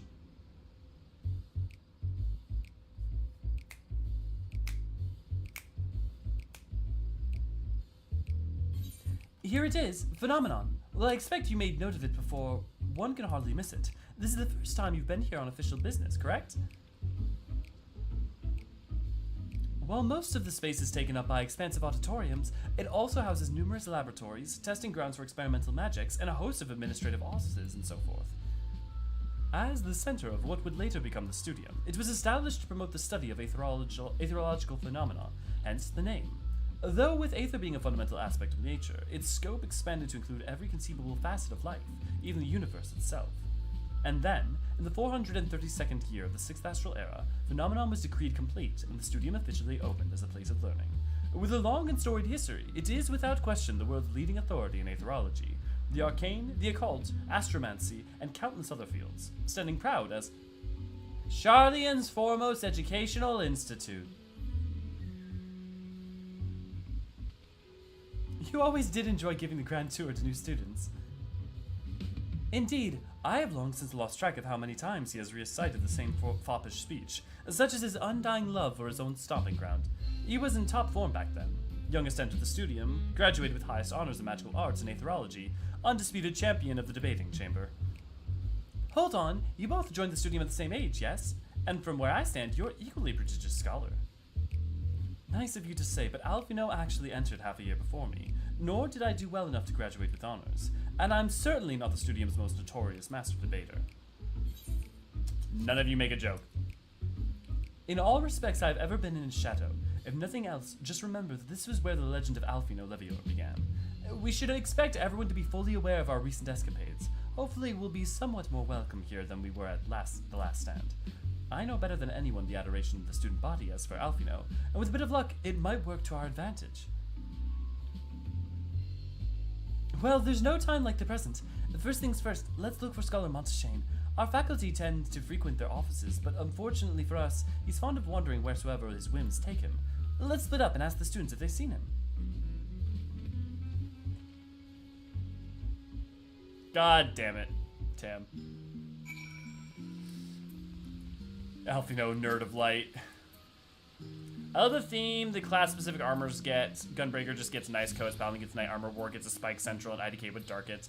Dark gets, like, Dragoon by way of tank. Which I guess makes sense if you think about how Dark Knight's associated with Ishgard. Okay, adding to weird non-power powers, making things levitate is a skill of users or property of that particular Newlith Red Mage Focus Star Sphere. Okay, adding to weird non-power powers, making things levitate is a skill of users or... Is making things levitate, is it a skill of users or a property of the particular Newlith Red Mage Focus Star Sphere? So, with the Newliths, you're ethereologically manipulating them to float. So it's aether, ethereal manipulation, and with the... It's the same with the Catalyst.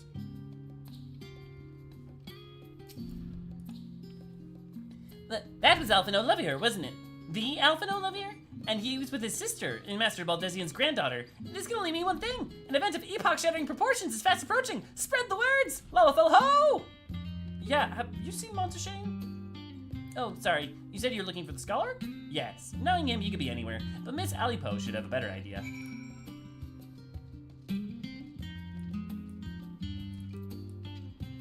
Everyone's cheering at Alphino. I assure you, I'll tell you about that after my business with the scholar has concluded. The scholar, tell me, my good fellow, does this have something to do with saving the world from catastrophe? Might we turn our attention to Master Levier's graduation thesis? I too have my doubts regarding our policy of non-intervention. Is it true that the experience overseas are the reason you have incurred the ire of the Forum? Oh, what I wouldn't give to see you butt heads with those old codgers. Things were bad enough during our old school days, and Alphino's time abroad has only heightened his fame.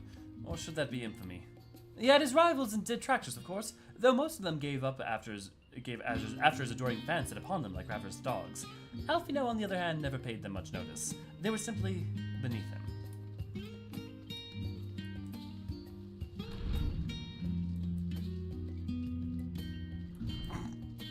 Yo, big deal, Alphino.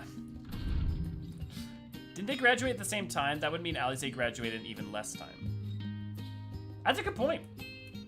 But also with fewer honors, so probably with less requirements to do so. Also, it could be that they only do the passing exam like once a year or something.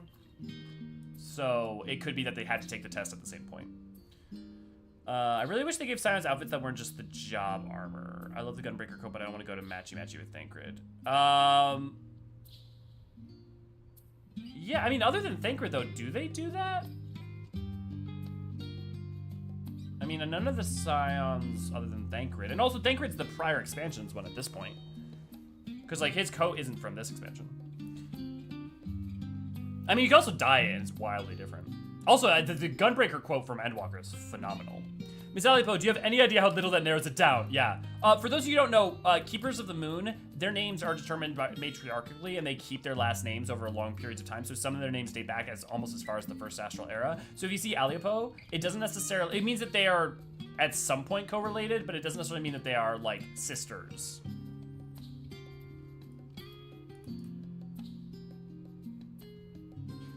I mean, it makes sense that it's a British sounding insult, right? Because they're all, you know, they're all coded as British, so. Oh, sorry, yeah, let me rephrase that. Sorry, Flora, you did call it. Uriange's wearing the Sage. Also, is wearing the Ast from prior expansion. And Sage currently. Fair. But to be fair, Alfinos is one of the variants of it. So there's like 2 variants of it, one that's not like, that's different than his. Uriange the Shadowbringer, yeah, you guys got me, Alphino and Walker Sage. Yeah, so, I just totally didn't realize that Uriange's was the Ast for a second. Does it help that the Uriange Ast one only works on Uriange and isn't very good otherwise? No, look, I'm not gonna say that where a bunch of Ast job gear is like wearing laundry, but, okay, it's definitely related. Is she, I'm not surprised that, you know, Ray, have you done the quest with her? Are they like, they're definitely related, but are they related like cousins like some of them, or are they more distantly? Kind of like Smith, yeah. Kind of like Smith, yeah. Alvino is the epitome of a Brit, all that pretty words, and it's 3 weeks later and you realize you've been insulted. Are you lost, Wanderer? Oi, you lost, Wanderer? And wandering off in the street, perhaps? Wait, don't tell me. You're training the Gleaner fresh off the guild ships. Right, aren't I? Oh, how silly of me. An orientation is in order. Allow me to bid you a warm welcome to Searcher's Meet. Let me start with a question. What is the most important thing you find in the studium? That's right, books. And what's the second most important? Right, that's simple. Everything else. I'm pretty sure there's a reference to her in the other ally pose somewhere. Where was it? Is it in her quest? That's what we deal with here in the Searcher's Meet. Whenever the students or tutors find themselves in need of equipment or materials, they come to us. If we don't have it in our stores, we send gleaners out to find it. Honestly, you wouldn't believe some of the requests we got. Eyes of Pycia, this tongue's a giant toad that, is enough to make your hair stand on end, which is possibly what some of our students are trying to accomplish. This being a school of magic and all. As our newest gleaner, you'll have your work cut out for you, but I think you'll find it quite rewarding. The only thing I'm interested in gleaning is the location of Montashane. I beg your pudding? You're not, well, okay, beg your pudding, gotta be related. You're not a gleaner, then this was all an elaborate ruse. No, wait, come to think of it, you never actually claimed to be one in the first place. My mistake. He was here, but now he's not. I did speak with him shortly before you arrived, though. He said he was on his way to Maker's Meet. Go back the way you came in, and you'll see it on the opposite side of the entrance. It's a laboratory of sorts, home to many rare and expensive curios, not to mention an alarmingly frequent accidents. If you lose your way, just follow the blood-curdling streams. Ha! In the time it's taken me to tell you all of this, the scholar's probably already left. Best of luck finding him. I have a feeling you'll need it. I love that they're trying to introduce you, like, soft introduce you to this as a mechanic. No, I'm assuming maybe it's just that all the ally posts share the same brain cell. I mean, based off of the way she's acting and the pudding comment, you gotta wonder. As an assmate, I take umbrage with that. Look, fair enough. I'm not saying they're bad. I'm just saying, like, some of them are... Well, I mean, actually, what I'm trying to say is a lot of them are not my aesthetic, which is, you know, par for the course. I like paladins. I like tank armor, so... No shit. I remember being really excited about my new Gunbreaker coat at level 8, and I got really disappointed when I realized it was Thancred's. Yeah, fair enough. So unsurprisingly, the Scholar Arc is not his home office. I did, however, speak with one student who saw him not long ago, so he can't have gone far. Ray writing down the entire Alipo family tree. I'll have you know my glamours are top of the line. I believe that. There's a difference between me criticizing the fundamental job glamour as being somewhat like wearing curtains versus being able to make something really interesting and aesthetically pleasing from that. I guess the ass job gear works better as a reveal. Snatch those stars. It's not even Thancred, he's got pure white one, you get a dark blue one. Yeah, they're the same skin, right? I mean, at this point, how do we not have a gleaner training? We procure a lot of stuff rare and common. I think there's a difference between being able to be a gopher versus being a gleaner. but close enough. And to get white, you need to be Memoria Misera and get pure white dice, yeah. Because we're not working on contract, that too. And also, we're not a scholar. There is in theory that all orange cats share one brain cell. All the Iliopos share one brain cell and none of them bother using. Not entirely wrong. Yes, the Scholarch was here a short while ago. He offered me advice on my current research project. Though he spoke at length, I don't recall him mentioning where he was planning to go next. When we parted ways, he went down the corridor, perhaps to one of the auditoriums. Who wants a lesson in educational aetherology? Time to get all of that stuff. I mean, it's funny. Half the time, even when I know stuff, I get so excited when the MSQ starts saying, "Hey, let's do an info dump of like lore information." It's good shit. The only ones we know are related are Jill and Lay. Yeah, which is odd because Lay is quite sensible. Fair enough.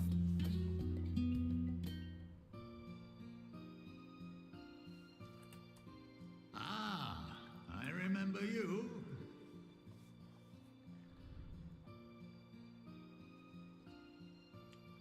I pray we have not caught you at an inopportune moment. We wanted to offer our thanks for your kind words in the forum.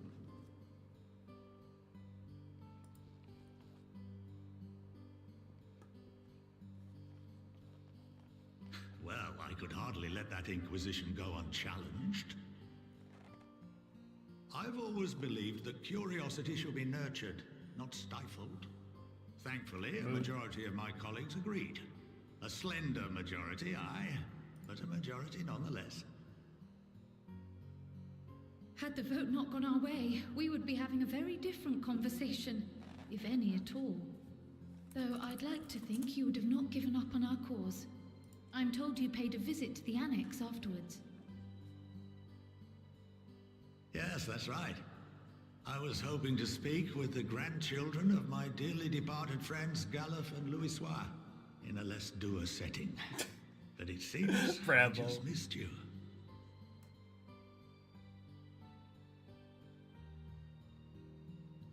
I still can't. I mean, those are pretty wide. You know. If only your grandsires could have seen the way you presented yourselves to the forum. Why, it fair brought a tear to my own eye. I love Montes Fane. You must have the patience of a saint, putting up with this lot and their antics. Never mind Montoya's prize student. I still can't believe how much... Luckily, I know a thing or two about managing unruly younglings. If you ever need advice, don't hesitate to ask. That's what he was. Conrad. He also did Conrad. I love that wink he does! Oh, I love him. He's just so like such like a wry, like... If I may, there is a rather more pressing matter we wish to discuss. What can you tell us of this duty that the Forum must fulfill? Nothing, I'm afraid.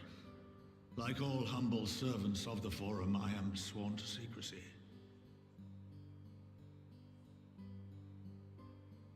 Or rather, I couldn't tell you if I tried. Our duty is of the gravest importance. Furthermore, if the particulars were made public, it would incite widespread panic.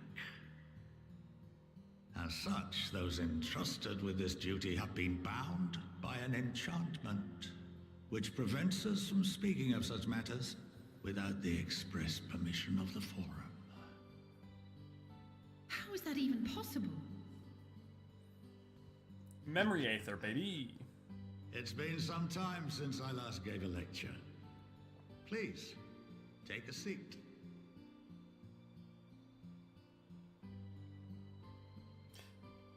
Yeah, I feel like anything's potentially up for grabs. I mean, hell, you can wear Omega's armor. Yeah, exactly, Udo, right? Saying everything you can without being specific.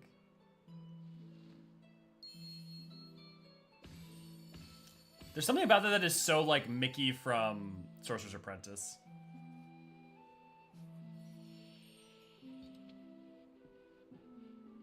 I'm actually going to slow down the text. We shall begin by reviewing the fundamentals of etherology. The ether, which imbues us with life, can be categorized into three forms. Incorporeal? Two are of the incorporeal sort, the soul and the memory. Can anyone tell me the third?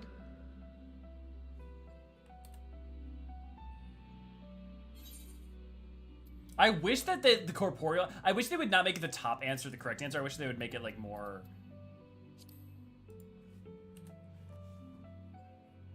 Corporeal Yes. aether? Very good. Magics, things This like is the that. form Bodies. with which the layman is most familiar. Consumed by even the simplest of daily activities, and replenished by the food and drink that sustain us, this form of ether is in constant flux. In contrast, the ether that comprises the soul is rarely subject to dramatic change. The same can be said for memory, as the two are intrinsically linked. Okay. Let's take a second to set that. There is corporeal aether and incorporeal aether. Corporeal aether would be things like bodies, food, crystals. Incorporeal aether, things like the soul, memories. Souls, memories, different things, but intrinsically linked. Memories affect soul, soul affects memory. Right? Very, very important.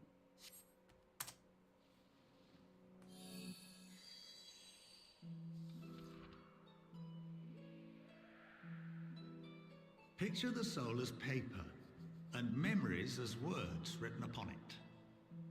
Welcome to the hype. Oh, Now, fuck, what's it called? what would happen if that paper was doused with ink?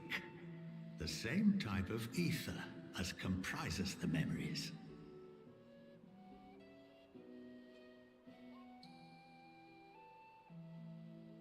You wouldn't be able to see the writing anymore. Hyperion?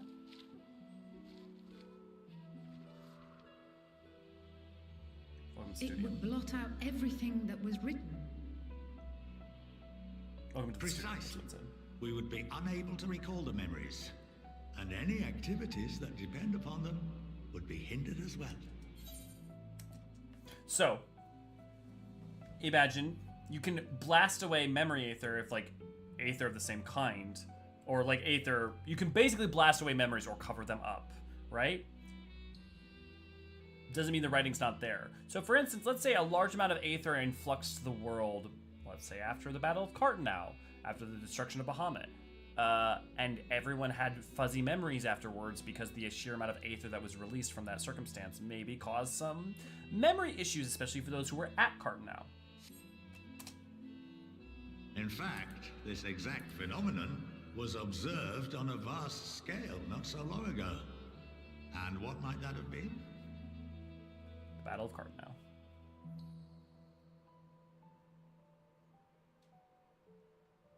The seventh umbral calamity.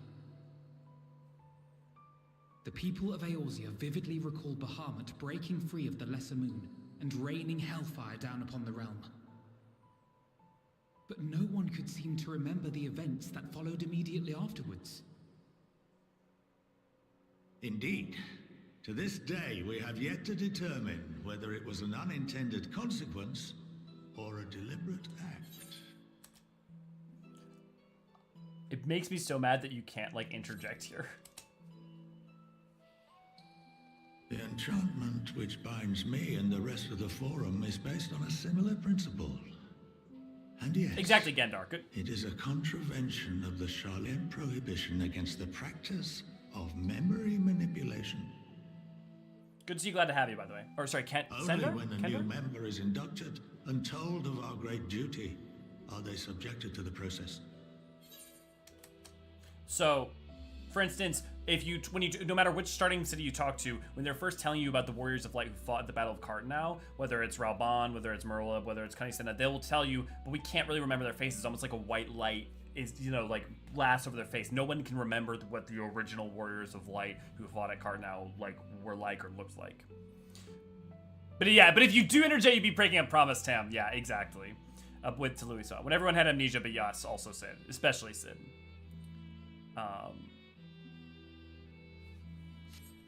Unnecessary evil.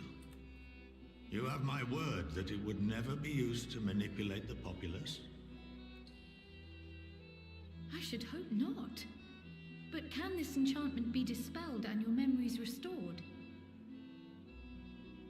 If 9/10 of our members give their approval, then the process may be reversed. Then, and only then, would we be able to speak freely to others of our sacred duty. Barring that, we must wait until we return to the ethereal sea.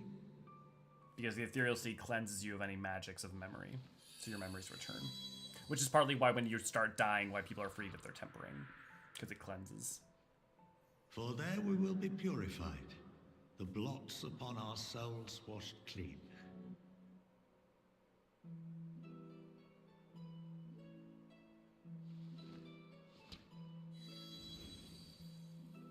So returning to the ethereal sea helps restore the memories of... And our memories drift apart and dissolve.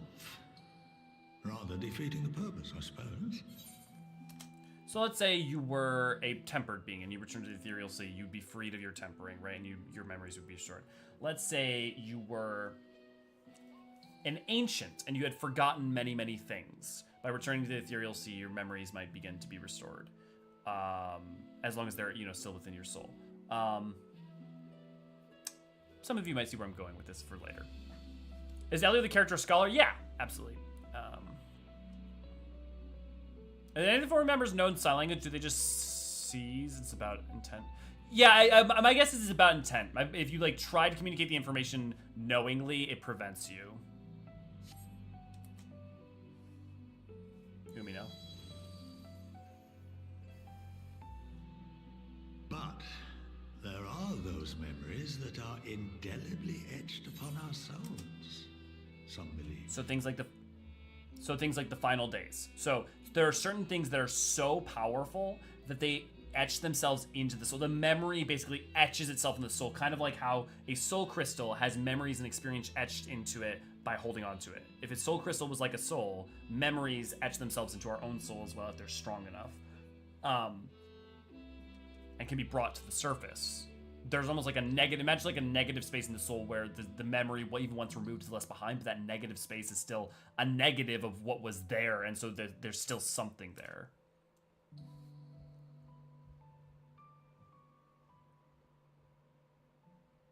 What happens? Yes, Matthew. Or they should. We are reduced to pure ether, coalesce with that of others, and create souls anew. Alternative schools of thought assert souls remain whole and return to the corporeal world, reborn. What if both were true? What if both were true? Both are possible Both outcomes. theories have their proponents. Personally, I consider each equally probable. Even by this point, we know for a fact both are possible outcomes. Well, I think that's enough education for today. Now that I've given you some food for thought, or rather, an entire banquet.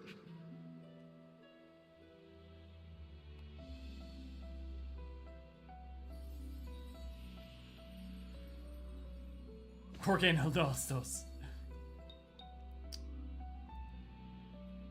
So,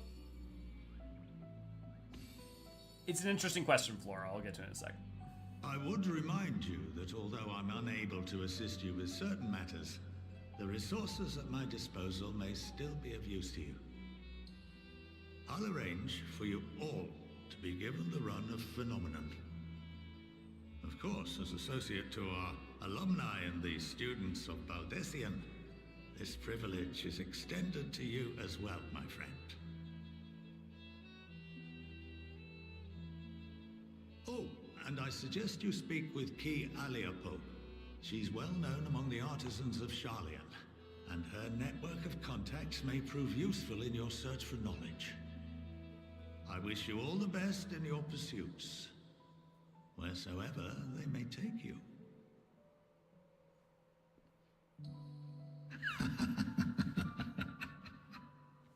That's not ominous. So the thing about Tenzin is that, look, I and many others think that he is probably a prior incarnation of the Warrior of Light's soul.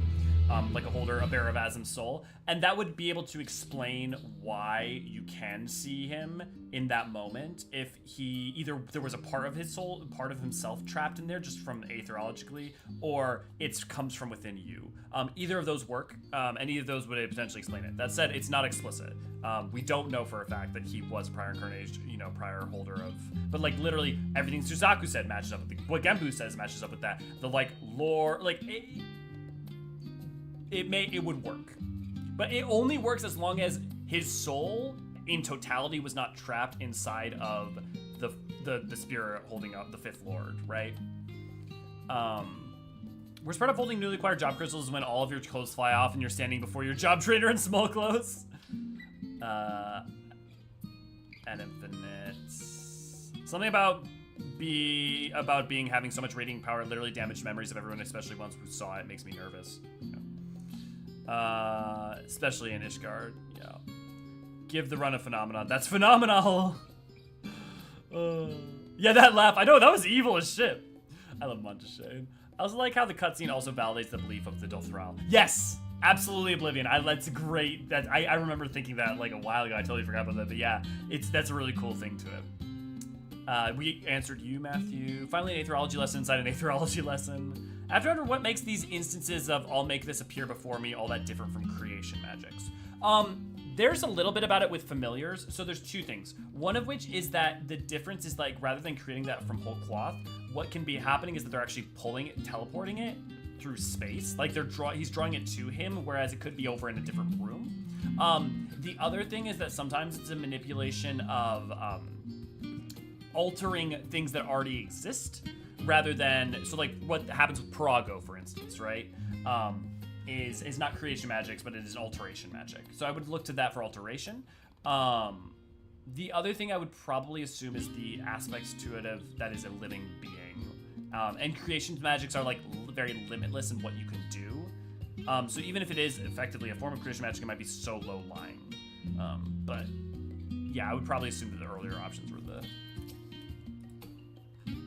some of my earliest memories of Scholar Monteshane, actually. He was a close friend of our grandfather. He would come for tea and amaze us with his tricks, much like his demonstration with the paper and ink. He's a huge part of why I wanted to enter the studium in the first place. While Scholar Monteshane is best known for his role as the head of the studium, he is said to be one of the finest mages Charlian has ever produced. Having seen for myself the ease with which he weaves extraordinarily complex and powerful magics, I have no reason to doubt the claim. So they're even noting that the fact that he's like making that seem easy is surprising, seeing as like what he's doing is actually pretty impressive. Also, creation magic is a precise art and needs incredible focus and intimate knowledge of the subject in question you're making. Yeah, but I mean, like that, none of that would disagree with what Monteshane just did, right? So, but fair point, AC.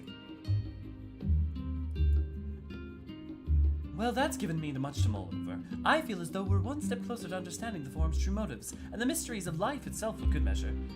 It's funny, I came here with the intent of expressing my gratitude, only to leave more indebted than before. I have a feeling his friendship and support will be a great boon to us in the days to come. And on that note, let's head back to the annex. Perhaps on the way you could better acquaint yourself with Key Alapod, as the scholar suggested, while I share our findings with Raha. I do love it. So, like, think about the structure, right? So far, we've got, like, a little bit slow start, but it's like the, first two maps. It's like the first section of, like, map stuff, then the Tower of Zot, major stuff, then a little bit of a break. Hey, here's Key Alapod if you wanted to go do that side content. Here's, like introducing side content, but also here's the way forward. I think Endwalker has so much more to do that I feel like it's the same pacing as Shadowbringers, but it's kind of a little bit, like, more, each section's more expansive because it, like, they're hefty, even more hefty. But I really like Endwalker's pacing.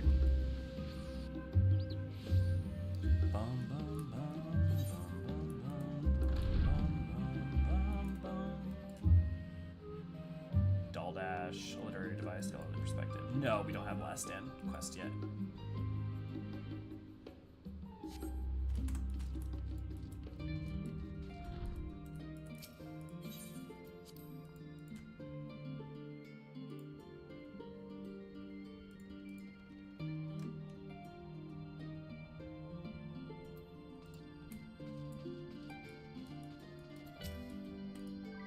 Oh, crap, I forgot. I meant to talk to people.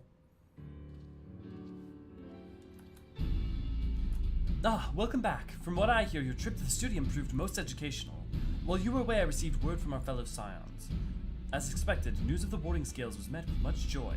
Preparations are now underway to bring the leadership of the Grand Company of Eorzean, the Eastern Alliance, together to determine a way forward. Our friends have asked that we bring the scales in our possession to Limsa. So the time has come for us to go to the offensive. It's too early to say for certain, but that does seem to be the way of the winds are blowing. I, for one, can think of no reason to oppose such a plan, but let's see what awaits us in Filbrand. Let's start by getting the scales out of storage. Give me a hand, would you, Asinian?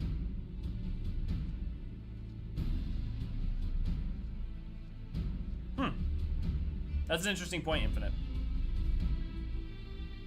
Although I can imagine an ancient doing that because, actually, no, I know ancients do that for a fact. Because there's a difference between just, like, having Aether, like, the experience of consuming. Actually, you say that's a weird use. You can make all the food you wanted and never really get fat. And you could eat whatever you want.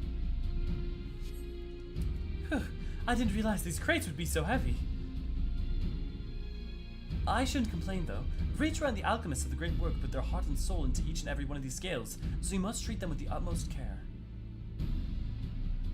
Are you not coming with us?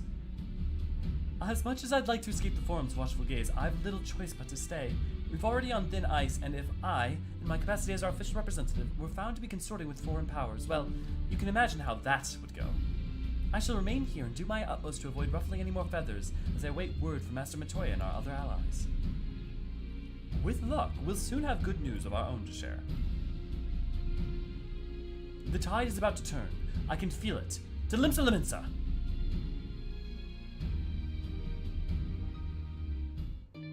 Presumably, Tam. Yeah, the loss of Aether in the action. I don't know. You have to assume at least some would be lost, right? But it's hard to say because, like, as much as aetherology does mimic thermodynamics in certain ways, it's not a perfect one-to-one.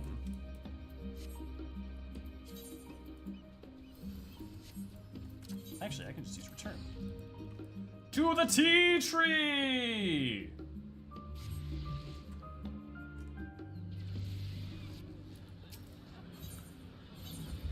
Actually, it's probably the easiest way to go to Bulwark Hall, yeah.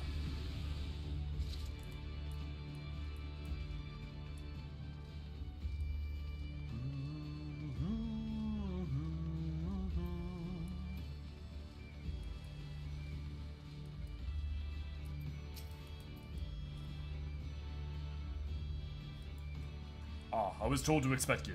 As you may or may not be aware, the Admiral is at present entertaining the elder steeds here in the Sultana. 3 of the most powerful women in the world in one room. Do you need a moment to prepare, or shall I show you to them? I love that the 3 starting cities in 14 all have, like, women leaders.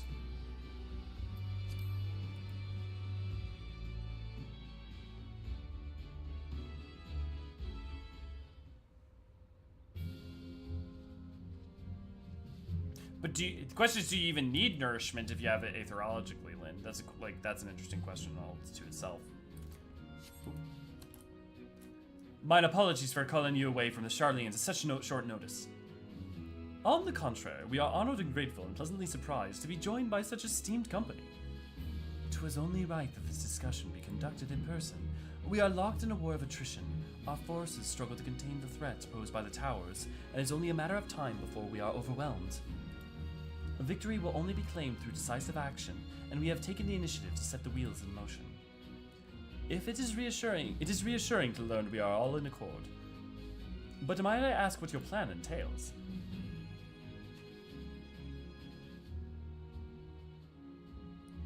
It hinges entirely on the warding scales and our ability to utilize their potential to the fullest. During your times in Charlian, the allied nations have been engaged on separate fronts with no end in sight. To make matters worse, a surge in abductions of kobolds, Sahagin, Ixil, and Ananta have given rise to increasing numbers of primals as well. But in your triumph in Razatan has given us a cause to hope once more. The time has come to free ourselves of this menace, and it is you, the Scions of the Seventh Dawn, who have shown us the way. While the bulk of our forces will continue to hold the Sharathroy at bay, we will dispatch our finest to strike at the enemy's heart, Garlemald. These brave few will be the Elsabardian contingent. To think such progress has been made in so short a span. Its objectives are twofold. The first is to provide aid to the people of Garlemald. As previously reported, countless Imperial soldiers and civilians have been tempered, robbed of their free will. They'll serve the Telophoroi's every whim without question. They too are victims. It is our duty to deliver them from their suffering, not for strategic or political gain, but because it is the right thing to do. I simply do not ask that we set aside the decades of conflict and conquest, that we simply choose to forgive and forget. I ask only that in choosing to remember, we do not also forsake our compassion and morality, for without that, there can be no reconciliation, only death without end. Aye, on all that we can agree. Our second objective is a colossal tower that Thancred and Eorzean observed in the capital. Though its purpose remains unclear, there's reason to believe the smaller spires are merely a precursor of what is to come. Until the tower as such was toppled, we failed to make any headway. Though the same could be said of the Telophoroi, they're certainly in no rush to press further into our lands. I'd wager the spire's primary purpose is to divide and keep us occupied, while they work towards our annihilation. This would appear to be substantiated by Yashtola's analysis of the tower, influence on the ethereal currents. Based on her observations inside the Tower of Zot, the spires siphon aether from the land, consuming it to maintain their form.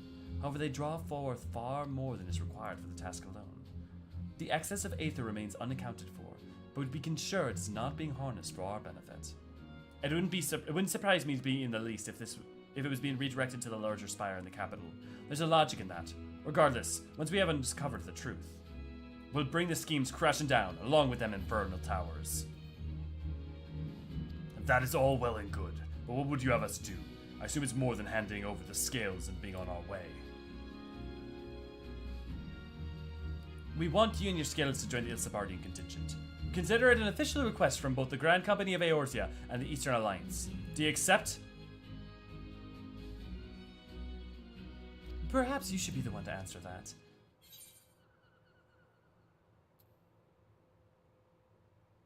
For honor and glory, for the people of Garlemald, for revenge against the Telophoroi.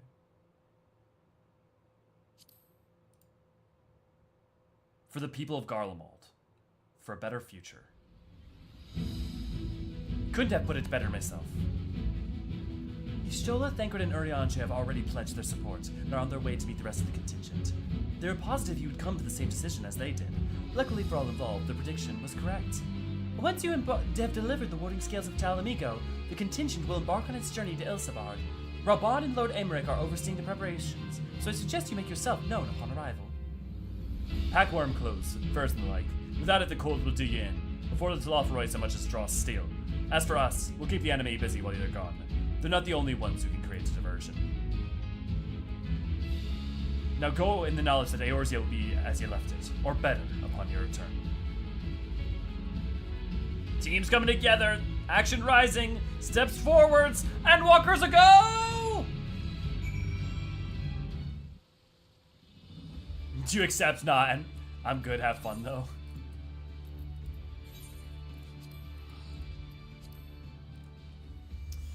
Upside down unicorn, yeah, on the Cunning Senate. Even if there's no loss of but as nourishment, you probably still need to find food, yeah. I found it very odd that any city in WoW run by a woman got destroyed. So question, does food in 14 only give aether? I think my using creation magics to make food, you get the other benefits of eating food at the cost of a little bit of aether. I mean, scurvy exists, so nutrients has to exist to some amount, but as long as you have aether, does that supplement nutrients? I don't know. That's hard. That's a good question. I would assume so. But can your body just convert aether into the proper nutrients? Can you just subsist on aether? Well, okay, the Scions, when we were in the first, were being subsisted on purely by aether, and they were okay. The problem was that their soul was disconnecting more and more from their bodies, not that the system of like feeding them with aether was failing. So that is sus, yeah. Man, can you say this necklace be tired when discussing something with both Nanamo and Admiral? Oh, because he's looking up and down. The most recent destruction seems to have been proposed by someone who is no longer with someone who's no longer due to the incident. At least that's what I heard. Add Aymeric and Pippin in that, and she's in need of a massage after every meeting. Do you accept? Yeah. For the people of Garlemald might cause smiles to suspiciously large amount of Garlean role players.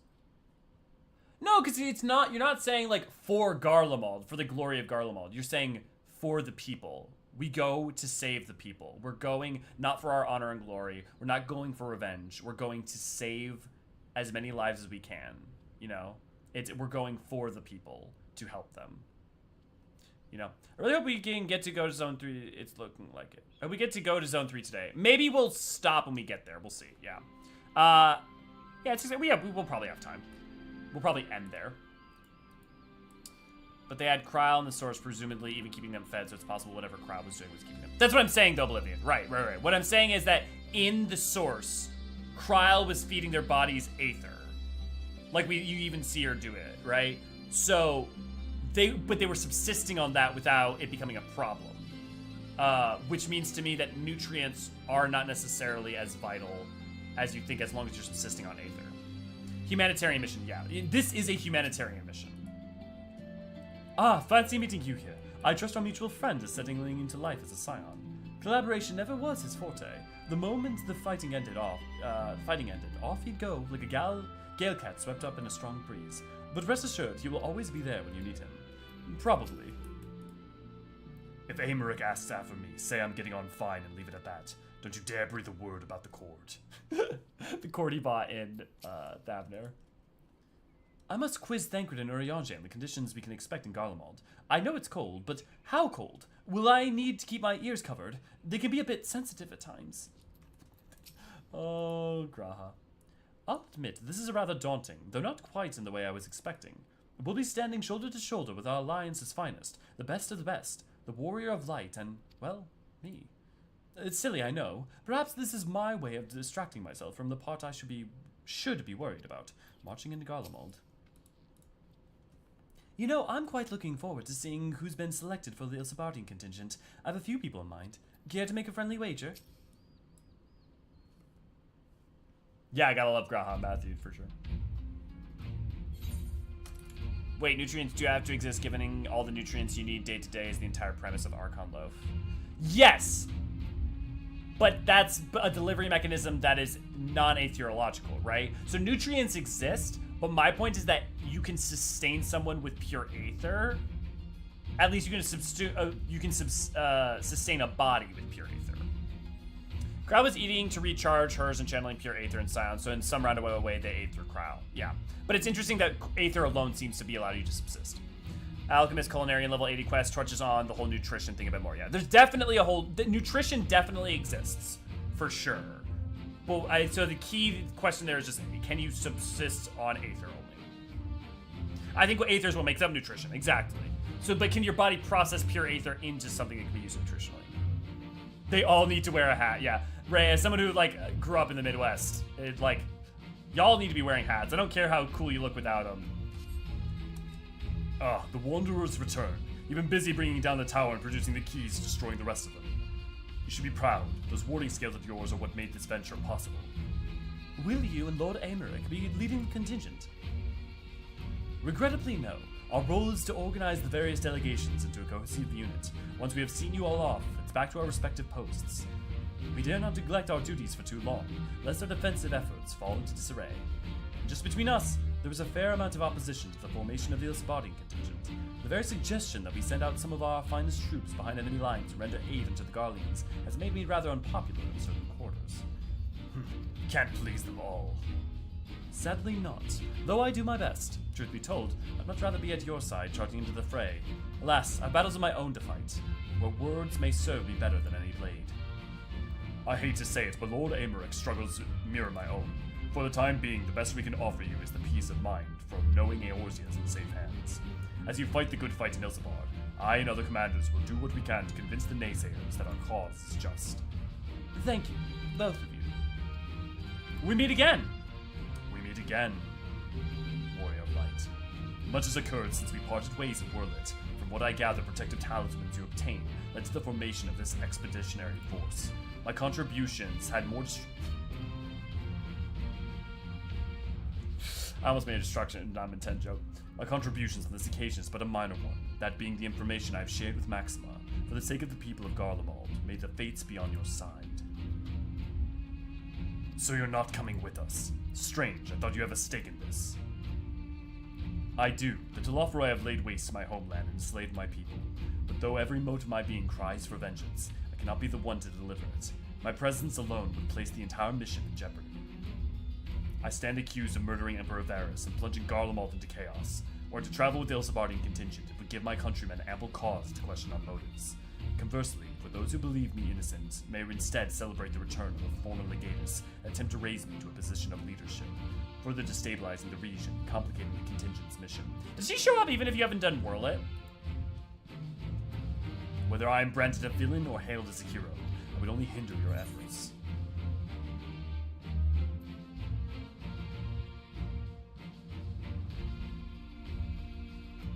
He does? Okay. Ooh, I understand. Whirl It is in your hands. We will deliver the people to safety. In your stead, I promise. For what it's worth, you have my gratitude. You and your countrymen have the strength and courage to deliver my countrymen, and I am certain of it. In light of Gaius' rather unique circumstances, I instead will assume the role of your guide. Though I may have defected for political reasons, my love for Garlemald endures. I would stop at nothing to protect her and her people. Well said. Might I ask that you escort our friends inside? You might even bump into an old acquaintance or two, and if I don't see you again ere you depart, may the Fury guide to protect all of you. Cameos time. Yep, he does. Wear a hat, you ain't a Vieira.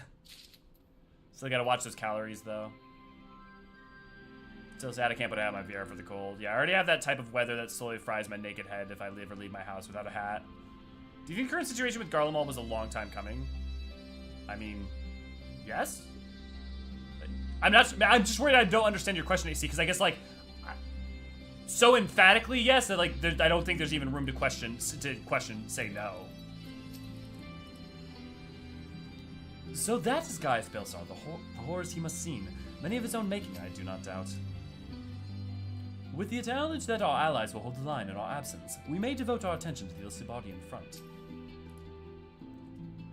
Like Gaius, I do stand accused of Varys' murder, though I'm rather less recognizable on sight. Still, it's something to bear in mind once we reach Garlemald. I neglected to mention earlier that we received a report from our troops that may be of interest to you. While engaged with a lunar primal, a great worm swooped down from the skies above and came to their aid. This worm, as described, was the spitting image of Tiamat. It would seem she too continues to wage war against the Telophoroi. Oh, interesting. Tiamat's been helping out. And she's still in Eorzea. Also, that would have been in Ishgard. So, okay, interesting. So in Dravania. Once we've seen the contingent on its way, I'll return to my duties here in Alamigo. As many of our most capable will be traveling with you to Garlemald. We who remain will have to fight that much harder to make up the difference. But let no man say I do not welcome the challenge. Aye, this old bull isn't ready to hang up his horns yet. I suppose it's easy for some people to forget there are civilians in Garlemald too, when the only Imperials they've ever known are soldiers. Regardless of how my countrymen receive you, the cold will not treat you kindly. Underestimate it at your peril. The cutscene coming up, Sender, or... I only did Whirl It recently, it always shows up. I think it just adds Whirl It in your hands variant. Yeah, okay, that makes sense. You know, as far as reasons why he's not involved go, that's one... Yeah, it's a really good reason. Like, that's really solid reasoning. I got really offended that Alphino got to go in Stormblood, but I didn't get invited. Yeah, the next... I love all the little cameos that come out. Okay, yeah, the next one, yeah. The Vac Empire wouldn't last, sure, but to be so utterly broken and fall to the extent it did, maybe they aren't saints, but how it happened was due to the Ascian machination. Yeah, but I mean...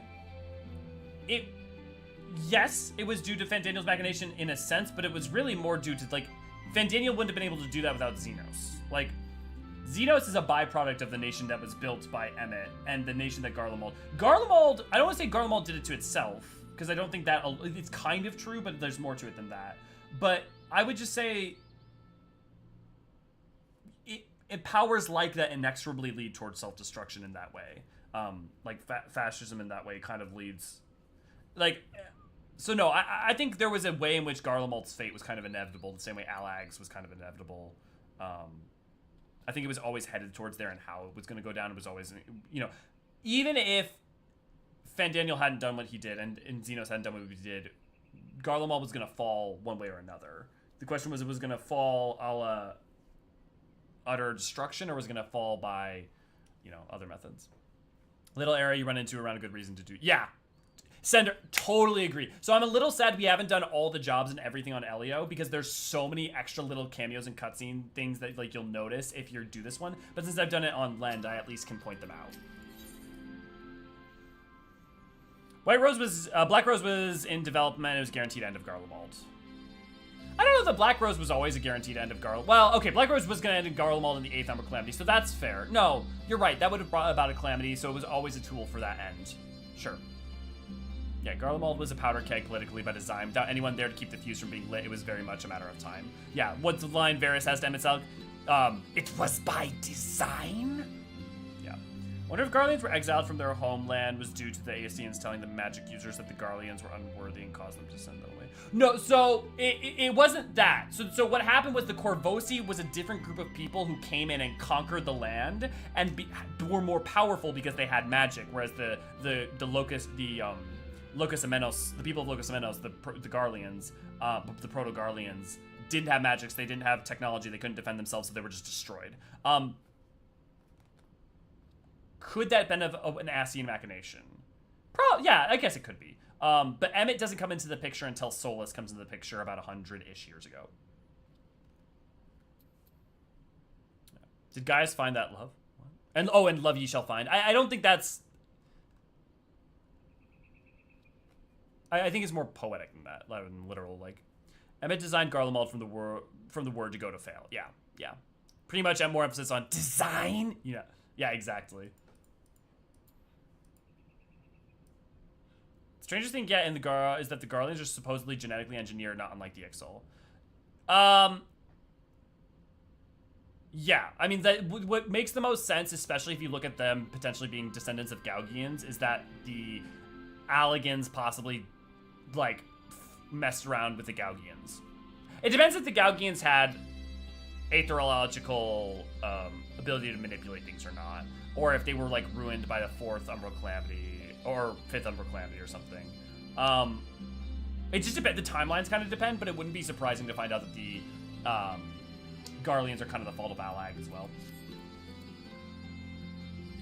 The other members of the Elspot contingent are gathered in the Royal Palace. I shall inform them of your arrival, so please make your way inside as soon as you are ready. There are suggestions of it based off of the Gaugian stuff and what's-his-face, not Owlus, but the other guy, during the Evilesian stuff, Lynn. Basically, there's suggestion that that's the possibility. It's not really hyper-explicit. It's not, like, a lot of explicit evidence for it. But there's a lot of implied... There's the stuff that's with that, the stuff with the Oaths of the Amenos. It's just my speculation based on the fact that they're not the 1st or the 13th. Yeah, and the fact that during the Sundering, that's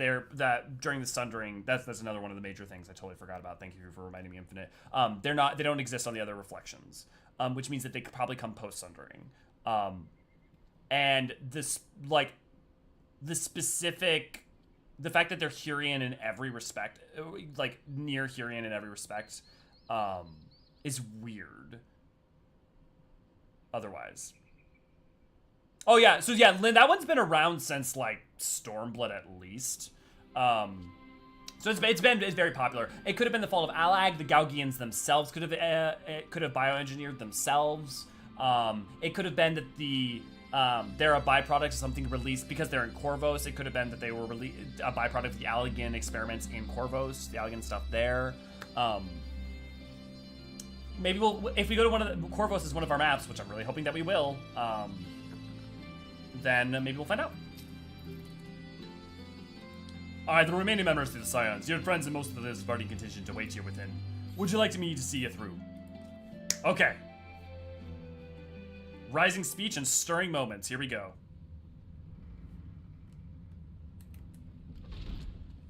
By the 12.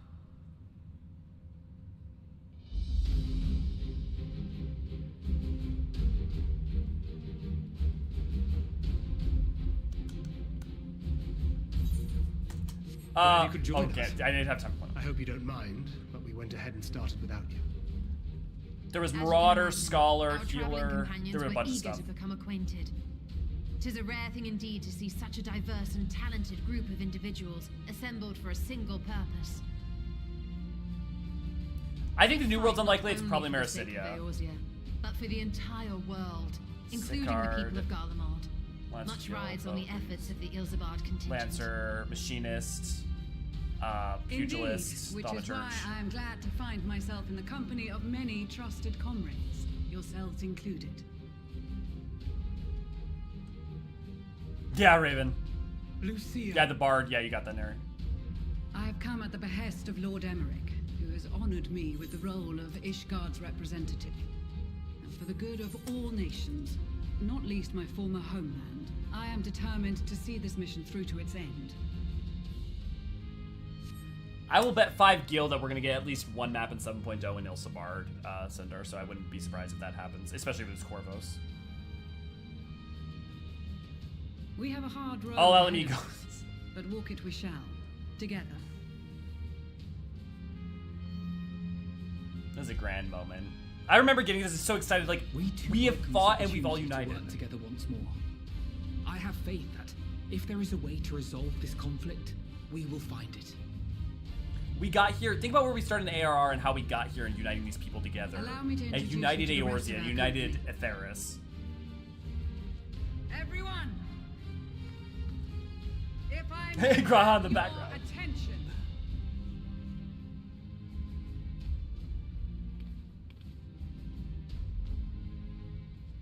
White Mage.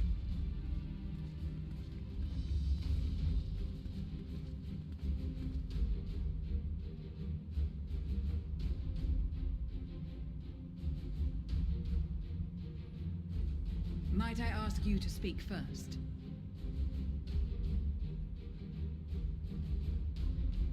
If I must, I am Arun Senna. Finally gave spokesman Arun a for the voice. Dynamis delegation. Here on behalf of my esteemed sister, the Elder Seedseer. We shall provide support and protection to those in need during our time in Garlemald. To that end, I am joined by healers selected by the Conjurers Guild, with the Order of the Twin Adder's Finest serving as our escort. That would have been awesome if they like. I wish they could have brought Sylvia along, but putting a child in war. Hey, Sicard. Wait, I know you. The name's Sicard, in case you've forgotten. Truth be told, Akazoka. I'd rather you had forgotten. It's the Cookie Monster! The asked Captain Hillfear to send his best, and for whatever reason, he picked me. Actually, no, that was a different guy. Damn it. I've been a laughing stock of the bloody executioners, and my reputation's taken enough of the keyhauling as it is. But more importantly, like any pirate worth his salt, I know when you're staring down a storm, you gotta trust in the commander of your ship. So if the Admiral wants us to go to Garlemald, not for plunder and glory, but a promise of peace in our time, then that's what we'll do. Oh my god, the guys in the background are idling. They're all just frozen. Since we all know how much the Empire loves its They're steel, statues? we thought we'd bring along a few smiths to make the most of it. Give them a pile of scrap and they'll cobble together anything you fancy. I can never unsee this, but all the people behind him are not they're not doing idle pose. They're all just like object files that are statues, because apparently I bet you the game can't handle that many people on screen.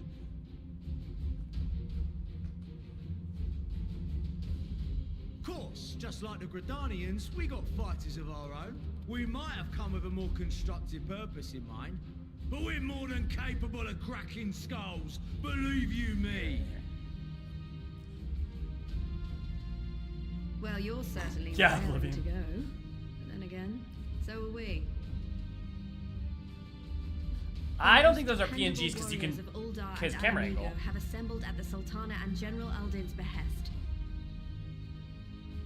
Maybe they are though. Maybe they're just like rotating them based on the If shot or Garlemald the has truly fallen, direction of shot. then the whole place is likely to be crawling with Telophoroi. We'll need plenty of troops to clear and hold a path for others to follow. That's where we come in. Naturally, Marshal Terrapin and I will be leading from the front.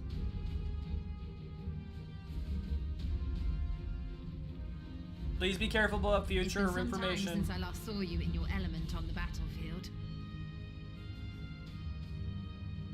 From what I've heard, you've become pretty fearsome yourself.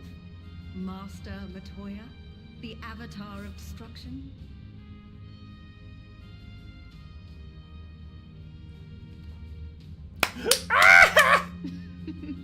The fucking holding up the cards. With comrades like these, I know we'll succeed, no matter what awaits us. And The then light's we might casting find on them. the I don't think they're intentions PNGs. I like think the they're wrong OBJ rest. files. Yeah. But until then, let's give it our all. You can see light glittering off that, which means that it can't be a PNG. It has to be an object. These aren't PNGs.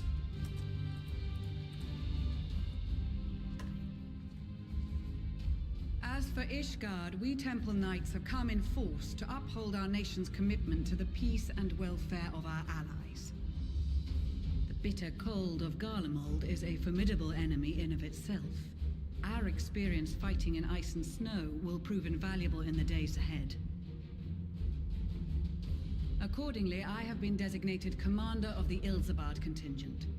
I will do all in my power to provide you with the leadership and guidance you require. The four high houses, House Hydaelyn foremost among them, have arranged for a host of machinists to join us on our mission. Hell Their yeah. knowledge of Imperial Magitech is sure to be a great boon. They will address any problems of a technical nature, together with the smiths of Limpsa Lomitsa. Say something to your son! Damn it. There is another awaiting introduction. Also, I do love that they address the smiths and Lord stuff too, like the Emanalain. crafters. Wait! Twinklefoot's Warrior of Light! Emanalain de Forton, at your service. Though, lest there be any misunderstanding, I should stress that I've not become a fearsome warrior while you were away. Rather, far from it, actually. My brother, in his infinite wisdom, decided this would be an excellent chance to make something of myself. Oh, and fight for world peace and all that. But, should the opportunity arise for a spot of ballroom dancing, I will be your twinkle-toed gentleman of light. Glorious. No notes.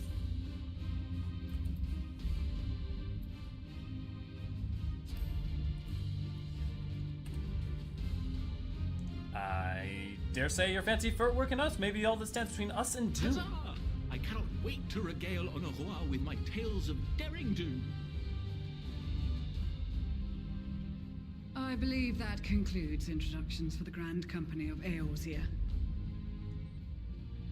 Our allies from the Eastern Alliance were due to arrive some time ago, but it would appear they have been delayed. Would that be the shinobi of Doma? Actually, they've been tasked with relaying messages back and forth between the various Eastern nations. According to Lord Hydaelyn, I would like... an equally capable company of warriors has been sent in their stead. I would like to go on record as saying there's a deep difference between we only get through this together. We only get through this together is very different than my friends or my power, and also using that as a cliche. I also point out that this actually expansion is not about killing God. Actually, it's specifically not about it. Out of my way, you preening fool! Your girl's here, guys.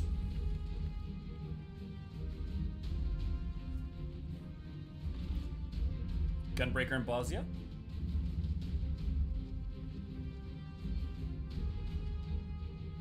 Oh, Forgive Lente's us here. for coming late.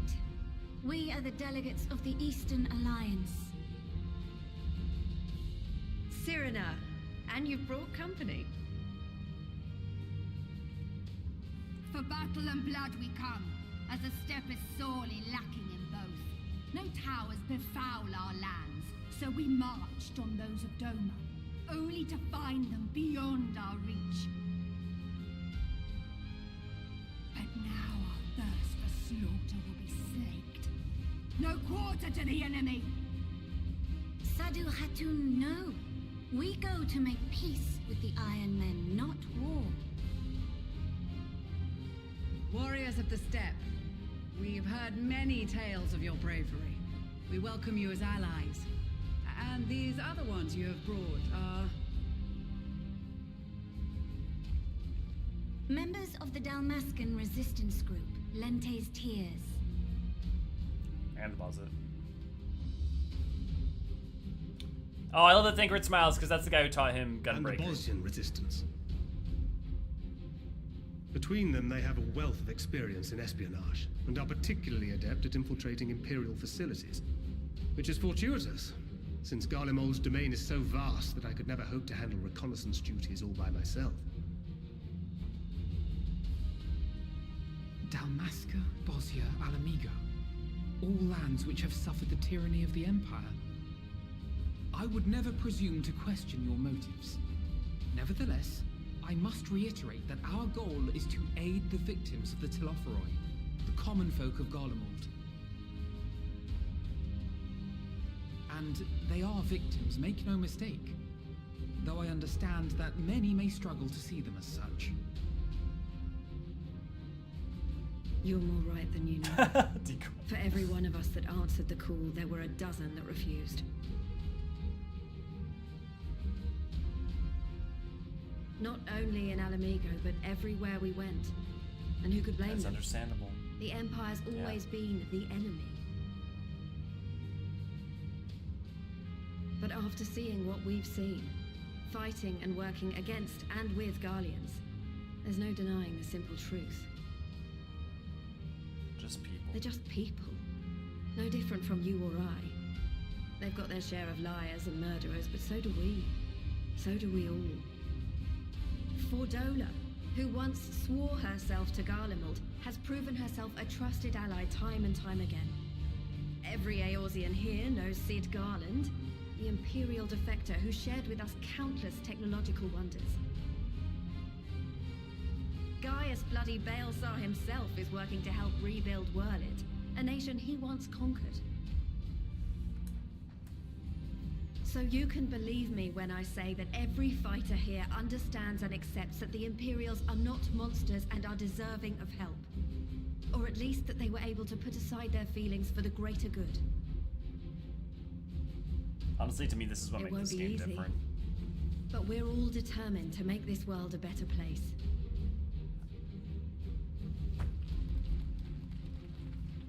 A recognition of the challenge, a recognition of not everyone being able to abide by it. Clearly unwarranted. I agree with everything you said wholeheartedly.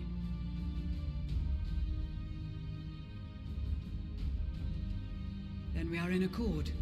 Now, let us review our strategy. To reach the Garlean capital in northern Ilsabard, we must cross the central mountain range. Fortunately, Garland Ironworks can provide aerial transport, sparing us this most treacherous part of our journey. However, attempting to fly any closer to Garlemald would attract the attention of the Telophoroi. As they appear to have seized control of the majority of the Imperial military, we must assume that includes its fleet.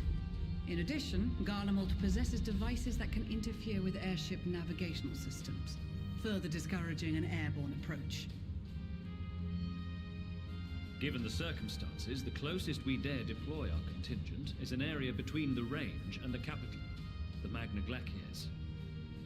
From there, we must travel the rest of the way on foot. We will also need to bring the airships with us to ensure we can withdraw with haste. Although much of the terrain will be blanketed in snow, we should be able to make use of local roads and shipping facilities. The vast ice field will afford us an unobstructed view of the surrounding area. On the other hand, it will also allow others to easily spot us. So, it is imperative that we only make camp in positions where we can easily defend ourselves. And the airships, which must be kept safe at all costs. It's so wild to me how much effort's being put into like the logistics, the complication, like this is why I like 14 is like it deals with certain realities rather than just being like, and we go, everyone's here, cool, we're the winners, let's go to it, you know? Every possibility, so we must be prepared to think on our feet. We will be tested, sorely tested, I expect. But but for our homes and for our people, and a people not our own but in need, we will succeed. Spare no effort in your preparations. Once we depart, there is no turning back.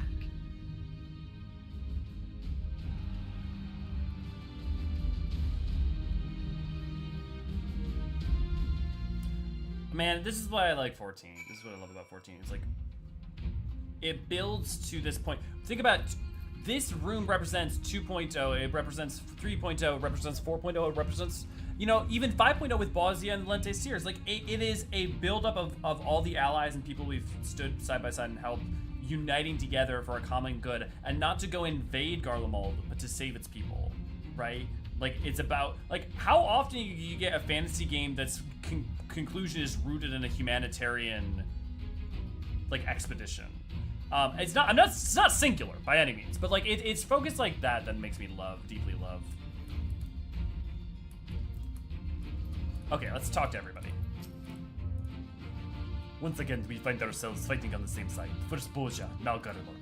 It may seem strange I agreed the Imperials after waging war against them for so long, but here I am. It's time we put the past behind us. I am glad to see you. Well, Elio, grandmother was worried for you. The night I agreed to come hither and join the contingent, the gods sent her a strange dream. 2 suns, one burning red, the other frozen black. Closer they circled, closer and closer, and as they danced, the world fell to ruin. In binding chaos, she spied blackened silhouettes and knew at once that one was yours. 2 suns, the burning red. I wonder if that's the sun of, that's the moon. And the other's the frozen black. I wonder if that's the Yet we knew not how to interpret this dream, save as a sign that great danger awaits. Whatever lies ahead, I will walk with you, traveler. I care not for the Iron Men or their troubles. It is their destiny for the weak to die in ignominy.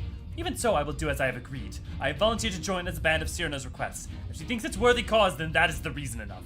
Though we hail from different tribes, our bond has grown strong of late. She is but much better company on the hunt than any of the steppes oafish men could dream to be. With the Mole, champion for the Dom, and the Dothral having sent so many here, I have thought to defend the steppe in their absence, and I would have done so were it not for my stepbrothers. They urged me to grant our allies the sun's might, and his radiance may deliver them unto victory. Though I must tolerate the presence of this feral Dothral dog as first amongst my brothers, could do no less than accept this challenge. My deeds will become the stuff of legends. Sounds like he's describing you and Xenos. Yeah? That also is another way to interpret it for sure, Flora. Berlin airlift vibes. I can see it, Des.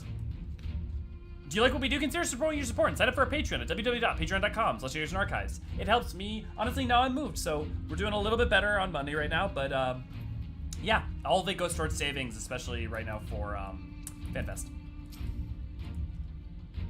I'm here to represent the Marauders Guild, and it's my job to keep the Smiths out the Hammers' way. Mind you, with them hammers of theirs, they can put up a fight or fight themselves with a bit of luck. This'll be over and done with before you know it. Mayhaps when this is all over, you could pay the ex-master a visit. He still tells all the new recruits about the time you killed Kuchita and avenged that boy's parents. Heh, I remember it like it was yesterday. With so many people from so many places, I'd rather add my element. Regardless, I'm a Seedseer, and I will endeavor to acquit myself accordingly. Oh! We've got a lot of stuff. We may have to actually call it here, because it's already time, and there's going to be like multiple things in a row after this, isn't there? Often has Father told me of the struggles faced by Alamigo in the days of the occupation. I too have crossed swords with the Empire on many occasions.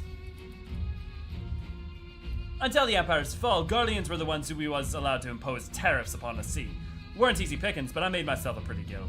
Since then they've been so generous to me and mine, perhaps it's time I returned the favor and gave a little something back. It seems so long ago we were sailing across the Ruby Sea and charging about the Azim Steppe with Cyrana and the others. I'd say we're overdue for another adventure. Brings back memories to see so many familiar faces. We've been through so much together.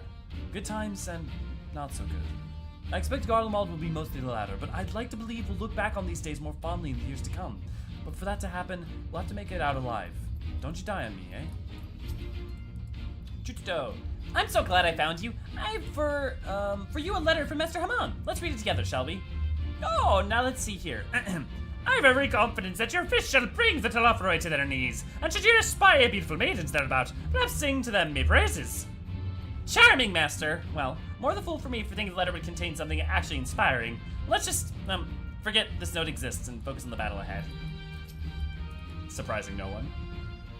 I've led the troops into battle many times, but never a unit with such diverse range of talents. While I've been briefed on their capabilities, I expect you to provide additional insights into their strengths and weaknesses. I'd appreciate any advice you have. I cast my lot with the Populares to bridge the divide between Garlemald and her territories, that all may be united in common cause. But we were disparaged as a radical element, dissenters looking to destabilize the Empire from within. Many friends and even my parents perished in unfortunate accidents. I too would surely have met the same fate had I not defected. Nevertheless, I still dream of equality and peace for us all. As the world itself stands on the brink of collapse, I hold on to the hope that one day the dream will become a reality. Ah, well, if I'd known what a social gathering this would have turned out to be, I'd have dressed for the occasion. Still, it seemed to be a perfect opportunity to mingle with other guests. Would I be correct in assuming those ladies over yonder are Stirna and Sadu of the Steppe? Perhaps I should introduce myself, though I don't much like the look of the fellow with the enormous axe. Alberic! I trust Justinian is proving himself a useful addition to your band. Though I am here today in my capacity as a temple knight, I too look forward to seeing the other former Azure Dagrun in action once more. You don't have anything to say about more about your son? Oh, I can't talk. Can I talk to Savanovic because I haven't done Machinist? But I haven't done White Mage. Well, I haven't done Scholar, so I must not be able to talk to Alcazolka. I haven't done Bard. It's weird they can talk to Erud Senna, though. Ah, that makes me sad. I've close ties with the scouts of the Eastern Alliance and the various resistance groups and they're an absolute joy to work with. Blessed are we to have made countless steadfast allies on our journey, of course. Indeed, we are joined today by many new acquaintances who in time shall become to call comrades, and mayhap friends. I was half expecting to meet the man who taught me red magic amongst our numbers, but he's nowhere to be seen. She's talking about Jrun Tien. He's in Alamigo right now. You see him later on. I suppose he had his share of unpleasant experiences with the Empire, but so have we all. Perhaps there's some other reason. We've been part of a joint military operations like this before, and with far greater numbers. But for some reason, this feels very different to our previous experiences. Despite having shared little more than introductions, there's already a palpable sense of camaraderie. This is extraordinary! To be in such company, the finest our allies have to offer. With comrades such as these, we are bound to succeed, I'm certain of it. I did not expect to see the other former Azure Dragoon here of all places. As he well knows, I am not one for verbose greetings. We shall instead let our lances do the talking once we are on the battlefield. Then we'll see if the other has been diligent in his training. Fair enough. Isn't Jrun a refined Dante? What? I have no idea what you mean by that. He's in Alamigo right now, but so are you. Yes, but he's like out wandering Alamigo. You see him later talking to someone. Isn't it the dancer trainer? Maybe he's going on a date. Yeah. Xenos and Fandaniel. Yeah. Could be Xenos and Fandaniel, the fire son and the dead son. Oh my god, Sadu and Syrian are hunt mates. They were hunt mates. At least they are the ones that marry horses. Okay.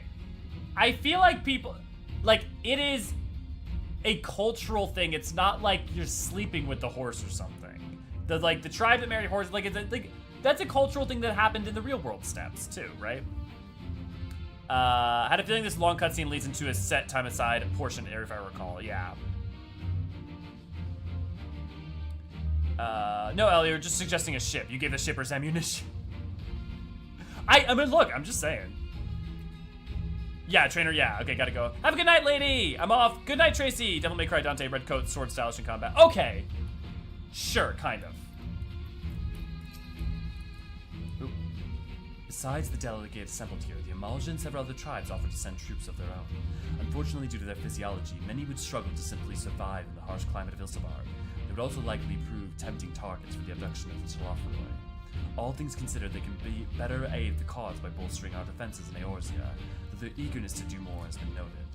We shall have to suffice. Ere we embark, we must distribute the warding scales to our comrades. Care to do the honors?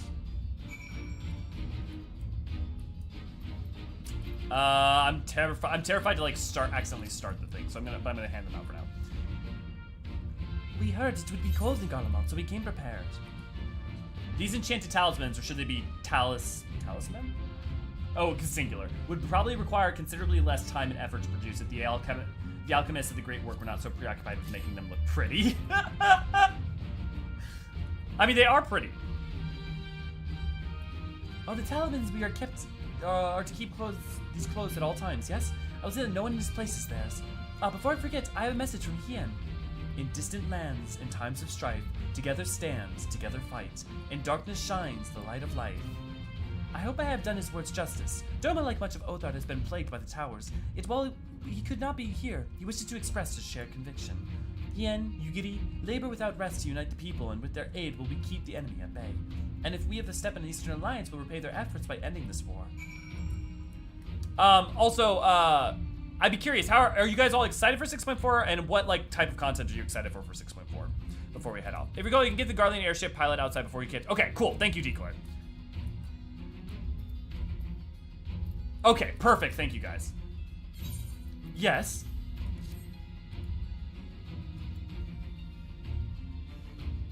So these are the famed boarding scales. Enough for me and my men, I see.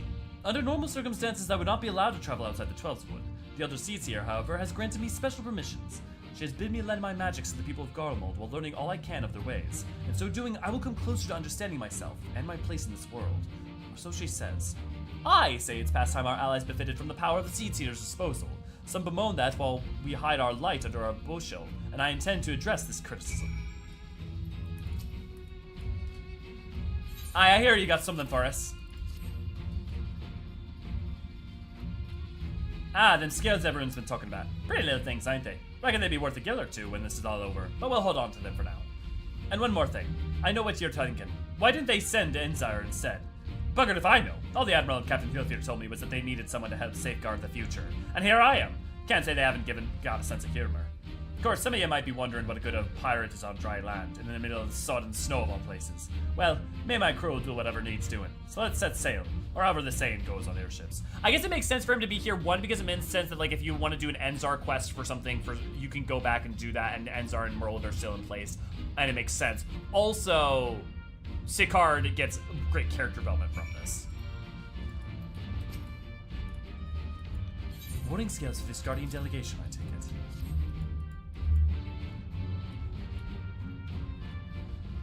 Many thanks. These talismans may prove to be the deciding factor in the battle to come. I find myself conflicted about this foray into Garlemald, sent by the Empire to infiltrate Ishgard, only to throw in my lot with those whose secrets I was supposed to be stealing. And now I lead a mission to save the countrymen I betrayed. But that is doubtless why I was chosen by Lord Aemeric. He would have me pay my extensive knowledge and former ties to good use. I will not disappoint him. For the future of Ishgard, Garlemald, and the world at large, I will lead us to victory. That set of warding skills I spy, not that I would know what they look like.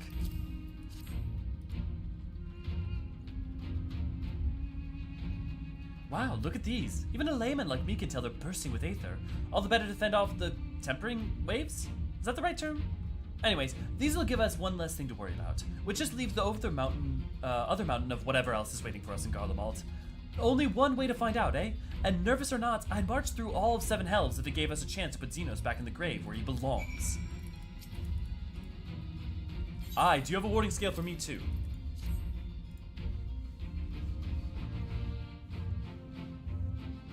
Thank you for this, and for going to such incredible lengths for the sake of my people. Though I have little to offer in return, I would impart some advice, if I may. You have been told by many to wear the cold of Ilsabard, and I cannot stress enough that this is no token warning. I will distribute specially made warming tinctures, courtesy of the Alchemist Guild, but understand that they are no substitute for proper protection. I leave the provisioning of said protection to your discretion. Now, let us proceed to the Alamican quarter.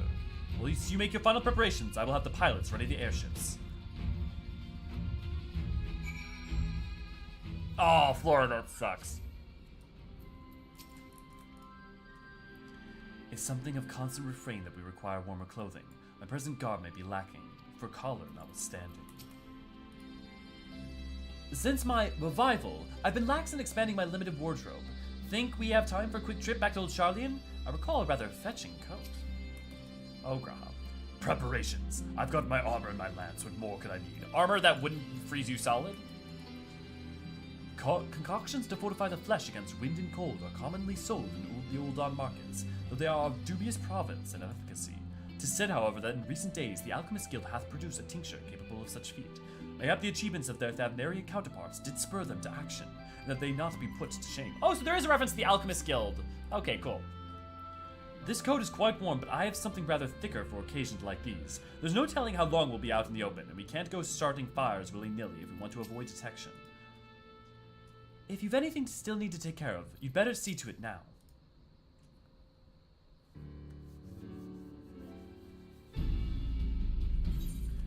Oop. This is our last chance to make ready before we set forth. You needn't worry about Eorzean and I. We still have what we wore in Garlemald before. Istinian claims to be quite warm and toasty beneath his armor, and since he spent a fair bit of time up north recently as well, I have no reason to doubt his words. Most of the others will be borrowing Grand Company stock. The rest of you could do likewise. I suppose, provided you're not overly concerned with style. Not to put too fine a point on it, but I would soon be seen dead in one of those ridiculous overcoats. If only I had time to find something to my liking. Hark! Is that the cry of silence in need of a tailor, I hear? I'm gonna go to Tatar? Yeah. Yeah.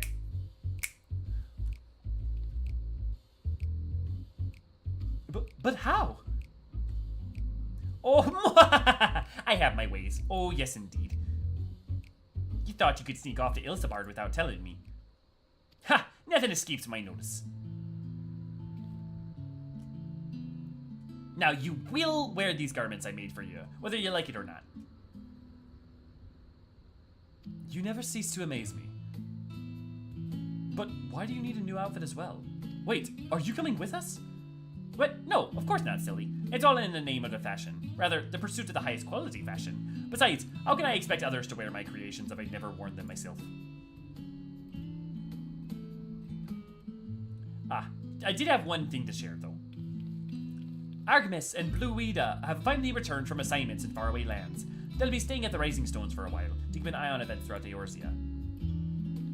Since they'll be running things back at headquarters, I was wondering if I couldn't lend a hand at Charlie. Oh, why not? You can keep Crowd company the Valdesian Annex. Yes, we'd love to have you there, and I heard Artemis and Bluida did a fine job carrying out in our stead while we were lying comatose. With them in charge of the Rising Stones, we've nothing to worry about. My thoughts exactly. Also, while I'm confident you won't go collapsing again, because a certain someone who shall remain nameless isn't in a position to transport your souls to another world, if anything similarly disastrous were to happen, I will be positioned to do something about it. Anyway, I've got a few things to take care of then. I'll make my way to Charlian. I really do hope that these new clothes are enough to keep you warm in Garlemald. If not much, but it's the only thing I can do for you, other than pray for your safe return, which I will, every day. Let's not keep the contingent waiting any longer. Here you are, your winter woolies, handcrafted by yours truly.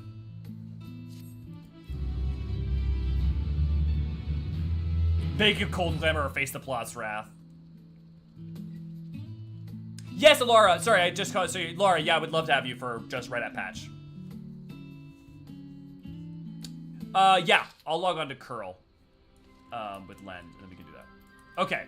We're gonna call it there. I'm gonna go back to the tea tree. So yeah, if anyone wants to join me tomorrow for doing dungeons or any of the content or the trial, I'm gonna be up at patch if anyone wants to join me. I would love to have a full stack of you guys if people are interested. And maybe I'll put out a ping or something. I'll definitely put out a ping when we're going live. Look at you guys. Oh, that's Cat. Here, let me send in a friend request. Okay, let's wrap things up. People are excited for 6.4, excited for 6.4, really excited for all of it. Yes, answers finally. MSQ most evolved, then raid, yeah. Honestly, I'm looking forward to MSQ mostly. All of 6.4, I literally just finished 6.1. Exciting, Matthew. Are you plowing through the rest? I'm excited. The last patch has always been more fun since I joined FC, but I'm most excited for the MSQ. Good, Raven. Grand Endeavor with certain Garlean. Yeah, it's gonna be interesting. Let's see entire 6. Even for PvP series mount because I like transforming mounts. Totally. Hey, Oblivion. Some nerd, it's a potion that warms you up. My worry, like, you mean whiskey. I mean, that makes you feel warm. It doesn't warm you up. In fact, it dilates you and makes you lose heat faster.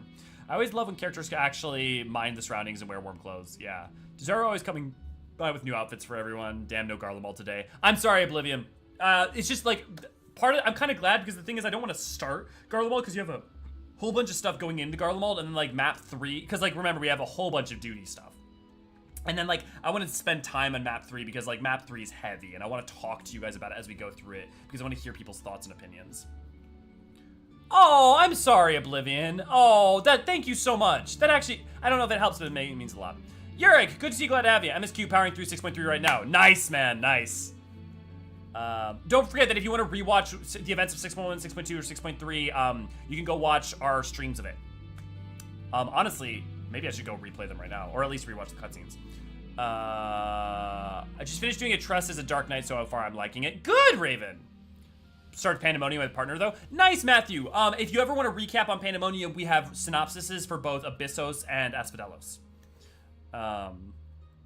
Work has to be stuck until 6 p.m. Oh, that's rough, Ray. I haven't dressed up. Yeah. I'll be there tomorrow, provided work obligations don't take over. Sounds good, Oblivion. I love you dearly, but this coat looks... It's definitely a look. I never said my word if I was smart. Remember in Heavensward and Hildebrand quest, cold doesn't affect Manderville men. Okay. Any final questions? Any final thoughts? I'm hoping to have more of the backdrop going. Reminder, so tomorrow I'm going to be doing 6.0 MSQ, so we won't be doing normal, or 6.4 MSQ. I'll be streaming that at launch of Pratch. Wednesday, Ray has awesome videos coming out. She's got a lot of stuff that I'm really excited for the Eorzean, for Final Fantasy XIV Archived, which is our other channel where we're like putting archived footage. On Thursday, me and Aniri will be streaming FF4, and also I will be playing Final Fantasy with, I will be talking Final Fantasy and World of Warcraft with Chris from Work to Game. Friday, I don't have anything currently. I might be still moving in stuff, so we'll see about that. And then Saturday, we'll be back to the music streams. We're gonna finish up A Realm Reborn's music, and then the next week, final week, we're gonna do 6.0. And then yeah, and then I may take a little bit off from some of the Saturday stream or something, because what I want to do is I want to build up some footage, because I want to play Final Fantasy 16 when it comes out, and I want to like stream doing that with you guys and potentially even make some content for it. But that means I need to like set aside time for doing that. In the meantime, I want to like get ahead now that I'm like moving into this stuff and getting things set up. I want to get way ahead on my video production schedule, because I've been just behind on that for forever, just from moving and personal struggles and any number of things. And I want to be putting out videos that I'm like really happy with and that are more bangers. And I'd also like to put out more videos that are, easily put out videos that are like shorter things, like dungeon videos and stuff. Although it's hard because YouTube wants you to put out bangers all the time. It doesn't want you to put out smaller videos that do worse because of how it suggests things and click-through rate, but what are you gonna do? Infinity starting stream tomorrow as soon as servers are live. Yes, thank you, V. Rydia, wait, you're playing FF4? How did I miss that? Yeah, so Rydia, every Thursday, me and Naniri are playing FF4 in the morning. We are currently about 1/3 to halfway in. What time 6.4 release?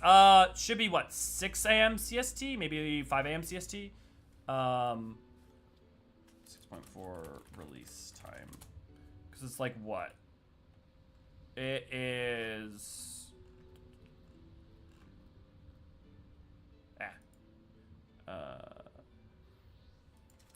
Lodestone. It is... come on. That's patch notes. I don't want patch notes. I want... All world maintenance, May 22nd. The maintenance is until 3 a.m. PDT. So that would be, I think, 6 p.m. my time. Because I'm now technically EST.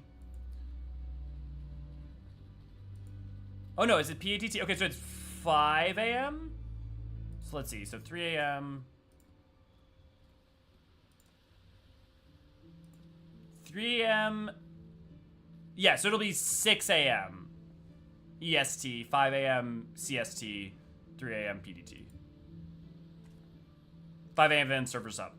Or 5 a.m. EST? Well, the conversion thing I'm doing is says it's 3 a.m. PDT, which should be 6 a.m. EST, right? Right? Someone help me. Thank you for playing FF4. I was never going to see it otherwise. Yeah, Ray, and for anyone who hasn't watched it, there's a playlist with all the stuff that me and Aniri have done already in it if you want to watch it. Lord knows what time that is for EU. Yeah. Probably a normal time. For you guys, it's forward, right? So if it's 3 a.m., it should be... It should be like 3 p.m. or 4 p.m. or something. It's a nice time. It's so late. Why am I still crafting? I have work tomorrow. Night, Flora! Time zones are weird, yeah. I remember playing on mine, got a self-locked because if you park in the wrong spot in it by a kingdom, you can soft lock it. Oh my god, that sucks, Rydia. Oh, please read V, sorry. Should be 6 a.m. EST. Okay, V is correct. Thank you, V. Poor V. Yeah, no, sorry, I just got confused. Like, I was seeing a bunch of numbers and couldn't figure out which ones I had written, which one I didn't. Thank you. You know, like V said, V is probably correct. Yeah, everyone's on V side. Yes, I need to pay more attention to V. PSP. Oh, the PSP version. Okay. Yeah, noon EU mainland. Okay, so yeah, so it's a decent time for you. Should be 6 a.m. EST and 11 a.m. BST. Okay, nice. So that's a good time. Okay, so yeah, hopefully I'll keep getting things nicer. I guess really quick before we log out, I'm gonna like just show some of the other cool things I have, like that I've got just set up. So I've got like we've also got a map of Eorzea that I'm gonna put somewhere. I don't know if it's gonna be set dressing. But yeah, I've got, you know, I'm excited for the space. I've got to figure out some stuff. I got to figure out how to not have foam drop from the ceiling on my head. And also some of the acoustics. But yeah, I'm very excited. I'm hoping that my productivity is going to increase. And I'm trying to set up a lot of stuff so that it'll increase and we're going to get more content out. Can I get a real quick clap for anyone who's around for V and Ray, who are my mods and who do wonderful work, and I deeply appreciate them. And also can, oh, there was another thing. Yeah, don't forget all the links if you'd like to support us. You can support us over on Patreon. You can offer a couple dollars. We don't lock content behind Patreon, but you do get some fun little rewards. Oh, there was something else I wanted to mention to you guys. What was it?